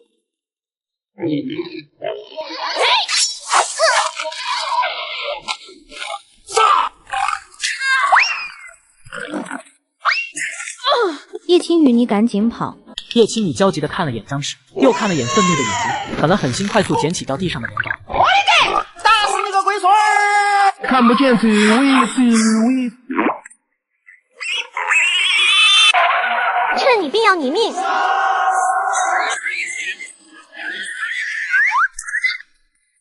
你怎么样？叶青雨看着这个嘴唇发白的女人，这张氏竟还是个深藏不露的高手啊！张氏先割出来了一条大口，他才能顺利的把野猪的颈动脉砍断。喂，你们没出事就好，我就是旧伤犯了，真是没想到我现在这么不中用。叶青雨仔细检查了一番，发现张氏身上确实没有伤口，确实是他所说的旧伤复发了。你还能不能站起来？能站起来的话，咱们先下山；要是不行的话，我就只有找人来抬你下去了。我腰伤有些严重，怕是直不起身来，得麻烦你去跑一趟了。他腰伤了10几年了，平日里做活弯腰都隐隐作痛，这么一摔，连站起来都难。我尽量快一点回来，你一个人在山上别怕，一定要小心。叶奇争两口子刚才还在家一起发愁明天回娘家吃席的事儿呢，可是却没想到有人跑他们家来哐哐敲门，他们还以为是许健不甘心那2两银子的事，跑来找叶奇争呢。就听外面的人焦急地说什么叶青雨他们在山上遇到了野猪，这可把他们都吓懵了。两人出了门一看，不只是他们，还有好些人都带着武器出了门。乡亲们，咱们一定要把人救回来。你们平时干架吐口水啥的都行，但是在外头不管是谁出事那都必须的。今天你不尽力帮别人，明天就没人帮你，这就是咱们村里的规矩。李正我们知道的，我们肯定尽力。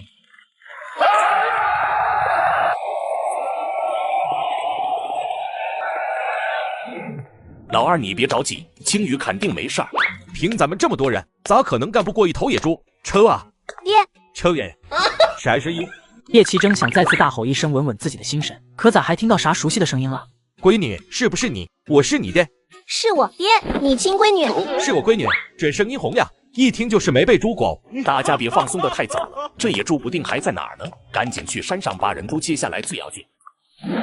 爹，野猪被摔死了，有人受了点伤，爹你们上来抬一下。想到张氏平时在村里十分低调，恐怕不想暴露自己会武功的事儿，也就帮他隐瞒了下来。青雨啊，这野猪被摔死了，咋脖子上还有这么大个口子？这玩意儿也不是完全被摔死的，他追我们，可能踩到啥不小心摔了就晕倒了。完了，我和张婶子就一起用镰刀把他咔嚓了。来，张婶子是为了救咱们才从山下跑上来的，要不是他拖延时间让胖妞把刘婶子先扶走，咱们估计都落不着好。张婶不愿意暴露自己的实力，那他就尽力帮他打掩护。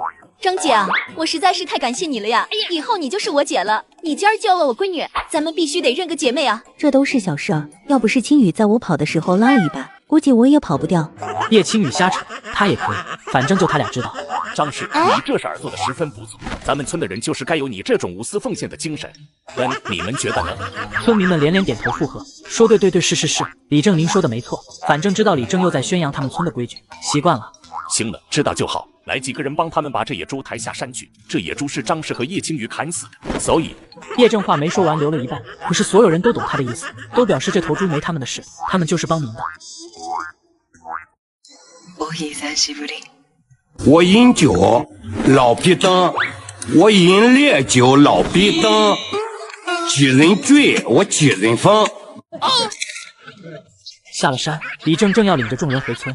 老二，这野猪卖的话，咱们就帮你们驮镇上去。那就麻烦大家伙儿帮忙运去镇上了，回来我请你们吃酒。几个汉子一听他这话，瞬间像打了鸡血似的，来到镇上。叶青雨和李苗带张氏去了医馆，叶奇征领着几个汉子找到了最大的一家酒楼。凭着叶奇征那小子以情共之以理的话术，最终顺利谈到了25文1斤。这头猪艰难上称，一称，嚯，360斤！掌柜爽快数出9两银子，这可把跟着一起抬猪来镇上的几人羡慕坏了。快让刘掌柜长长眼！叶老二啊，这银子你们准备咋分了？平分呗，这一起打的肯定一人一半啊，谁也不占谁的便宜。几人点点头，是该平分，一家分4两5钱，那也算是发了大财了。医馆内碰上了刘氏他们，刘氏的脚踝肿的那叫一个高，拉着叶青雨就是一顿千恩万谢。青雨啊，要是没有你，我就死在山上了，你就是我的救星啊！青雨啊，叔谢谢你们，如果没有你们，我家婆娘……叶五叔，你不必这样，婶子都那样了，我和胖妞救她也是应该的。这事儿胖妞都跟他说过了。叶武一看见刘婶受伤，赶紧就背着她跑到镇上了。张氏因为伤重，只能去了医馆里见大夫，在李苗母子2人紧张的眼神注视下，对着张氏一通检查。检查完却是沉着脸摇了摇头。张姐啊，你别怕，不管再严重，咱们有银钱那就肯定能治好，我们绝不会看着你。李苗是真伤心难过呀，伤到腰了，这是不是瘫痪了？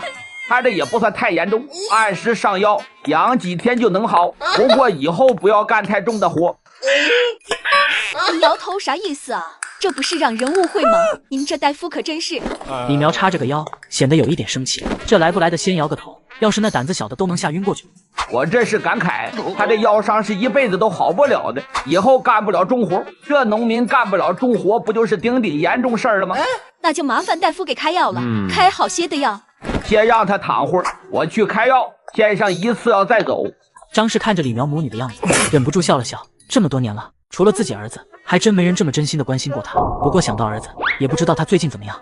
张姐，你这呆呆的是在想啥呢？你别担心，大夫说了你这样没事。张氏上完药，又拿了几天要用的药，就被叶奇征几人给抬回了村里。刘氏也被叶武背回去，带回了村。刘氏又硬是带着伤，被叶武背着送张氏回了家。这几日我都会过来伺候你，你可千万别起身哦，就躺着就行。你别看我脚伤了，一只脚那也一样好使。你只有一只脚能来伺候我张姐干啥？明天我回娘家，让我嫂子或者弟媳来帮一天忙，等我回来了，我来伺候她就行。她救的又不只是你一个，那还有我闺女呢，你可别来添乱了。弟媳啊，你家闺女那也是为了救我，要不是救我，她早就跑了。我也感谢你家闺女啊，这事儿还得我来，我能行的，哪能让你们受累。安顿好张氏，刘氏就被叶武背回了家。李苗也把叶青雨打发走了。张氏家也不大，茅草屋3间，不过收拾得干干净净。当时见着这野猪时，他还扑腾着嗷嗷叫呢，我们按都按不住，今儿那叫一个大。你们不知道，那猪脖子喷血啊，是喷了1丈高，差点溅我身上。还有呢，那猪弟弟真是神奇，一直在地上蹦跶。所有人听着他们说的这些，都惊讶地张大了嘴，这也太危险了。张氏和叶青雨这也太牛了，竟然把这样一头野猪干翻了。啊不，把野猪给反杀了。让让啊，麻烦大家让一让。哎呀，青雨啊，你可算是回来了，担心死我们了。叶大德一脸担心地拉着叶青雨上下检查一通，没想到听人说叶青雨打了头野猪，可把他吓坏了。多谢各位抬爱，记得咱家闺女命大，感谢乡亲伸手支援，经过我家大摆宴席，还请各位长脸。厨房里，叶奇征不停忙碌着，叶青雨这会儿也在厨房帮着烧火。耶，这事儿都怪我，我就不该瞎跑。为了挖几根野菜，现在多的都搭出去了。叶奇征心疼地看了眼闺女，咋的？你以后就不打算出门了？要做那大门不出二门不迈的大家闺秀？我跟你说，这人倒霉起来和水都塞牙缝。你虽然确实挺倒霉，但是总不能因为这个不出门了吧？小心这些就行，别担心那么多。叶青雨嗯了一声，声音闷闷的。叶奇征看着闺女那失落样，心里忍不住叹了口气。就谢谢大家了，你们听到我闺女有危险都奋不顾身的跑上山，我叶奇征也不是那不懂好赖的人，你们的这片心我记住了。来，我先干为敬，敬大家伙儿一碗。叶奇征端起一碗酒，一仰头来了个豪迈。老二啊，有种，你这酒量比你爹可好多了。我饮酒老皮灯，我饮烈酒老皮灯，几人醉我几人疯。三婶儿，明天得麻烦你帮忙照顾一下张婶儿，我们要去外公外婆家，应该下午就能回来。吴氏感叹，这小侄女儿真的乖巧可爱啊。所有人都走后，叶青雨看着在屋子里不停晃悠，又陷入焦虑的爹摇了摇头。闺女啊，你说我准备的东西够不够了？你看看还差点啥不？差啥你都给我填上。爹，是不是太多了？咱们拿都不好拿，去外公家得走1个时辰呢，背着累不累人呀？叶奇征听到叶青雨这句话，像是突然想到了什么似的。对呀，走着去。你是去詹母娘家，怎么能走着去呢？闺女，跟爹去镇上挑头骡子去，咱们赚了这么多银子，也该配辆车才对。叶青雨跟在身后一脸懵逼，什么情况？他们家要买车了，决定的好草率啊！到了专门交易牲畜的集市上，两人发现这里也没几头骡子可选。青云镇的生活水平确实有待提高啊！啥事啊，闺女？爹，你过来。爹，你不觉得那头骡子长得太过于磕碜了吗？你看旁边那头，毛发浓密，眉清目秀，哪像这头长着一张跟长苦瓜一样的脸，看着就没心情了。你懂啥？这玩意儿是拿来用的，又不是拿来看的。咋的，眉清目秀，你还要跟他处对象？爹，我是您亲闺女，算了，您接着去砍价吧。咱们肯定要坐在小轿车上笑，哪能坐在自行车上哭？叶奇征和男人好一番交涉，砍价砍了1度2分，都情绪激动，张牙舞爪，互相争辩为止。最终，叶奇征以6两7015个铜板喜提一头中用不中看的骡子。1 2 3 4， 我要一只小毛驴。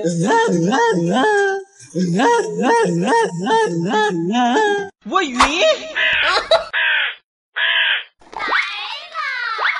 哎，这不是苗子吗？老李头，一家苗子带着你女婿和外孙回来了。叶奇征，大好的日子你来干啥？给我麻溜的滚蛋！叶奇征几人同时看着孙婆子，咽了口唾沫。这个婆子看起来凶神恶煞，好吓人呀！娘，咱们有事儿一会儿再说。今儿成子成亲这么老些人呢，可别让人看了笑话。笑话？还有啥笑话？笑话人家早就看光了。想起他女婿做的那些破事儿，他就老糟心了。当初真不该把闺女嫁给这么个破烂玩意儿。我告诉你，你赶紧给我滚回去，我们家可不欢迎你。青雨啊，你姐弟俩过来，让你们爹自己回去，还赶着骡车来，装啥大户人家呢？你啥样人这么些年了，我们能不知道？叶奇征被院门口好些人围观，此刻真是觉得尴尬的无以复加，完全不知道该说些什么才好。那个岳母啊，我这次不光是为了成子成亲而来，我主要是跟你们赔不是来了。之前确实是我混账，岳父还病着呢，让我媳妇儿回来借银子。你说我做女婿的没帮上忙也就算了，还做了这种不要脸的事儿，以后肯定会对媳妇儿好，也肯定会孝顺您二了。您给我个机会成不？原主那个狗东西可把我害惨了。你别做出这么一副可怜兮兮的模样，我知道你就不是个啥好玩意，跟我这装模作样的没用，滚蛋滚蛋！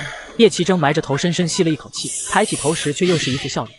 岳母，今儿成子成亲，我们给准备了好些东西，先给您搬进去再说。心怡呀，清晨帮爹搬东西进去。叶奇征说完也不等孙婆子回话，直接把一大堆东西全给抱了下来。哎呀，这50个鸡蛋一路颠簸没碎吧？哎，这2条鱼居然还有气儿！我靠，牛逼！这2条猪肉今早现割的，也没咋晒着，应该是没坏吧？还有这2斤红糖也没化，幸好放在最下头了，不然太阳一晒肯定的话。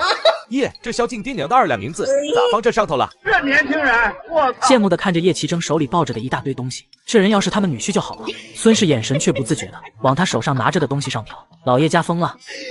进来吧，今天成子成亲，老娘先不跟你计较。看这东西没准备多吧？这是啥礼物？哦，这是门票啊！你今儿就把话说清楚，我闺女和外孙咋这趟回来都不对劲，你是不是威胁他们了？我告诉你，我这个老婆子可不怕你，这一大把年纪了，你要是欺负他们，我第一个跟你拼命。哎呀娘，这刚不是跟你解释了吗？他这会儿改好了，啥错事儿都不做了，对我们几个都好，你可别气着了。孙婆子恨恨看了一眼李苗，在娘家怕啥呀？大不了过不下去日子了，给他接回来。家里有一口稀饭喝，他肯定不能少了他一口。叶奇征，我今儿话就放在这里，你欺负我闺女是吧？我闺女她不跟你过了，赶紧回去写和离书，你别跟我这演戏了。你家啥样我不知道，装什么大尾巴狼呢？叶奇征一听这话可就不干了。我媳妇占着你闺女身子，咱们才来孝敬孝敬你们。但你要是想掺和这事儿，管你是谁，没门儿！眼见叶奇征快速冷下了脸，似要发火，李苗赶紧打圆场。娘，你说啥呢？我们现在日子过得好好的，我这辈子除了他谁都不跟，你可别说这话了。还有啊，我们家现在开了间芝士铺子，生意也还行，赚得了个温饱钱。就门口那骡子，哎呦，你快出门看看去，咱们是不是忘了拴骡子了？叶奇征一听这话也忘了愤怒，一拍脑袋出了门去。哎呀，我那驴啊，你可别走丢了，你要没了，我活着也没什么意思。出了院子，叶奇珍果然就没见到骡子。一问外头的人才知道往哪个方向去。看着他们风轻云淡的表情，那叫一个气愤。哎呀，我那驴啊，你可别找丢了。告诉你往哪去了就不错了，谁叫你拿东西掩弃我们了？你们确定没骗我？这会叶奇珍不在，你们跟我说实话，真别怕啊！外婆啊，这是爹娘孝敬你和外公的。2两银子对他们不算多，但是对他外公外婆一家来说那算是太多了。他们有心想多拿也不敢。孙婆子接过银子放嘴里，使劲咬了咬，眼睛一亮，居然是真的。你们赚点钱也不容易，拿着自己花，我和你爹还饿不死。你可别让叶奇珍知道我没要，你自己收着。要是他又变以前那样了，至少你们还能有点保障，这可千万要藏好了。李苗鼻子微酸，有些感动。他在现代时爸妈早早去世，他已经好久没感受过来自父母的关爱了。娘，您自己留着，我们有银子花，您就放心吧。现在我们过得非常好，你和爹保重身子才最重要，别不舍得花钱，该吃肉那就得吃。娘，苗苗他们拿回来的鸡蛋，肉和鱼咋整？鸡蛋能放，这肉和鱼。孙婆子缓了口气，没好气的瞪了他一眼。你不就是想说金儿成子成亲肉菜少了吗？我告诉你，村子里家家户户都是这样做的，你凭啥拿我闺女孝敬我的鱼肉摆席呀？你这个婆娘真是好不要脸，你还想在外人面前长面子呢？我告诉你没门！呸！正是舔着脸嘿嘿笑。婆婆这边说不通，那就跟拿东西来的小姑子说。苗苗啊，你看你就这么一个侄子，成子也是咱们李家唯一一个男丁，这好不容易讨个媳妇，你这个做姑姑的总不能一点表示都没有吧？叶青雨冷着一张脸盯着这事，叶清晨也眯着眼睛瞥了他一眼。我带来的东西咋了？那是我孝敬爹娘的，有你啥事儿？我告诉你，你少在我面前搞那些弯弯绕绕的，我可不吃你那套。啥就这么一个侄子，就这么一个侄子咋了？我靠他养老，我没闺女没儿子，你儿子的事儿你自己解决，别来烦人。正是听完这话，脸上瞬间就露出了不满之色，然后退出了房间。孙婆子看见李苗这副样子，满意的点了点头，这才是她闺女啊，之前还以为自己闺女换了个人呢。苗苗啊，还是得亲闺女。你看那正是，当初真是瞎了眼，让大众把她娶回来，那玩意儿就是个笑面虎。你说她刚进咱家门的时候，我不是这个态度吧？没想到后来居然被我听到，她跟大众说，以后赚了银子别交给我，不交上来她自己花。咋的，翅膀硬了还想分家？外婆辛苦了，以后我们肯定孝敬您。老婆子，客人都来的差不多了，那边孙媳妇应该也快要接回来了，你们晚点再聊。外公，乖乖了，外公带你去厨房吃肉，清晨你也跟着来。你快回来，我一人承受不来。你快回来，老爷，小驴子，老爷，小驴子。你个死鬼！我差点被一个臭不要脸的给拐了，还好我跑得快，不然10两银子我就卖给隔壁方家姐弟了。哎呀，我的小乖乖，这不是找到你了吗？你跑我追，你插翅难飞。讨厌讨厌！你们叶家和方家都是穿越者，我一个柔弱的小驴子还不任你们拿捏。好了好了，走吧，回家吃席。叶奇征在村头找到了他的宝贝骡子，在赶回李家的路上正好碰上了李成，旁边还有几个迎亲的人和奏乐的人一路跟着。李成见到叶奇征，虽然他不太喜欢这个不靠谱的姑父，但还是礼貌性的笑着跟他打了个招呼。1拜天地，2拜高堂，夫妻对拜。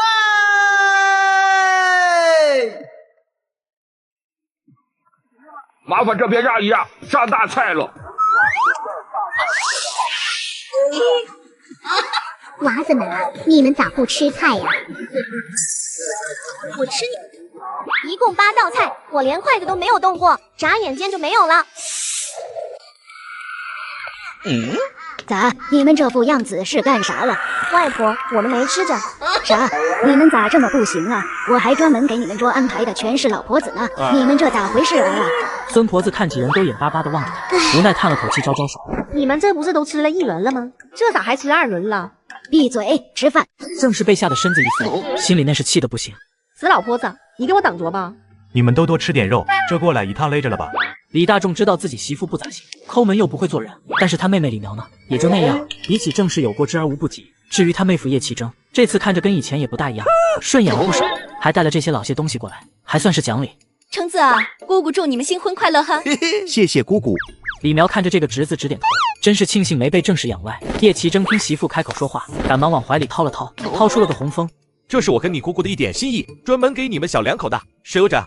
你这孩子，让你接着就接着，咋的？你还嫌弃姑姑的钱烫手啊？这银子是苗苗给橙子的，你要是敢问橙子要，看我不收拾你！正是呵呵干笑着的嘴角。表姐，表哥吃饭。人吃饭。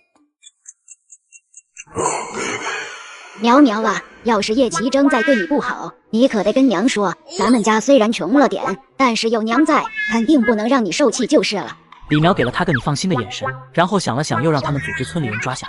李家低价收了，再借骡子车送镇上去，也能从中赚不少钱。这边田里也是有虾的，赚钱不如让自家人赚了。孙婆子决定8文1斤收上来，12文1斤卖给叶家。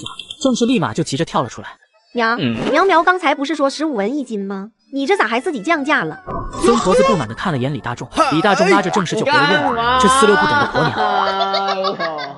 娘说15文就15文，我们看过了。老磨村的红螯虾没怎么多，但一天估计也就能收上来100多斤，1斤按8文来收，100多斤能赚个1两银子左右。不过我看这村里的虾能不能收够5天都挺悬，也就能赚个几两银子，您就别跟我们争了哦。孙婆子听到1天能赚1两，吓得她抽了口凉气，刚才没算过，这一算咋这么吓人？外婆，我们村的虾都是15文，收外公外婆家的才12文，那不是招人笑话吗？孙婆子一想也是，这才同意了这个想法。事儿说的差不多了，叶奇征赶着骡子，一家人就这么离开了。叶奇征回到家也没闲着，他们村的虾抓的差不多了，李家那边1天收的量也不够店里用，还得去大伯那边商量一下，看看是不是该到外村收。叶青雨姐弟俩单独留在家里，然后叶青雨进了一层。这个东西看起来太香了口水都流了妈呀，天啊，太浓了，这个味道很上头。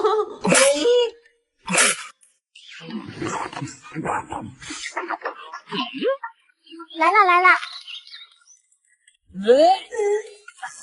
这是什么怪味道？你们家养宠物了吗？没有宠物啊。叶青雨不明白他在说什么，怎么一句话没说，开口就是问宠物。那家禽呢？养家禽了是不是？鸡鸭还是猪？没有啊，啥也没养，就养了一头骡子，还养在我爷爷那边的。叶青雨觉得他们今天的行为举止和问话都有些莫名其妙，有啥大毛病吗？姐，榴莲的味道。那个，哈哈哈。叶青雨不知道该不该拿出这榴莲来，这种味道，说实话，这个真的太败形象了。姐，味儿太大，咱们瞒不住了。那个叶青雨，要不我们去院子里说话？我说这话没别的意思哈，你别多想，就是屋里有些闷热啊。叶青雨看了眼季风雪，干脆抱出一个榴莲来。这是什么东西？叶青雨，你快拿开！这个叫榴莲，我们师傅刚从海外游回来，带了一大箱榴莲，最后就只剩下2颗没坏。他刚游走，你们就来了。不过你们今天来的也正是时候，算你们有口福。季风玄2人听完却是满脸惊恐，这么臭的玩意还口服？这也太好吃了！哎呦我真的这辈子都没吃过这么好吃的东西。再来一口。太爽了，简直透心凉啊！这个叫榴莲的东西真香啊！我和云怀今日就得回府城了，估计短时间内不会再过来。你们什么时候去了府城，可以去王府找我，直接报名字就行。叶清晨一听这话，连忙抬起头来，深深看了眼莫玉眼。莫玉眼从叶清晨的眼中看到了不舍，他也忍不住多说了一句：“我四皇帝来这边了，现在在我府上等我。他是第一次来这边，人生地不熟的，我得早些回去看着他。”听到莫玉眼提到莫玉然，叶清晨的瞳孔瞬间就放大了，老四居然来了。姐，咱们不是正好要去一趟府城吗？大哥，是啊，我们正好想要去府城逛逛，可以蹭你们的马车吗？主要是上次那事儿把我们整怕了，不敢去外头租车。莫玉眼2人听完都点点头，完全可以。于是他们去戴爷爷家找叶启征，说了事情原委以及叶清晨急迫想见到莫玉然的心情，这才让叶启征放心，让他们出了门。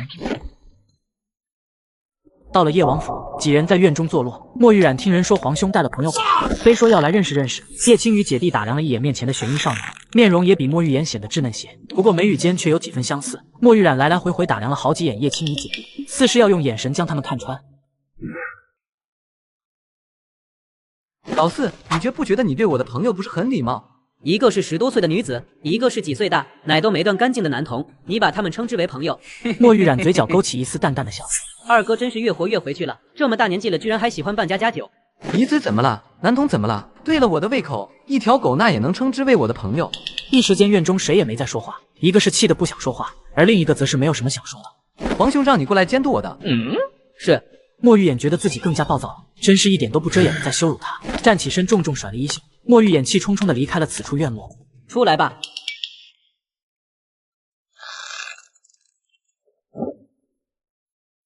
你接近本王的皇兄是有什么目的？你相信鬼怪吗？或者说是灵魂？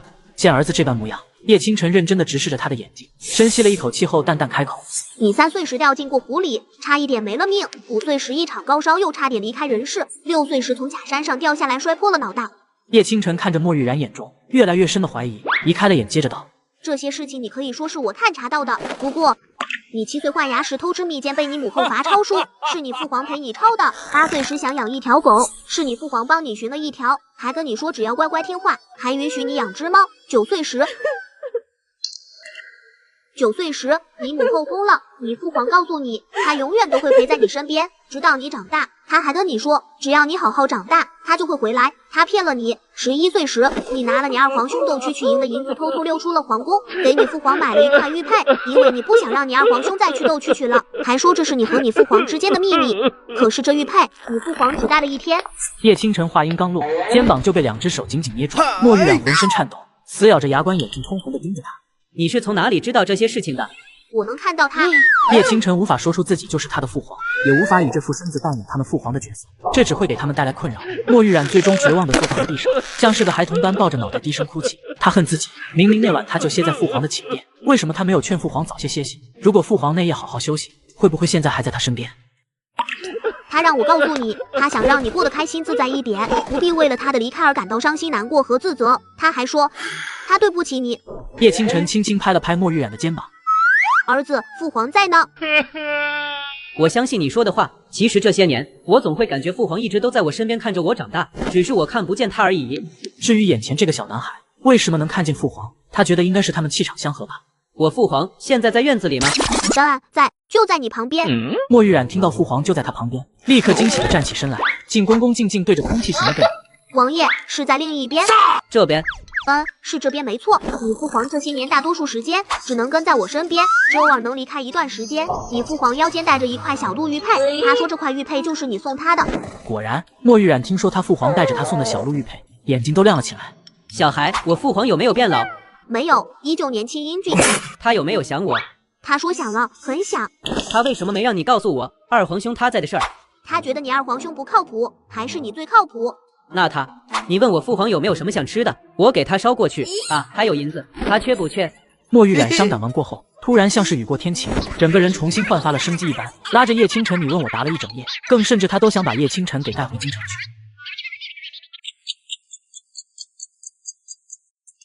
各位早啊！莫玉然这会儿心情正好，笑着同几人打着招呼，这一下子可把几人吓坏了，特别是莫玉眼，此刻瞪大了眼睛，不可思议地看着自己弟弟。他平时就连自己这个皇兄都不放在眼里。二哥等会吃完饭，咱们出去逛逛。清晨想不想骑马？我带你去郊外骑马去。莫玉然脸上全是开朗的笑，少年气瞬间扑面而来。叶清晨整个人都不好，身体真是经不住熬夜，困死了。他觉得自己立马都能躺桌子上一秒睡着。老四，你确定你没出什么事儿？二哥，你看我哪里像出事了？我这不好好的吗？天啊，发生了什么？老四为什么一夜之间突然多了一副面孔？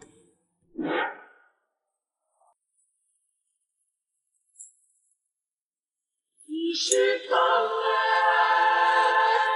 我是沙，沉入。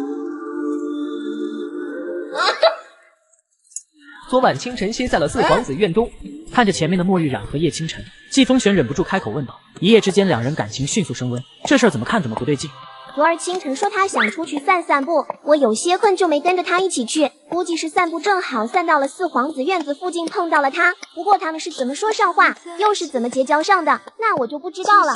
季风玄多看了叶青雨2眼，不过也没再就着这个话题多问。你不害怕？瞧不起谁呢？我告诉你呀，我师傅可教过我骑马，只要马累不死，我随随便便那都能一口气跑200里，哈哈哈。叶青雨确实会骑马，以前旅游他老爱去草原，也挺喜欢骑马。中午时分了，莫玉眼作为东道主，责无旁贷的领着几人去了城中最大的酒楼。这家酒楼是顺天府一绝，店内的厨子都是从各地花大价钱聘请来的，做菜确实也都有一手。店内的小二一见到为首的莫玉眼，立马小跑过来。要欢迎光临。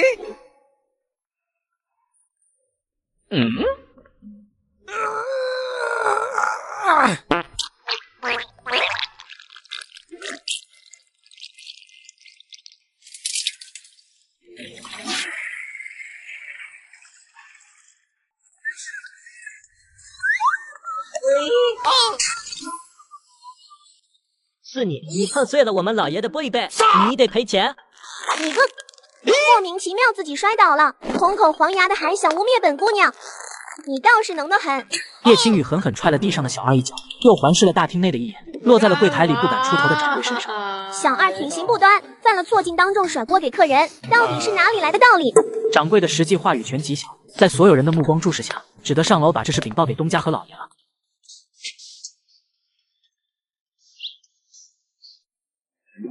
老爷啊，就是这个人把玻璃杯摔碎了，不关我的事呀。你是城中哪家的？叶青雨听到这话，忍不住皱了皱眉。我是农家的。农家，就是你摔碎了我的杯子。这个小姑娘长得不错呀。叶青雨见程富贵这种态度，本来的好脸色也逐渐变得冰冷。反正说什么他都认定是自己做的，多说无益。到底事情是怎么个经过？你清楚，我也清楚，还有绊倒你那人也清楚。清者自清，我懒得和你们多掰扯。说完，叶青雨就准备上楼，反正今日他谁都不怕，十分有底气。你这是什么意思？不知姑娘愿不愿意做我的女人？玻璃杯这事儿我们就不和你计较了，而且我程家别的不敢说，以后钱肯定能让你随便花。叶青雨听完觉得简直匪夷所思，深深呼吸了2下，直接冲着程然一个巴掌就扇了过去。13岁的你都不放过，衣冠禽兽！哟呵，可以呀！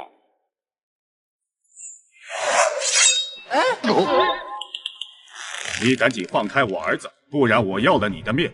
程然脸色也越来越白，心中的愤怒已经到达了顶峰，居然敢伤害他儿子！放开你儿子，那得让我看看他是用哪只手碰了我们青雨的。你敢伤我程富贵的儿子，你要知道你现在身处何处，你到底还想不想要命？顺天府你说了算。顺天府我程家说了自然是算。今日若是伤了我儿，你们2人都别想活着走出顺天府。这顺天府可是他的地盘，就算他们现在识趣放开自己儿子，他也依旧会要了他们的命。顺天府何时便为你说了算呢？叶青雨在一旁看着眼前的场景，不得不在心中感叹一句：有后台真是爽啊！诚然，你儿子用哪只手碰的他？你想做什么？我只问你，你儿子用的哪只手碰的他？季风玄语调放慢，还是一样的话，却是边说边死死盯着地上的程然。程富贵不知他到底是要做什么，只能用祈求的目光看着莫玉眼，期盼他们能放过他儿子。这事儿是我们错了，没搞清楚状况就污蔑这位姑娘，对她的态度也十分不友好。我可以补偿这位姑娘，你们有什么要求都可以提出来，只求你们不要伤害我儿子。见季风玄嘴角扯出一丝嘲讽的笑，想要开口说些什么，叶青雨赶紧拉了拉他的袖子，又给他疯狂眨了眨眼睛。不知你觉得该如何补偿我这受伤的心灵？3000两，不知姑娘以为如何？莫玉眼皱起了眉头，早听说程富贵外号程公鸡，他现在确实也看出来了他的一毛不拔，也太不把他放在眼里了。我说错了，是5000两。说完这句话，程富贵又看了看眼前几人，还是不满意。1万两。成交，这次算便宜你了。本姑娘的豆腐可不是那么好吃的。程富贵磨磨蹭蹭，拿出了5张2000两的银票，递给了叶青雨，心中那是恨不得把他直接部分抽筋。几人经过这么一遭，也没心情在这家酒楼吃饭了，直接换了家酒楼，随便点了些菜，随意解决了一顿午饭。叶青雨从荷包里掏出了银票来，季风玄和莫玉冉一人分了1张。咱们几人是不是朋友？那朋友是不是有难同当，有福同享？我是因为有你们在才有的底气，不然遇到这事儿都要被吓死了，还能拿到钱，可别说笑了。虽然他们几个都不缺钱，但是事儿不能办糊涂了。几人对视了一眼，无奈的耸了耸肩。那个古城也没什么好玩的，要不明天我把你们送回去。季风玄听莫玉眼这么说，下意识的看了眼叶青雨，没说话。可以呀，我弟弟这样，估计时间差也不好，到回来也没得玩了。阿南，你派人去调查调查程家这些年都做了些什么丧尽天良的事，证人全都保护好。父皇，你还在吗？我好想你啊！这些年你好不好？父皇，你放心，我会保护好叶清晨的。水，老四啊，清晨睡着了，咱们出去说话。老四啊，你今天不太对劲。莫玉眼看着莫玉冉，憋了半天才憋出这么一句话来。莫玉然也没法跟自己二哥说这些，他问过清晨了，自己父皇不愿意把他还在这件事告诉除了他的任何人。老四，你要是有什么不开心的事，可以跟二哥讲。还有皇兄和老三也一样，你有3个哥哥，明白吗？我知道啊，知道你们都对我很好，我也没有什么怕的啊。堂堂最受宠王爷，我怕什么？你和清晨、左儿清晨散步迷路了，正好逛到我院子里来了。我俩相谈甚欢，相见恨晚，聊着聊着忘了时间，这不都没睡成觉。莫玉眼眯起眼睛，分析着自己弟弟的表情动作，他在说谎。明日我就要把清晨他们送回青云镇了。那我明天也去一趟青云镇，听清晨说他们家有什么麻辣烫和烧烤，味道独特又美味，正好去尝尝。明日我就写信给皇兄，你最好还是早点回京城去。是夜，叶青雨吃完晚饭回房间进了空间，正好看见叶奇征在空间里放收回来的红螯虾。在隔壁催收的，他们刚刚才送过来。你外公他们今天也送了虾过来，正好够店里用。这些全都放空间，反正也不用喂，想放多久放多久。等这玩意儿季节过了，价钱还能卖得更高。爷，你看看这是啥？2000两。2000两哪来的？你们干啥去了？嘿嘿嘿，别人赔的精神损失费。叶奇征不再多问，知道闺女拿着2000两进来是个什么意思。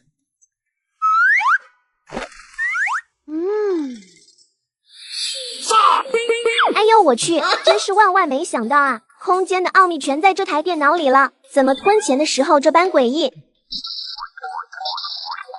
闺女啊，你这是搞啥呢？娘，你过来。叶青雨疯狂地用手招呼着李苗，他有点怕，于是老爷，你过来看看，这啥玩意儿？几人互相对视一眼，还是叶奇征忍不住道：“他哪里无敌了？翻白眼进空间，想不翻白眼还得把他挥落好。”李苗上手点开了这个最无敌空间使用规则，3个脑袋挤在一起细细研究着。最无敌空间，除助站无信息，随机投放。1. 空间等级瑕疵品1级，可升级。2. 空间作用保鲜保命。3. 空间规则，如售卖空间内原有及补给物品，可自留盈利随机，玩弄空间规则，后果自负。4. 空间升级。几人读完这几行字都变得面无表情，他们只配得到一个瑕疵品。看什么3观不正的小说？看就看了，吐槽人家干嘛？这个空间好处还是有的嘛。你看看这个空间名额，还可以加人呢。我弟弟以后也能进来，这是一件值得开心的事情。你睁大眼睛看看这是啥？1万两啊！不就是1万两嘛？我加倍努力整点新鲜玩意儿出来，我就不信3、5年我弟还进不来。叶青雨充满着信心，他要做香皂肥皂。书里的穿越女都是干这个发家的，他也干。李苗和叶奇征继续盯着电脑看，空间内介绍着各种物资补给方案。这啥呀，这么贵？抢钱呢？算了，咱们往好的方面想，至少吃完能补，至少这个时代有的东西它卖得很便宜。再往好的方向想，起码还有药品卖，虽然贵是贵了点了，但是咱们在这古代的早死几率大大降低。行了，咱们穿越而来，有空间就不错了，瑕疵品就瑕疵品吧，凑合用。散会，我睡觉去了，明天我和弟弟就回来。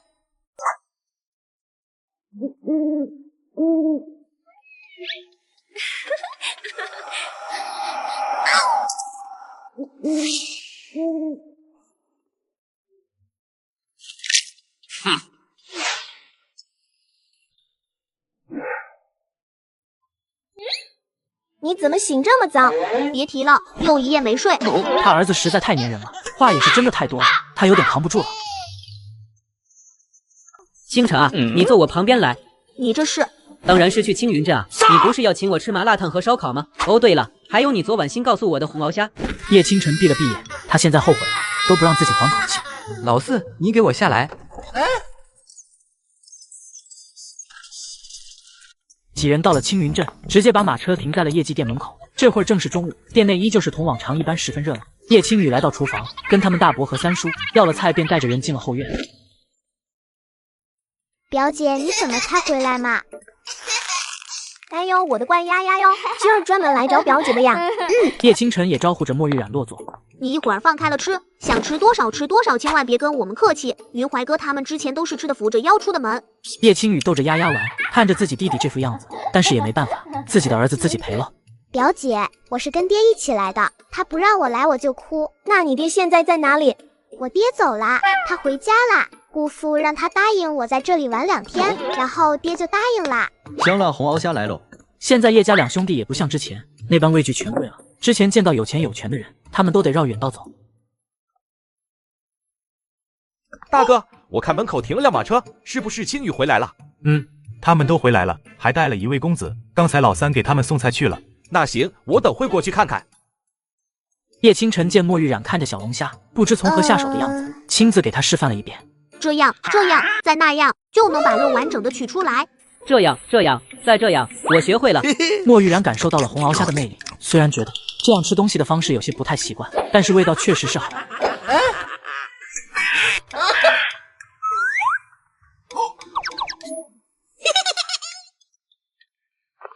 这是我们爹，是不是看起来很有气质？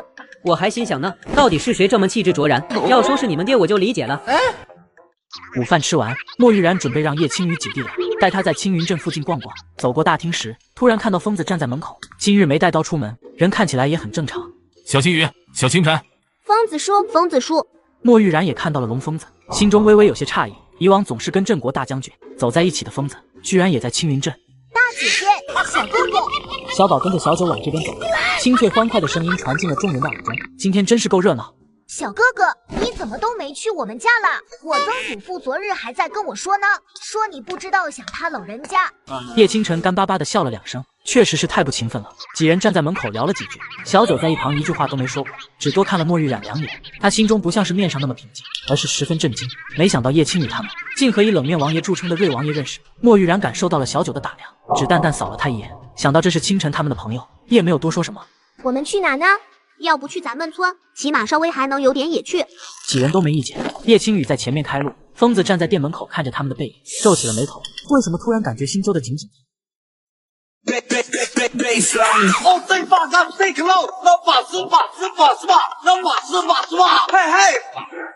咱们村叫杨柳村，村里的景色也绝对没辜负这个名字。你们看看这一排排的柳树，漂亮。小九看着这些熟悉又有些陌生的环境，眼眸中透出了一丝伤感。明明是他的家，却只能偶尔在夜深人静的时候回来看看。这个你们看到的这个美妇人就是我娘，还有她扶着的这个是我张婶儿。李苗听到他的声音，回头呸了一声，不着调。丫丫、小宝、小九，还有这是你们朋友啊？哎呀，你咋不领着人去咱们家呢？这大热天的还往出跑。张姐，要不今天就到这儿。导游叶青雨回头看见小九，整个人都一副魂不守舍的样子，有些奇怪。小九，你在发什么呆呢？小九被叶青雨喊了2声，回过了神。小宝看了一阵小九脸上的表情，出声说道：“小九哥哥，你没有事吧？你们家不应该是这个样子的吧？主要是咱们怀旧，爱住这种原始风的房子，能让人内心平静下来。但是这种房子对我这种俗人来说确实不大行，老是掉灰，我个人不怎么受得了。他们为了将就，我也决定要修新房子了。”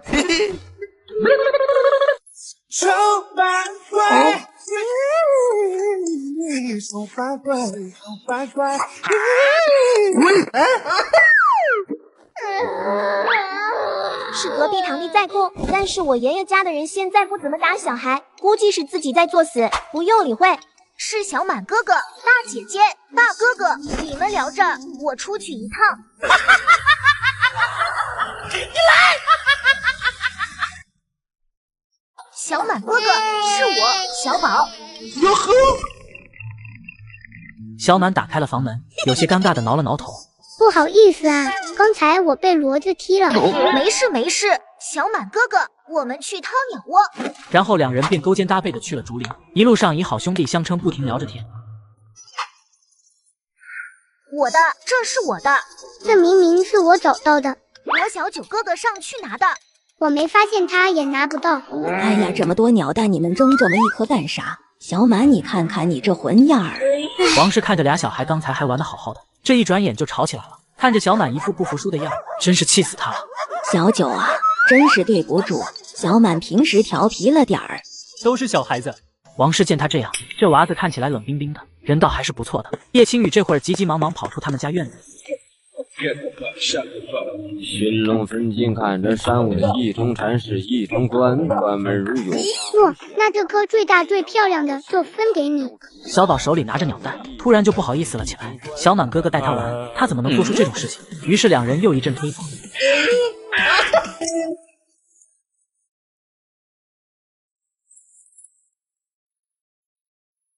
啊！大姐姐，这个鸟蛋又大又圆，花纹还漂亮，送给你了。你早说是给我二姐的呀，我俩争啥争？我也是给二姐的。真是的，差点因为一颗蛋影响到我俩的兄弟情谊。谢谢小宝，这颗鸟蛋够姐姐吃一顿了。也谢谢小满哈，自己就是那个引起俩菜鸡互啄的罪魁祸首。哎呀，果然美女真是不好做，一不小心就成了红颜祸水啊。小宝跟小满在院子里烧了鸟蛋吃，这还是王氏特准的，以往他是绝不可能让小满在家烧鸟蛋的。吃完鸟蛋，小九这才招呼着他该回去了。王氏还专门把人送到了院门口，让他们下次还来玩。这个小孩讨喜，这个冷冰冰的年轻人也很不错。我去做饭，老弟你帮我生下火。好的姐，你今晚就住我们家不走了呗，挺麻烦的。莫玉冉犹豫了一会儿，觉得在人家家里借宿不太好，主要是不知道他们爹娘会不会骂清晨擅作主张。你放心，我爹娘肯定喜欢你，他们喜欢长得好看的人。你看看你这张脸，那肯定招人喜欢。叶清晨说完就钻进厨房生起了火来，只留下莫玉冉站在原地，抬手摸了摸自己的脸，长得好看还能有这种好看？哎，你们听说了没？咱们村的童声手断了。啥？手断了？咋回事啊？这事儿我也知道，好像听说是半夜被人闯到家里，硬生生给折断的。对，他们隔壁的赵老汉半夜起来撒尿，听见惨叫声，然后又看见了一个高高壮壮的影子从许家翻墙跑走了。也不知道许家得罪了哪条道上的人，这么狠呢？很傻狠，你不知道他上次干了啥事？我看呢，就是报应，没准就是那个疯子找上门来了呢。啥人都敢找人，活该。八卦这种东西，完全就是女人的天性，加上八卦的对象是许，那他就更想听听了。听到他越惨，他就越开心。这事儿肯定是疯子叔干的，他上次就说过要收拾许明，真是给力啊，直接就把他手废了。莫玉冉不太清楚其中的缘由，叶清晨大概给他讲了一下这其中的恩恩怨怨。叶青姨，这事儿是不是你们家做的？你给我去死！张明举着块石头，满脸怒气地向叶青雨跑去，他要杀了叶青雨。哈哈哈哈！想杀我？就你小白脸，你怕是疯了？还有什么我让人废了你的许明哥哥？你脑子是不是有泡？他做了什么你当真一点也不清楚，被人报复了就怪在我身上，就因为我看起来好欺负，可别装的一副什么都不懂的样子，给谁看呢？几个妇人看着张敏那鬼样，笑得正开心，却是听见他委屈的哭声传来。跟受了多大委屈似的，一个贱男人，一个贱女人，个个心狠手辣想要人命，正好配一对，可别祸害到别人了。就是，我还没听说过想杀人的人还好意思委屈呢。叶青雨看着趴地上哇哇哭的张敏，光路的心情也没有了，干脆就不理他回了家，自己逼着自己走上了绝境，能怪得了谁？女子未出嫁也未定亲，偷偷与人钻小树林被人发现了，这不是自己把自己的路走窄了吗？你还不起来？人家都走了，还装什么装？在众人的嘲讽声中，张明只得黑着一张菊花脸，从地上艰难爬起。他一离开，这几人又开始聊起了八卦。你们说张敏最后还会不会跟许明成亲？说不准，许明手被废了，也没法烤秀才了。看张敏也不是那能跟着吃苦的，他们活该，心不正。哎，你们注意到刚才那个人没有？跟叶青雨他们一道过来的那个，长得好看嘞，衣服也穿得好，估计是哪家的公子哥儿呢？咱们是普通泥腿子，人叶家是吗？人家现在可发了，不跟你们说了。说到叶家，我还得去卖虾呢。现在虾是越来越少了，不过能卖2钱也比啥也没有强。等我一起。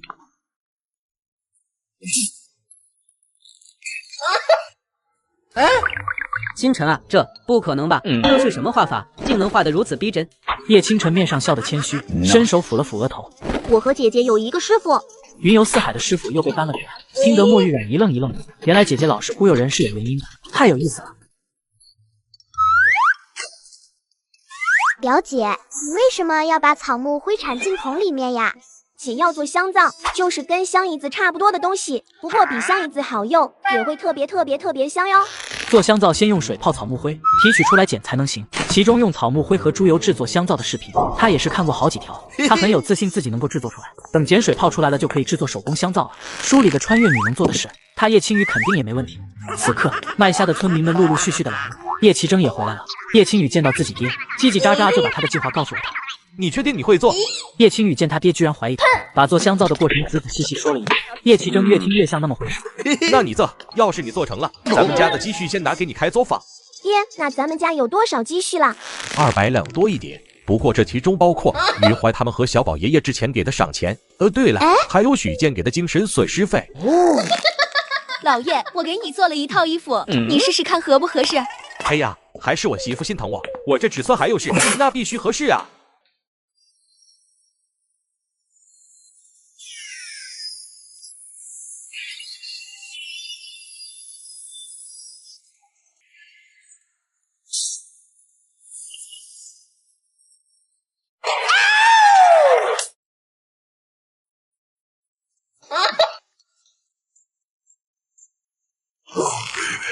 齐爷爷，我帅不？太帅了，蟋蟀都没有你帅。那是，听说莫玉冉来了，我这个便宜爷呀，得过去看看。伯父，哎呀，咱一个泥腿子，哪当得起王爷一声伯父？这虽然是清晨的儿子，但是人家也是正儿八经的贵族王爷，喊他一个普通农民伯父，他可不敢受。爹，你这身衣服真帅气，简直年轻了好几岁。我儿子这小嘴巴真甜，你娘也夸我帅气。好了，你们忙着，我就试过来看看，晚上吃大餐。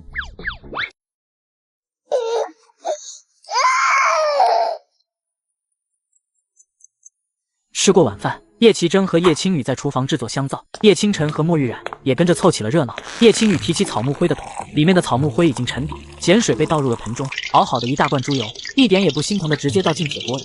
爹，你帮我烧火，猪油的融化一下。于是叶奇珍只有一边烧着火，一边注意着锅里的动静。猪油化开，等到温度合适时，叶青雨按照比例倒入适量的碱水，接着不停的搅拌，最后分装进一次性杯子里。试验品，美丑不管，能用就行。第二天，李苗早早就做好了早饭，把提前装好的食盒带去了张氏家，而叶奇珍则是没出门。张氏那边恢复的也差不多了，李苗就只需要每天给他送3顿饭去就行。要说这张氏也挺讲究，叶家人不要他的银钱。叶青雨这一夜等得煎熬无比，他迫不及待的就进了房间，打开保鲜柜把模具给拿了出来。老天保佑啊，菩萨娘娘保佑啊，乱七八糟的都得保佑我啊！我们家能不能发财就靠你们啦。出了空间，拿着模具进了堂屋，里面已经坐着好几个人在等他了。他一进去全都盯着他看，弄得他更是紧张不已。爷爷爹，这是我做的，咦，成啦！你赶紧拿去洗洗手试试，你看看你那一副没见过世面的呀！打好一桶水，将手与香皂一同打湿再揉搓，哎呦，顺滑无比。莫玉冉看着叶青雨手中的香皂，陷入了沉思。这东西比香姨子好用，看起来也比香姨子细腻好看。若是卖到京城去，他把这个想法说了出来，叶青雨和叶奇珍都惊呆了。5分，我们只负责做，其他的我们也管不来，都得麻烦你来搞。莫玉冉想拒绝这个条件，他本想着店铺他们随便用，只管做香皂，其他的都不用管，可是却被叶奇珍给打住了。王爷啊，我们知道你是为了我们好，可是一码归一码，亲兄弟还明算账呢。这做生意可不是一朝一夕的事情，我们可不能这样占你的便宜。他思考了一瞬就答应了，这事儿定好。叶奇珍就开始忙活开作坊的事儿了。先是找了叶正给买了1亩地，离他们家最近的地。听着这1亩地不多，可是按照现代算法那都有600多平了。他们建的小作坊简直绰绰有余。告诉大家一个好消息，叶老二要建工房了，现在需要一批建房工人，还有作坊工人，感兴趣的去叶家咨询。村里人听着他们家要建飞人，全都沸腾了。丫丫在第7天被接了回去，他们村的虾已经没得收了。叶家几人给丫丫带了不少零嘴回去，还给李家的梁老人送了些东西。莫玉冉也离开了，本来他还想再待几天再回去，却没想到莫玉也实在忍不住了，直接过来把他给强制押走了。也就是莫玉冉走后的第2天，叶奇珍和叶大德2人就把该作坊的工人都给找齐了。你们人品都不错，看起来挺老实的，在修房子这方面口碑也是相当好。我家给你们1人开出，每天25文包2顿饭。修房子可是苦力活，我家老二所以稍微给工钱高了些，不过再高就没办法了，可是会得罪人的。叶叔你放心，俺们肯定会卖力的干，每天25文包2顿饭的待遇，俺们都不敢想。叶青雨这段时间也没闲着，还动手画了好几幅作坊设计图。叶大德在房子动工之前兴奋了好几天，连腐竹都不做了，净研究那几张图纸了。作坊里面会用到的各种器具模型，叶青雨也都画了出来。由叶奇争去了镇上定制，他们有细细算过建作坊这笔账，各类开销加起来估计得用掉180多两。不过这都不算贵了。叶奇争想着这次建作坊反正都得忙活，干脆把自家住的房子也给重新翻修一下。老吴那边本来还想着等几个孙儿再大点要娶媳妇了，他们再加盖几间屋子。不过老二这次既然想搞，叶大德和老婆子干脆也主动跟着整算了，还能让村里以前笑话他们的人羡慕羡慕。作坊首日动工时，叶家人的欣喜之情简直都溢于言表。他们也算是一步步把家业做大了。叶奇争也在外头前前后后跟着忙活。张氏的腰现在也是好利索了，之前的人情该还的也都还了，这会儿也有了空闲，于是便在叶家帮着做工人们吃的饭。胖婶听说他们家要盖作坊，也主动过来了。忙完了一上午，叶奇争领着一群汉子们回了叶家，一看到桌上的菜，那都是忍不住的咽口水。他们心中直叹这叶家是真大方。叶奇争还是按规矩客气的大笑2声，然后谦虚着没什么菜，大家凑合凑合吃。所有人就这么一天一天的忙碌着，工房和老宅也在一起建造中。叶青雨一手操办家里要用到的菜，老吴地里种的菜他们平时都是一起吃的，可是现在用量大，只得去村里各家东买点白菜，西买点豆角。青雨，你在我家买，我给你算便宜点。我家这茄子也不错的嘞，青雨你到婶子家来买，婶子还能送你几根大的。我家黄瓜可嫩了，都能掐出水来了，好吃又好用。好用。不，你误会了，做菜好用。叶青雨走在路上都会被人招呼，几乎是每家的菜都被他买过了。要说他们家为什么不在镇上买，那还不是想多出去接触人，帮着看看谁的品性好，谁的品性不好，要提前选工人呢。几天下来，叶青雨还真选出了10来个绝对优秀的人。叶奇珍和李苗看着这上面的人点了点头。倒是好在我问你胖婶和张婶子，还有大伯家的人，再一个就是刘氏，看看他们愿不愿意来干。你们胖婶儿这人虽然爱讲八卦，但是都是讲着玩，那些重要的事儿从来都不会乱讲，这点你们放心。我是觉得张婶人家不一定愿意来干。他们发现了张氏这人有些神秘，因为记忆里他们就没见张氏下过地干过活，连一根草都没拔过。一日过去，他们的作坊从打地基开始越建越高，规模也越来越像个作坊。青砖大瓦的作坊终于在1个月之后顺利落成。看着眼前宽大的房子，叶家所有人心中都有着说不出来的感觉，好像是不可思议。他们真在这古代慢慢适应，还正儿八经慢慢搞起了不同的事业。而叶大德看着新建的房屋，在那坐着发呆，也不知道自己的大雷子还能不能找到自己的家。自己坚持了几10年，也许自己的大雷子或许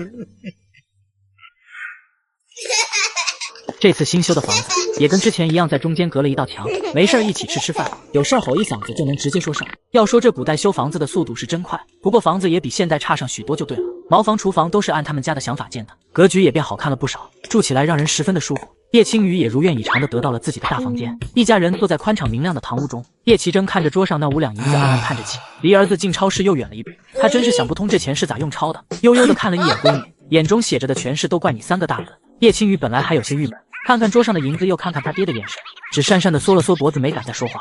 现目前他们该忙的还不是这事儿，最主要的是摆宴席，店铺每天稳定能赚个5两左右，还能支撑。日子敲定，叶奇珍他们就一家一家的给亲戚送信了。几个女人的娘家是都被叶家人走了一趟。听说他们家新修了房子，还是青砖大瓦房，除了李苗的娘家有心理准备，没那么意外，其余几家那都是惊得下巴都快掉了。叶家啥样他们不知道，叶老二那个蠢货娶了李苗那个嘴臭的婆娘，又生了叶青雨那个又懒又馋的女儿，那是把叶家一大家子都给祸害了。结果现在人家居然建起了青砖大瓦房，还整上了作坊。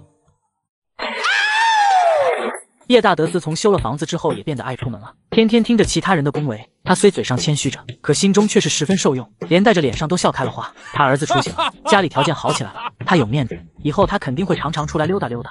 时间过得很快，摆宴席的日子夜到，所有人都忙碌了起来。一大早，叶奇珍就把今日要用到的食材买了回来，丑八怪都差点累晕过去。没办法，现在他们家在村子里也算是小有面子的人家，今日估计大都会来庆贺庆贺。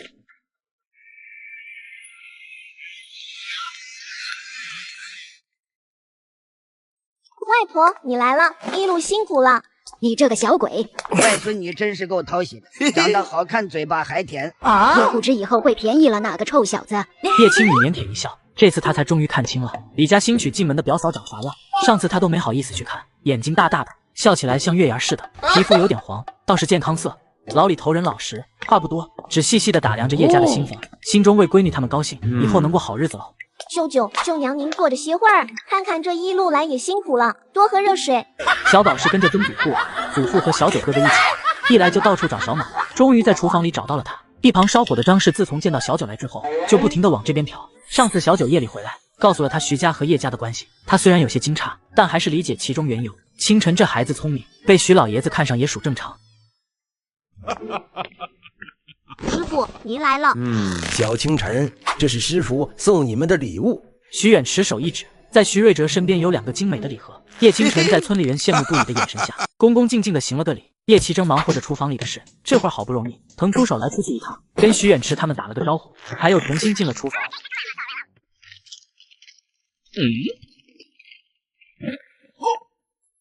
大南，你怎么来了？我们家几个少爷听说你们家修新房了，本想亲自来祝贺的，却是没想到临时有事儿回老家去了，这不专门让我来送礼的。啊，对了，叶小少爷呢？我们公子特意让我把贺礼送到他手上。那就多谢谢了，我弟弟在招待客人呢，等下就开席了，赶紧跟我进去吧。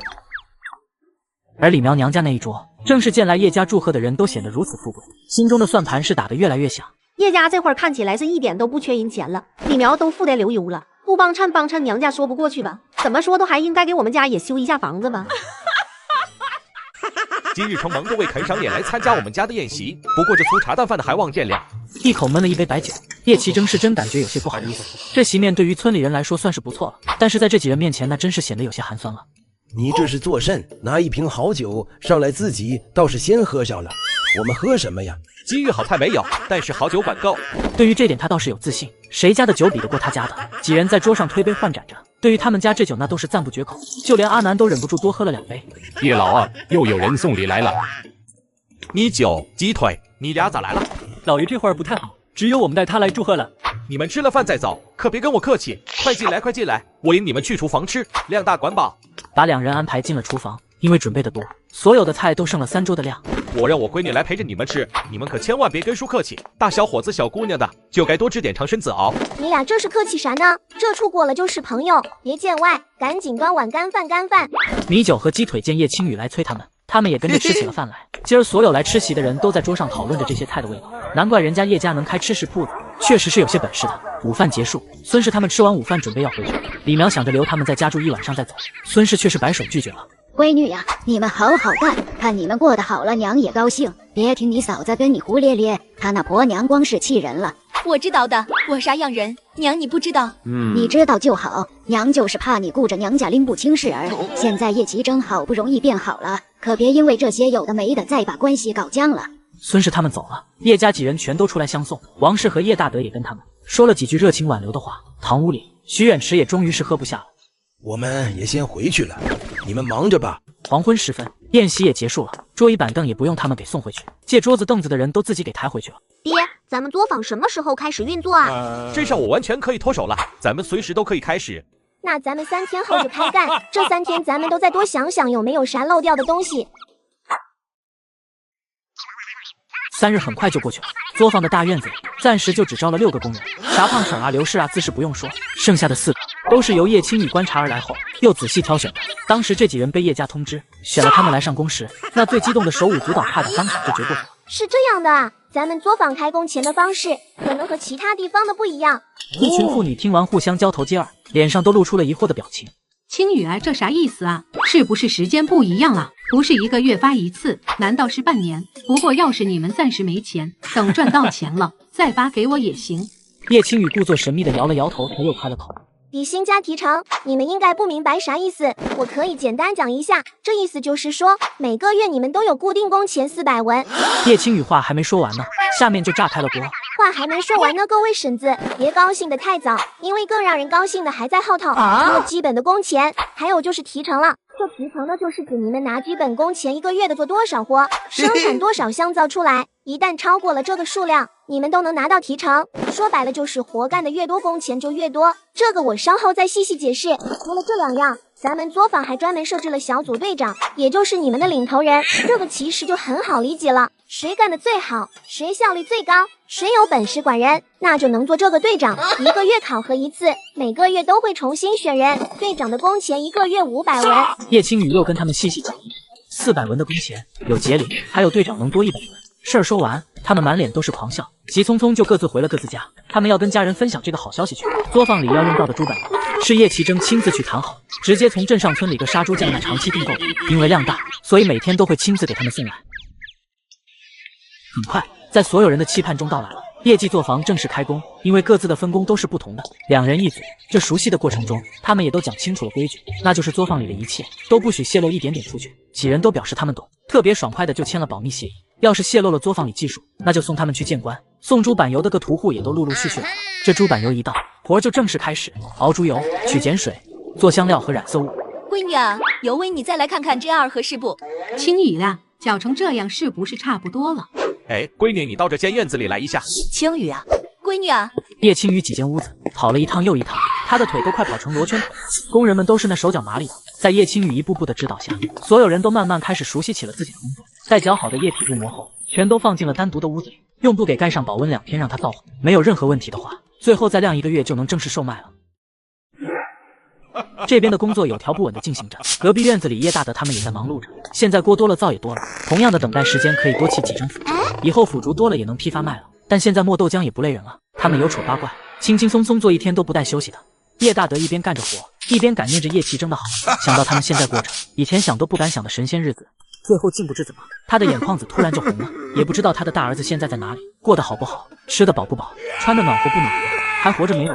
王氏看到他的背影，突然顿了一下脚，又装作若无其事的大喊道：“咱家的黄豆可不多了，这还得去别人家买。你看看去谁家买合适就问问。叶大德听到王氏的声音，吓得一个机灵。行啊，我一会儿先去我堂哥家问问，他家的黄豆种了不少，还没运出去卖呢。奶奶，你的眼睛咋红了？丑八怪放了个屁，把奶奶熏得直打喷嚏，眼泪都快给打出来了。这个丑八怪之前还踢了我，现在又放屁熏奶奶，真是不乖。哼！就这样几天过去，作坊里的流程大家都明白了，发了新衣裳，戴着傻口罩和帽子。现在作坊里做香皂的原料全是靠店铺里的收入。叶奇征想着想着就有些发愁了，作坊的进项起码还得1个月后才能有，这事儿也没让他愁上几天。在月底之前，叶清晨就从镇上拿着1000两银票回来。儿子呀，你这是从哪搞到的？前几日我不是天天去徐府吗？琢磨出来一幅画，师傅以我，也就是他徒弟的名义卖出去了。听完是这么一回事，叶奇征觉得自己儿子也挺不一般的。儿子呀，真是有本事，给这长脸。不过就这么一次，以后都不用你去赚钱了。小小年纪身板也柔弱，等你长大了再说哦。叶清晨听完爹的话点了点头，这法子用一次就行，次数多了他的话就不值钱了。钱一到位，不仅不用为发工钱这种事发愁了，而且叶奇征还在叶青雨的怂恿之下，跟着他来到了衙室。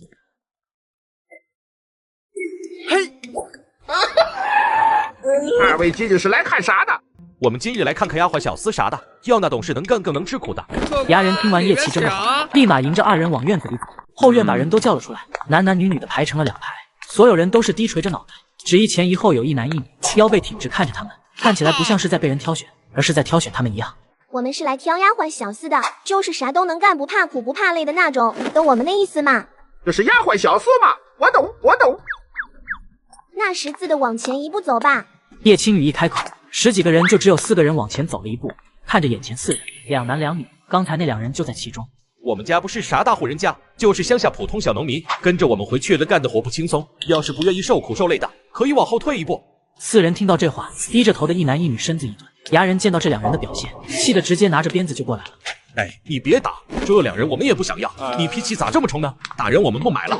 你呀，叫啥名儿？愿意跟我们回村子里干活不？小的西瑶，这是俺妹子何沙敏，俺们都愿意跟你们去。对，俺们愿意，求求你们把俺和俺哥买下吧。叶奇征一脸懵逼，这不大像是丫鬟小厮吧？衙人也满脸疑惑的看着他。你俩这是……别闹了，带你吃饭去。听说这镇上有一家很好吃的吃食铺子，走吧。连个丫鬟小厮都演不好，让人发现了，没劲。那咱们去吃饭吧。对了，再见啦。等人走后，衙人才后知后觉的反应过来，当着他的面跑了。难度，你们是被花钱买回来的，卖身契都在我们这里，可不是你们想跑就能跑的。叶青雨长长叹了口气，他们不过是来买个丫鬟小厮，竟遇到些不寻常的神经病，干啥不好非要跑来卖身丸。你们真不愿意跟我们去？那10几人本都低着头，没回答他。叶青雨也不再看他们，在院子里等了老半天。就在叶奇征有些不耐烦的时候，那个衙人才气匆匆的拿着鞭子回来了。真是晦气，老哥，你们再挑挑呗。下次来买哈，到时你给我们算便宜点就行。这次就这样了吧。不顾衙人追在后头苦口婆心的劝，叶奇征带着叶青雨就离开了衙行。反正他闺女也能在作坊里多坚持一段时间。闺女啊，我真是发现了一件事儿。啥事儿呀，爹？跟你一起出门，准没好事儿。出了衙行，父女俩也没着急回家。这段时间他们都没空闲来镇上吃东西，这镇上来都来了，可不得去免费搓一顿。狗蛋儿，给我们烤点烧烤，多要肉。哎，好的，大小姐。大伯，你给我煮一碗麻辣烫，多放点辣椒呗，求求啦。有点味儿就行了，大家都是这样吃的，再多放可就太辣了。那一会儿好了，您喊我一声，我去后院等着了。爹，你咋拿了这么多？咱们的成本不是钱啊。叶奇征只不屑地看了眼叶青雨，闺女再好还是不如他这个项目好，他要给他媳妇打包一份回去。大哥，你给我分装2碗，我也进后院了哈，煮好了喊我一声。行，你不说我也知道，不过老二啊，你这饭量见长啊。哎，来，你俩是你们，真是没想到啊，这还真是有些缘分呢。呵，我们也是来吃饭的，好巧哦。是挺巧的，不过这院子已经被我们包下了，你们还是去别的地方吃吧。何沙敏笑嘻嘻地说完，便转过了头，不再看他们，拿着一串烧烤往西瑶嘴里喂去。我们进房间里去吃，你们慢慢享用。何沙敏见他们熟练地进了后院的屋子里，吐了吐舌头，笑嘻嘻地看着西瑶道：“早知道这家店铺是他们家的，我肯定就装得更像一点，去做他们家丫鬟了，每天都能吃到这么好吃的东西，还不用花钱。”我们好像快要找到了。玉萍微微有些抖动，似乎是里面有什么东西在急剧颤抖移动。现在越是越靠近此地，他们心中的疑惑也越来越深。他们都是被师傅养大的孩子，在他们之前，还有不少跟他们一样被师傅养大的孩子。师傅经常四处远游，在师傅离开前，让他们下山是要去寻他们一位哥哥，也是他收养的第一人。下山前，师傅交给他们一玉瓶，只说若是他出事，瓶瓶中之物便能分辨出所有与他们大哥接触过的人。等寻到他们大哥解了他身上的蛊，就能找到他。也就是因为寻找这人，这颠骨蛊虫按他们师傅的说法，就是世间只有这么2条，他们之间的感应肯定不会出错。米米，刚才在牙形时蛊虫有没有反应？光顾着玩了，没注意到。呀，咱们什么时候种辣椒啊？就这么点辣味儿，我真是觉得还不够我过瘾的呢。这对于古代人来说都算是不错了。你觉得不辣，那是因为你吃的多了。种辣椒还早着呢，天气不行。对于咱们来说，还有啥天气行不行这么个说法？空间种植啊，里面是恒温，需要太阳了就搬出来晒晒啊。对啊，这样的话不仅能种辣椒，空间里卖的各种种子也能种上了。两人本来还想再合计这事儿，却没想到一张娇俏的脸露了出来。姑娘，你有啥事问外头掌柜伙计去啊，我们什么也不知道。西瑶满脸都写着无可奈何4个大字，明明从来没出过山谷，是十分单纯的一个人。姑娘，我们想问问你们最近有没有接触过一个疯子？疯子最近不就是你们吗？可看着他们严肃的面容，转念一想，却又想到了龙凤叶奇珍和叶青雨，就越是怀疑了起来，假装不经意间上下打量了一番眼前这一对男女。我们不认识什么疯子，吃着饭的你们这样突然闯进来，是不太礼貌了？咱们别管他们，烧烤的趁热吃，一会儿凉了味道就不好了。叶青雨心里那都闪过1万个想法，他们为什么认识疯子叔，又为什么知道他们接触过疯子叔？西瑶见叶奇珍父女俩说吃就吃上了，他皱了皱眉头，蛊虫能分辨出与另一只蛊虫有过接触的人，可他们却不知道具体是多少天内接触过的人。也许眼前2人只是在店内招待过他们师兄呢。敏敏，以后进别人房间记得敲门。知道了，这下子怎么办？线索没了，咱们该怎么找师兄和师傅呀？既然这2人见到过咱们大师兄，那他们在这镇上的可能性就很大，好好找找吧，总能找到他们的。屋内的叶青雨上半身趴在门上，耳朵也紧紧贴在门上，过了好一会儿，才对一直紧张看着他的叶奇珍摇了摇头。回去吧，咱们先回去，这事儿慢慢商量。叶奇珍父子俩回到了家里，想着瞎着急也没用，所以就都去了作坊里跟着忙碌了起来。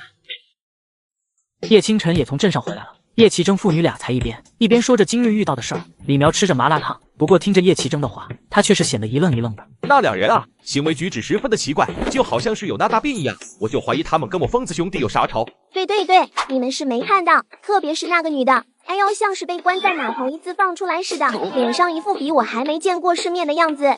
叶青雨啧2声，倒是没那么担心他疯子叔，毕竟他武功高强，那2只弱鸡，疯子叔一拳就能解决俩。叶清晨越听爹和姐姐的形容，脸上的表情就越是奇怪，莫非疯子叔身上有什么东西？所有接触过他的人都会被他们找出来。闭着眼睛细细回想着。你们在干啥？可不许打清晨啊！我们没有，闹着玩呢。爹娘姐姐，你们知道蛊吗？单有我去啊！这玩意儿是真实存在的吗？儿子呀，这蛊谁不知道啊？不就是东东枪打的那个蛊吗？不过这东西和你们疯子叔有啥关系？难道疯子兄弟是被人打蛊阵疯的？那也太惨了吧！你曾经怎么了？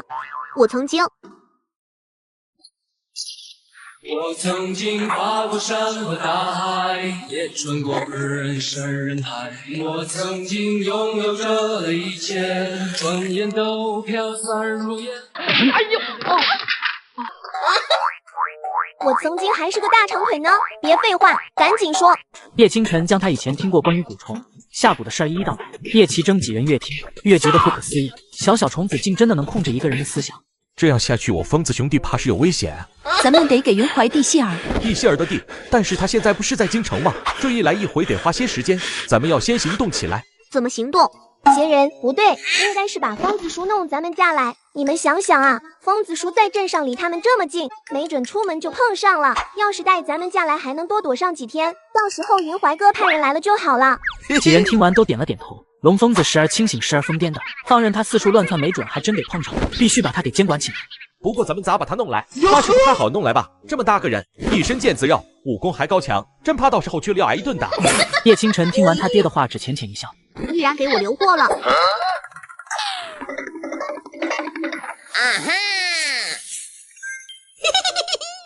看看这个蒙汗药，牛闻了多。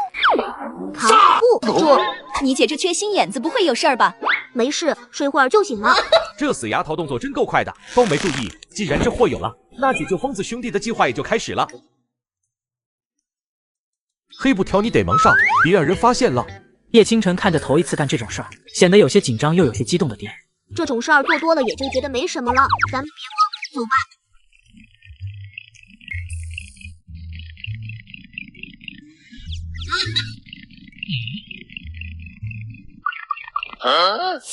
嘿，嗨，嘿，爹，你干嘛呢？快进来！我在做热身呢，准备战斗呢。叶奇征一个鲤鱼打挺翻身而起，装作什么事也没发生。幸好你疯子叔武功高强，府中不怎么设防。呵呵呵。爹，你知道疯子叔住在哪个院子里吗？谁知道呢？找吧，就这么大点，天亮之前肯定能找着。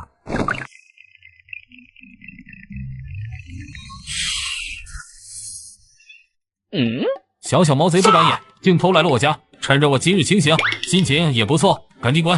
疯子兄，是我们找你有点急事儿，你快开门。龙疯子此刻躺在床上，一听是他叶老弟，虽一头雾水不明白这大半夜的到底怎么回事，却还是起身开了门。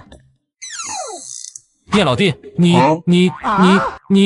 房门被打开，却见他的眼神又开始涣散了。叶清晨眼疾手快，将一把药粉撒在了他的脸上。草率了，草率了，疯子兄这可真重。试试把他放空间里去行不行？不行，得花钱，而且能进去的话你早进去了，你睡着的时候我们就试过了。赶紧拿把手，咱们给他搬回去。哎呀，早知道把丑八怪赶来了。爹啊，你抬手臂，我抬腿，我的力气很不行，你抬重的，不管怎么说，咱们抬都要给他抬回去。哎，动静小点，咱们最好别让人看见了。李苗坐在堂屋里焦急地等待着他们，咋这么久了还不见人？就正好听见悉悉索索开院门的声音。一路抬回来的，很不明显吧？晨儿，你这个药的药效是多久？这个我是第一次用，蒙汗药的药效也有很大的差距，看姐姐什么时候醒，咱们心中就有数了。也对。为防他一醒就发疯，最好还是在他每次醒之前再明音一次。正商量着怎么把他绑起来，叶青雨就打着哈欠，晃晃悠悠从房间里走了出来。怎么天还没亮啊？今儿都起得好早啊！娘，今早上我不吃面条了，我吃。哎呀，疯子叔怎么这么容易就被你们绑回来了？几人商量一会，把躺桌上的龙疯子一圈又一圈紧紧用绳子绑了起来，就怕第二天醒来的是不清醒的疯子，一起床就跑了。跑得不灵快的灵，龙疯子却是缓缓睁开了浑浊的双眼。鸡腿、鸡翅、米酒，你们在哪里？我饿了。叶清晨赶紧抓起一点蒙汗药，随意一摇，眼见龙疯子又晕了过去，叶奇征这才连仔细打量了他一眼。上两次也因为种种原因，他都没见着过他的真面目，不看不要紧，这一看可把叶奇征惊着了，竟然和他一样英俊、潇洒、风流、倜傥，而且五官还和他有那么几分的相似。一夜无话。第二天一早，叶青雨跟李苗去了作坊，而叶清晨跟随大伯三叔去了镇上，叶奇征却留在家里照看龙疯子。小满，那边屋子里面有一头大狗熊，给我守着，别让它跑出来了。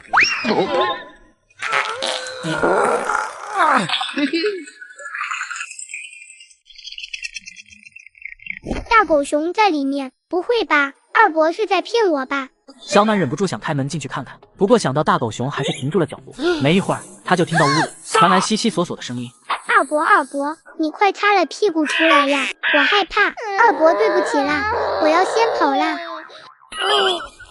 这小孩怕是疯了吧？大白天的跟见鬼了似的。叶老弟，叶奇征本来还在努力呢，可听到龙疯子的声音后，眼睛瞬间就是一亮。疯子兄，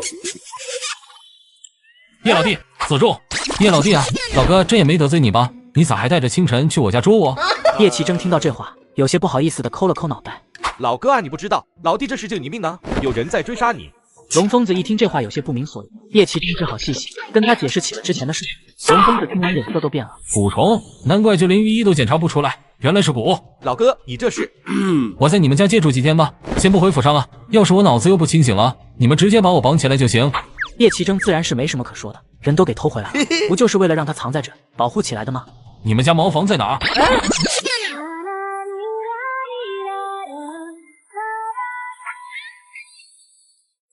就这样，龙疯子在叶家一待就是好几天。作坊里，李苗正从叶青雨那屋取按比例调配好的材料出来，院门突然被人敲响。谁呀？麻烦老乡开一下门，我们问点事儿。就是这一句，叶奇征的神情立马就变了。李苗见他这副模样，心知这事儿不太对劲。你们谁呀？咋脸皮这么厚，这么不讲究？没看见门口挂着作坊2个字吗？咋的还想偷我们家方子？婶子，您别误会，我们就是想打听点事儿，没别的意思。他们找了好多地方，村子也去过不少，可手中的蛊虫只在经过这附近时才开始有了反应，这只能说明他们大师兄来过这儿。院门不方便给你们开，有事儿赶紧说，有屁也赶紧放，别耽误咱们做工。婶子，你们有没有见过一个30几岁、有些神志不清的男人？看起来应该是高高壮壮的。这话一问完，院子里几个工人互相对视一眼，这人他们没见过，但是有印象，好像几人面面相觑。跟他们说了这事儿的话，他们肯定要去找许明的麻烦。李苗开了口，装模作样的骂了一通，说啥那疯子虽然没伤害到她闺女，但是差点伤害到了她丈夫。你们是不是那个疯子的家里人？他可是吓到我家人了，还差点把人给吓成了他那样。你们赶紧赔钱！找到了，我们就要找到了。谢谢大婶儿，不对，对不住啊，大婶儿，赔，咱们赔。掏出1锭5两的银子就抛进了院中。有大师兄的消息了，赔钱就赔钱，还真得感谢这泼辣的大婶了。西瑶略显激动的快步离开了作坊门口，靠着一路打听，这才到了许明家。自从许明的手被龙疯子废了后，人也跟着颓废了下来，整日也不出门，眼神里满是空洞，也不动弹。任由外面敲门的声音越来越大。张明也不是个啥好玩意儿，看他那现在这副样子，天天磨着周氏要退亲，啥也不做，净混吃等死了。跟他客气什么？那是大师兄的仇人。这是不是来找许家寻仇的？应该是的。上次许明让一个疯子找叶家的事，结果被人家打断了胳膊。这是不是疯子家的人过来讨要说法？虽然许家人品不咋的吧，但是好歹是咱们村的人，还是赶紧去找李正吧。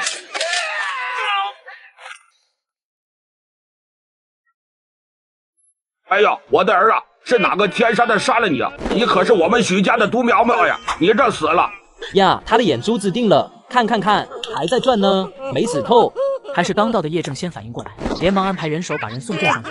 人被送到了镇上，老大夫检查了一番，连连摇头。这可把众人，特别是许健吓坏了。大夫啊，我儿还有救吗？求求你救救我儿啊！我们家还没留个后呢。你哭啥呢哭？不就是受了很多点皮外伤吗？就算小伤口多了点儿，包扎不就行了吗？那你摇头干啥？这不是一身刀伤太多，刀还不伤及要害，我感叹嘛。你们还治不治了？不治算了。许明躺在床上动弹不得，一动浑身的伤口就疼得快要了他的命。听着床前两人还在争吵，他心中都快绝望了。真香！弟妹啊，这玩意儿叫啥？这也太好吃了吧！不过怎么我以前都没见过？这个是酸辣粉，好吃，下次再做。他突然想到一件事儿，等地里的红薯面世，以后不就可以做红薯粉卖了？早饭吃完，趁着作坊还没开，叶清晨也还没去徐家，几人也不把龙疯子当外人，又跟往常一般各自晨练了。那看的叫一个眼花缭乱，大开眼界。清晨，你小子不错啊，倒是个练武的好料子。怎么样，想不想拜我为师？你要是肯拜我为师，我把一身武艺全传授给你，绝不藏私。可没想到叶清晨却只是翻了个大大的白眼。不拜。你小子，让伯伯教你几招。龙疯子最后实在是没忍住，冲上前去就跟叶清晨比划了起来。叶清晨先是一惊，后又想到疯子叔武功高强，跟他练也是十分不错的，于是他瞬间就认真了起来。老弟干他，都下台。儿啊，猴子都逃，小心着点。哎呀，躲开。而另一边院子里墙根下，此刻叶大德的老两都坐在一起，这啪啪的动静，不会是老二在打人吧？小满和另外几个小的听着动静也咬着牙直抽凉气，这竹板子打到肉身上的声音，他们熟啊。老弟啊，对，就是这样，打他厉害啊！吃饭，吃完该干啥干啥去。你俩小子不念书了，别瞎凑热闹。只要不是打孩子就行。这一听就是清晨和老二在闹着玩呢。他这个父亲做得好，肯陪儿子瞎闹呢。行了。香皂这玩意儿，青雨都研究好久了。虽然说他早就有了些经验，但是做出来看着不能算是精致。这有了经验，就要开始大批量的制作。一直到了傍晚的时候，他们就收工回家，却看到自家院门口站着好几个背着包袱的男女。这可把几人整懵了。你们这是？听到叶奇征的问话，其中一名壮硕中年冷面侍卫站了出来。原来侍卫是季风玄派来保护他们一家的，小厮和丫鬟则是莫玉染派来的。叶奇征三人听完更是有些发懵。丫鬟小厮他们倒明白，是莫玉染送来做香皂的。可侍卫疑惑归疑惑，还得给几人安排住处。还好新房建成有几间多余的客房，但干活的丫鬟小厮得在作坊住。大江大河，你俩怎么来了？两侍卫见到他，也惊喜的咧开嘴，豪爽笑了起来。好兄弟，这么些年不见了，你居然跑这儿来了！你可知我俩这些年没你在身边睡觉，还叨叨着要喝酒，那都觉得不习惯了。大江大河越说越显得有些激动，最后瞟眼看到了演叶奇征三人，还特意多注意了叶青雨两眼。年纪虽小，但看得出来，等他长大必定是倾城之姿。难怪云怀强硬拒绝了无数次相亲，这次竟要让他们过来保护叶家人，特别是叶家这小姑娘。我说叶老弟啊，这是……大河跨出一步站了出来。经过他的解释，几人终于明白了他们来到这里的原因。难民要来了，北边大旱加上蝗灾，使得百姓民不聊生，饿死渴死被杀死的人数不胜数。皇帝为这事儿都愁得夜不能寐，每日早朝眼圈都一片青黑。要是这次灾情控制不住，或者直接引起了暴乱，不敢想象，灾民们纷纷涌入他们这里，粮价必然会上涨，肯定还会有不少人抢钱抢粮。古代本就粮食短缺，这样一来，你们别怕，咱们皇上虽然年轻，但起码是有8分新皇的风范，这次肯定能完美解决这件事儿。而且这不是还有我和他俩吗？放心，出不了事儿。云怀让来保护他们的人，看起来也十分靠谱，他们的担心怕是多余了。我要吃饭，我好饿，我还要喝酒，喝好酒。叶老弟，给我拿一壶酒。问起了那两小厮的名字，一听到叶奇征的问话，还请他给赐名。叶奇征给他们取了名，一个叫土豆，一个叫红薯。至于俩小丫鬟，李苗和叶青雨问了他们原本的姓氏，一个叫杨梅，一个叫杨桃。叶清晨一回来，李苗准备开饭了，问过叶青雨，他才知道竟是因为灾情惨重，他的大将军才会把手下亲卫给送来了。丫鬟小厮被李苗热情的强行拉上了桌，可同主家一起吃饭，他们都不敢下筷子夹菜了，他们还从来没见过这种主子，内心真是十分忐忑。龙疯子呢，却是疯疯癫癫和几个男人喝起了酒，这酒还是他缠着叶奇征给他拿的。很快，时间一点一滴过去，这一天，大江大河正聊得起劲呢，突然两人同时就停住了话头，看向了院门，眼神瞬间变得凌厉起来。有危险，你们躲着别出来。娘，这怎么回事？是不是刘明来了？来这么快？你说你爹不会有事儿吧？他们俩有大江大河保护，儿子在徐府也不会出事。可叶奇征却还在镇上买东西。这到底是咋回事啊？咋听起来声儿这么大？叶大德之前倒是听说了北方闹旱灾的事儿，不会是？晴雨啊，咱们这儿都来了这么多人，镇上肯定更多。你爹和你叔伯兄弟他们可……他话才说到一半，可他脸上的焦急担心之色，却是怎么掩盖都掩盖不了。你赶紧说清楚咋回事啊，死老头子！叶大德哎呀了一声，把他听来的事儿都跟几人说了一遍。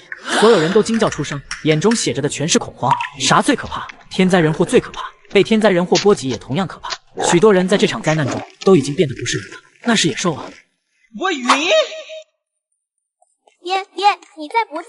叶青雨大声的在空间里喊着他爹，可喊了半天也没听到有人回答，在柜台就写了一句：爹，你有没有事？看见了赶紧报位置。叶青雨又匆匆出了空间，可也没跑多远，他突然就停下了脚步。他眼中满是惊恐，村口陆陆续续涌进来密密麻麻的人，老人、孩子、中年人，衣衫褴褛，甚至是衣不蔽体。这些人里，有的推着板车，上面盖着一大块布，板车尾还露着一双脚，还有的用扁担挑着孩子。孩子躺在箩筐里一动不动，可能，也许，所有人眼神里透出一片死灰。大江大河拿着刀站在最前面人的几米之外，灾民有过100人，可此刻在这里的村民却只有堪堪10几人。乡亲们，刘明来村里了！乡亲们，听到他的呼喊，所有人这才像是回过神来一般，地里干活，家里干活，一个不落的全听见了。刘明来村里了！老头子，哎，你！叶正完全顾不得身后的喊叫声，只边跑边大声喊。所有人给我拿着武器出来！听到他的声音，在家里的好多人都有些犹豫，但也有还有好些男人热血上头，就要拿着刀冲出去。可他们的女人都哭着喊着：“你要是没了，我和孩子咋整啊？多你一个不多，你别去了。我不去，以后在村里咋抬得起头？可你去了，没准头都要被人削掉啊！我求你了，别去呀！”他们谁不知道刘明的危险？打砸抢掠杀人都不眨眼，他们也拿不出多余的粮食给刘明消灾。不是他们不想，是他们没有啊！你们都给老子出来，当缩头乌龟呢？要是不团结起来，咱们村就没了。多一个人部落，可少了1人、2人、3人、4人，咱们像是被割韭菜一样，一茬一茬就被人轻轻松松收割了。是不是都忘记咱们村的规矩了？乡亲们，咱们奋力一搏，没准还能活命。要是都缩在家里，不仅你们要死，你们的孩子也都会没命。今日一战若是败了，咱们杨柳村那就成为历史了。明年的今日，那就是咱们村集体的忌日，连个给咱们上坟的亲人都没有了。你们不出来，难道真想被屠村吗？他不是不可怜刘明遭难，可是这些可怜人中，必定会有已经失去了理智的人。村里的人都开始动摇，最后看了眼自己的孩子，一脸决绝的拿着刀冲了出去。村里不少女人想到自己孩子，也都跟着跑了出去。他们死了不要紧，只要孩子能好好活着就行。这一场战役，就连许健和周氏都参加了。许健不想来，却是被周氏镰刀架到他脖子上拖来了。张氏听到声音，也从家中跑了出来，手中拿着一把许久不曾用过，却擦得极其亮的一柄利剑。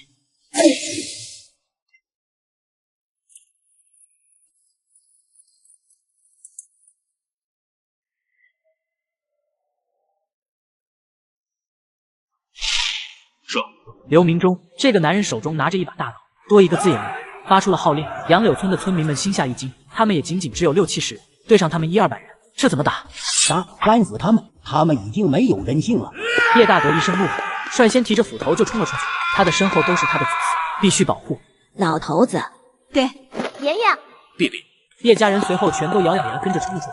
大江大河和张氏、叶正以及一些勇猛的人也都冲了上去。其余人一见大家都上来，也咬紧牙关，狠狠心大叫一声，跟刘明干了起来。当两拨人正是交起手来，人数不占优势的杨柳村却也不落下风，毕竟刘明都饿过好长一段时间。别毒死，老子干死你们，干死你们！嘿，他和大汉交手，他也怕呀。这群刘明已经没有人性了。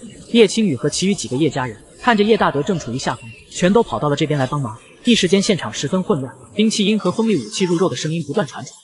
老叶啊，一定要好好活着呀，小心，别分神，想想你的孩子。李苗听到孩子2字，瞬间像是被打了鸡血一般，举着刀就奔向了叶青雨。给我死，给我死！你敢打我，你必死！偏偏这时，一中年女人拿扁担从叶青雨背后狠狠敲了下来。对不起，爹娘弟弟，我好像要离开了。可就在这令人绝望的时刻，眼前女人却是被人砍了一刀，惨叫一声倒在了地上。娘，大张叔，大江，你带着青雨和弟妹往这边来。张氏穿梭在人群中，他也不对人，只在保护村民的同时，偶尔给他们来一剑。大家注意团结合作，互相保护一下。他们杨柳村最好少死几个人才好。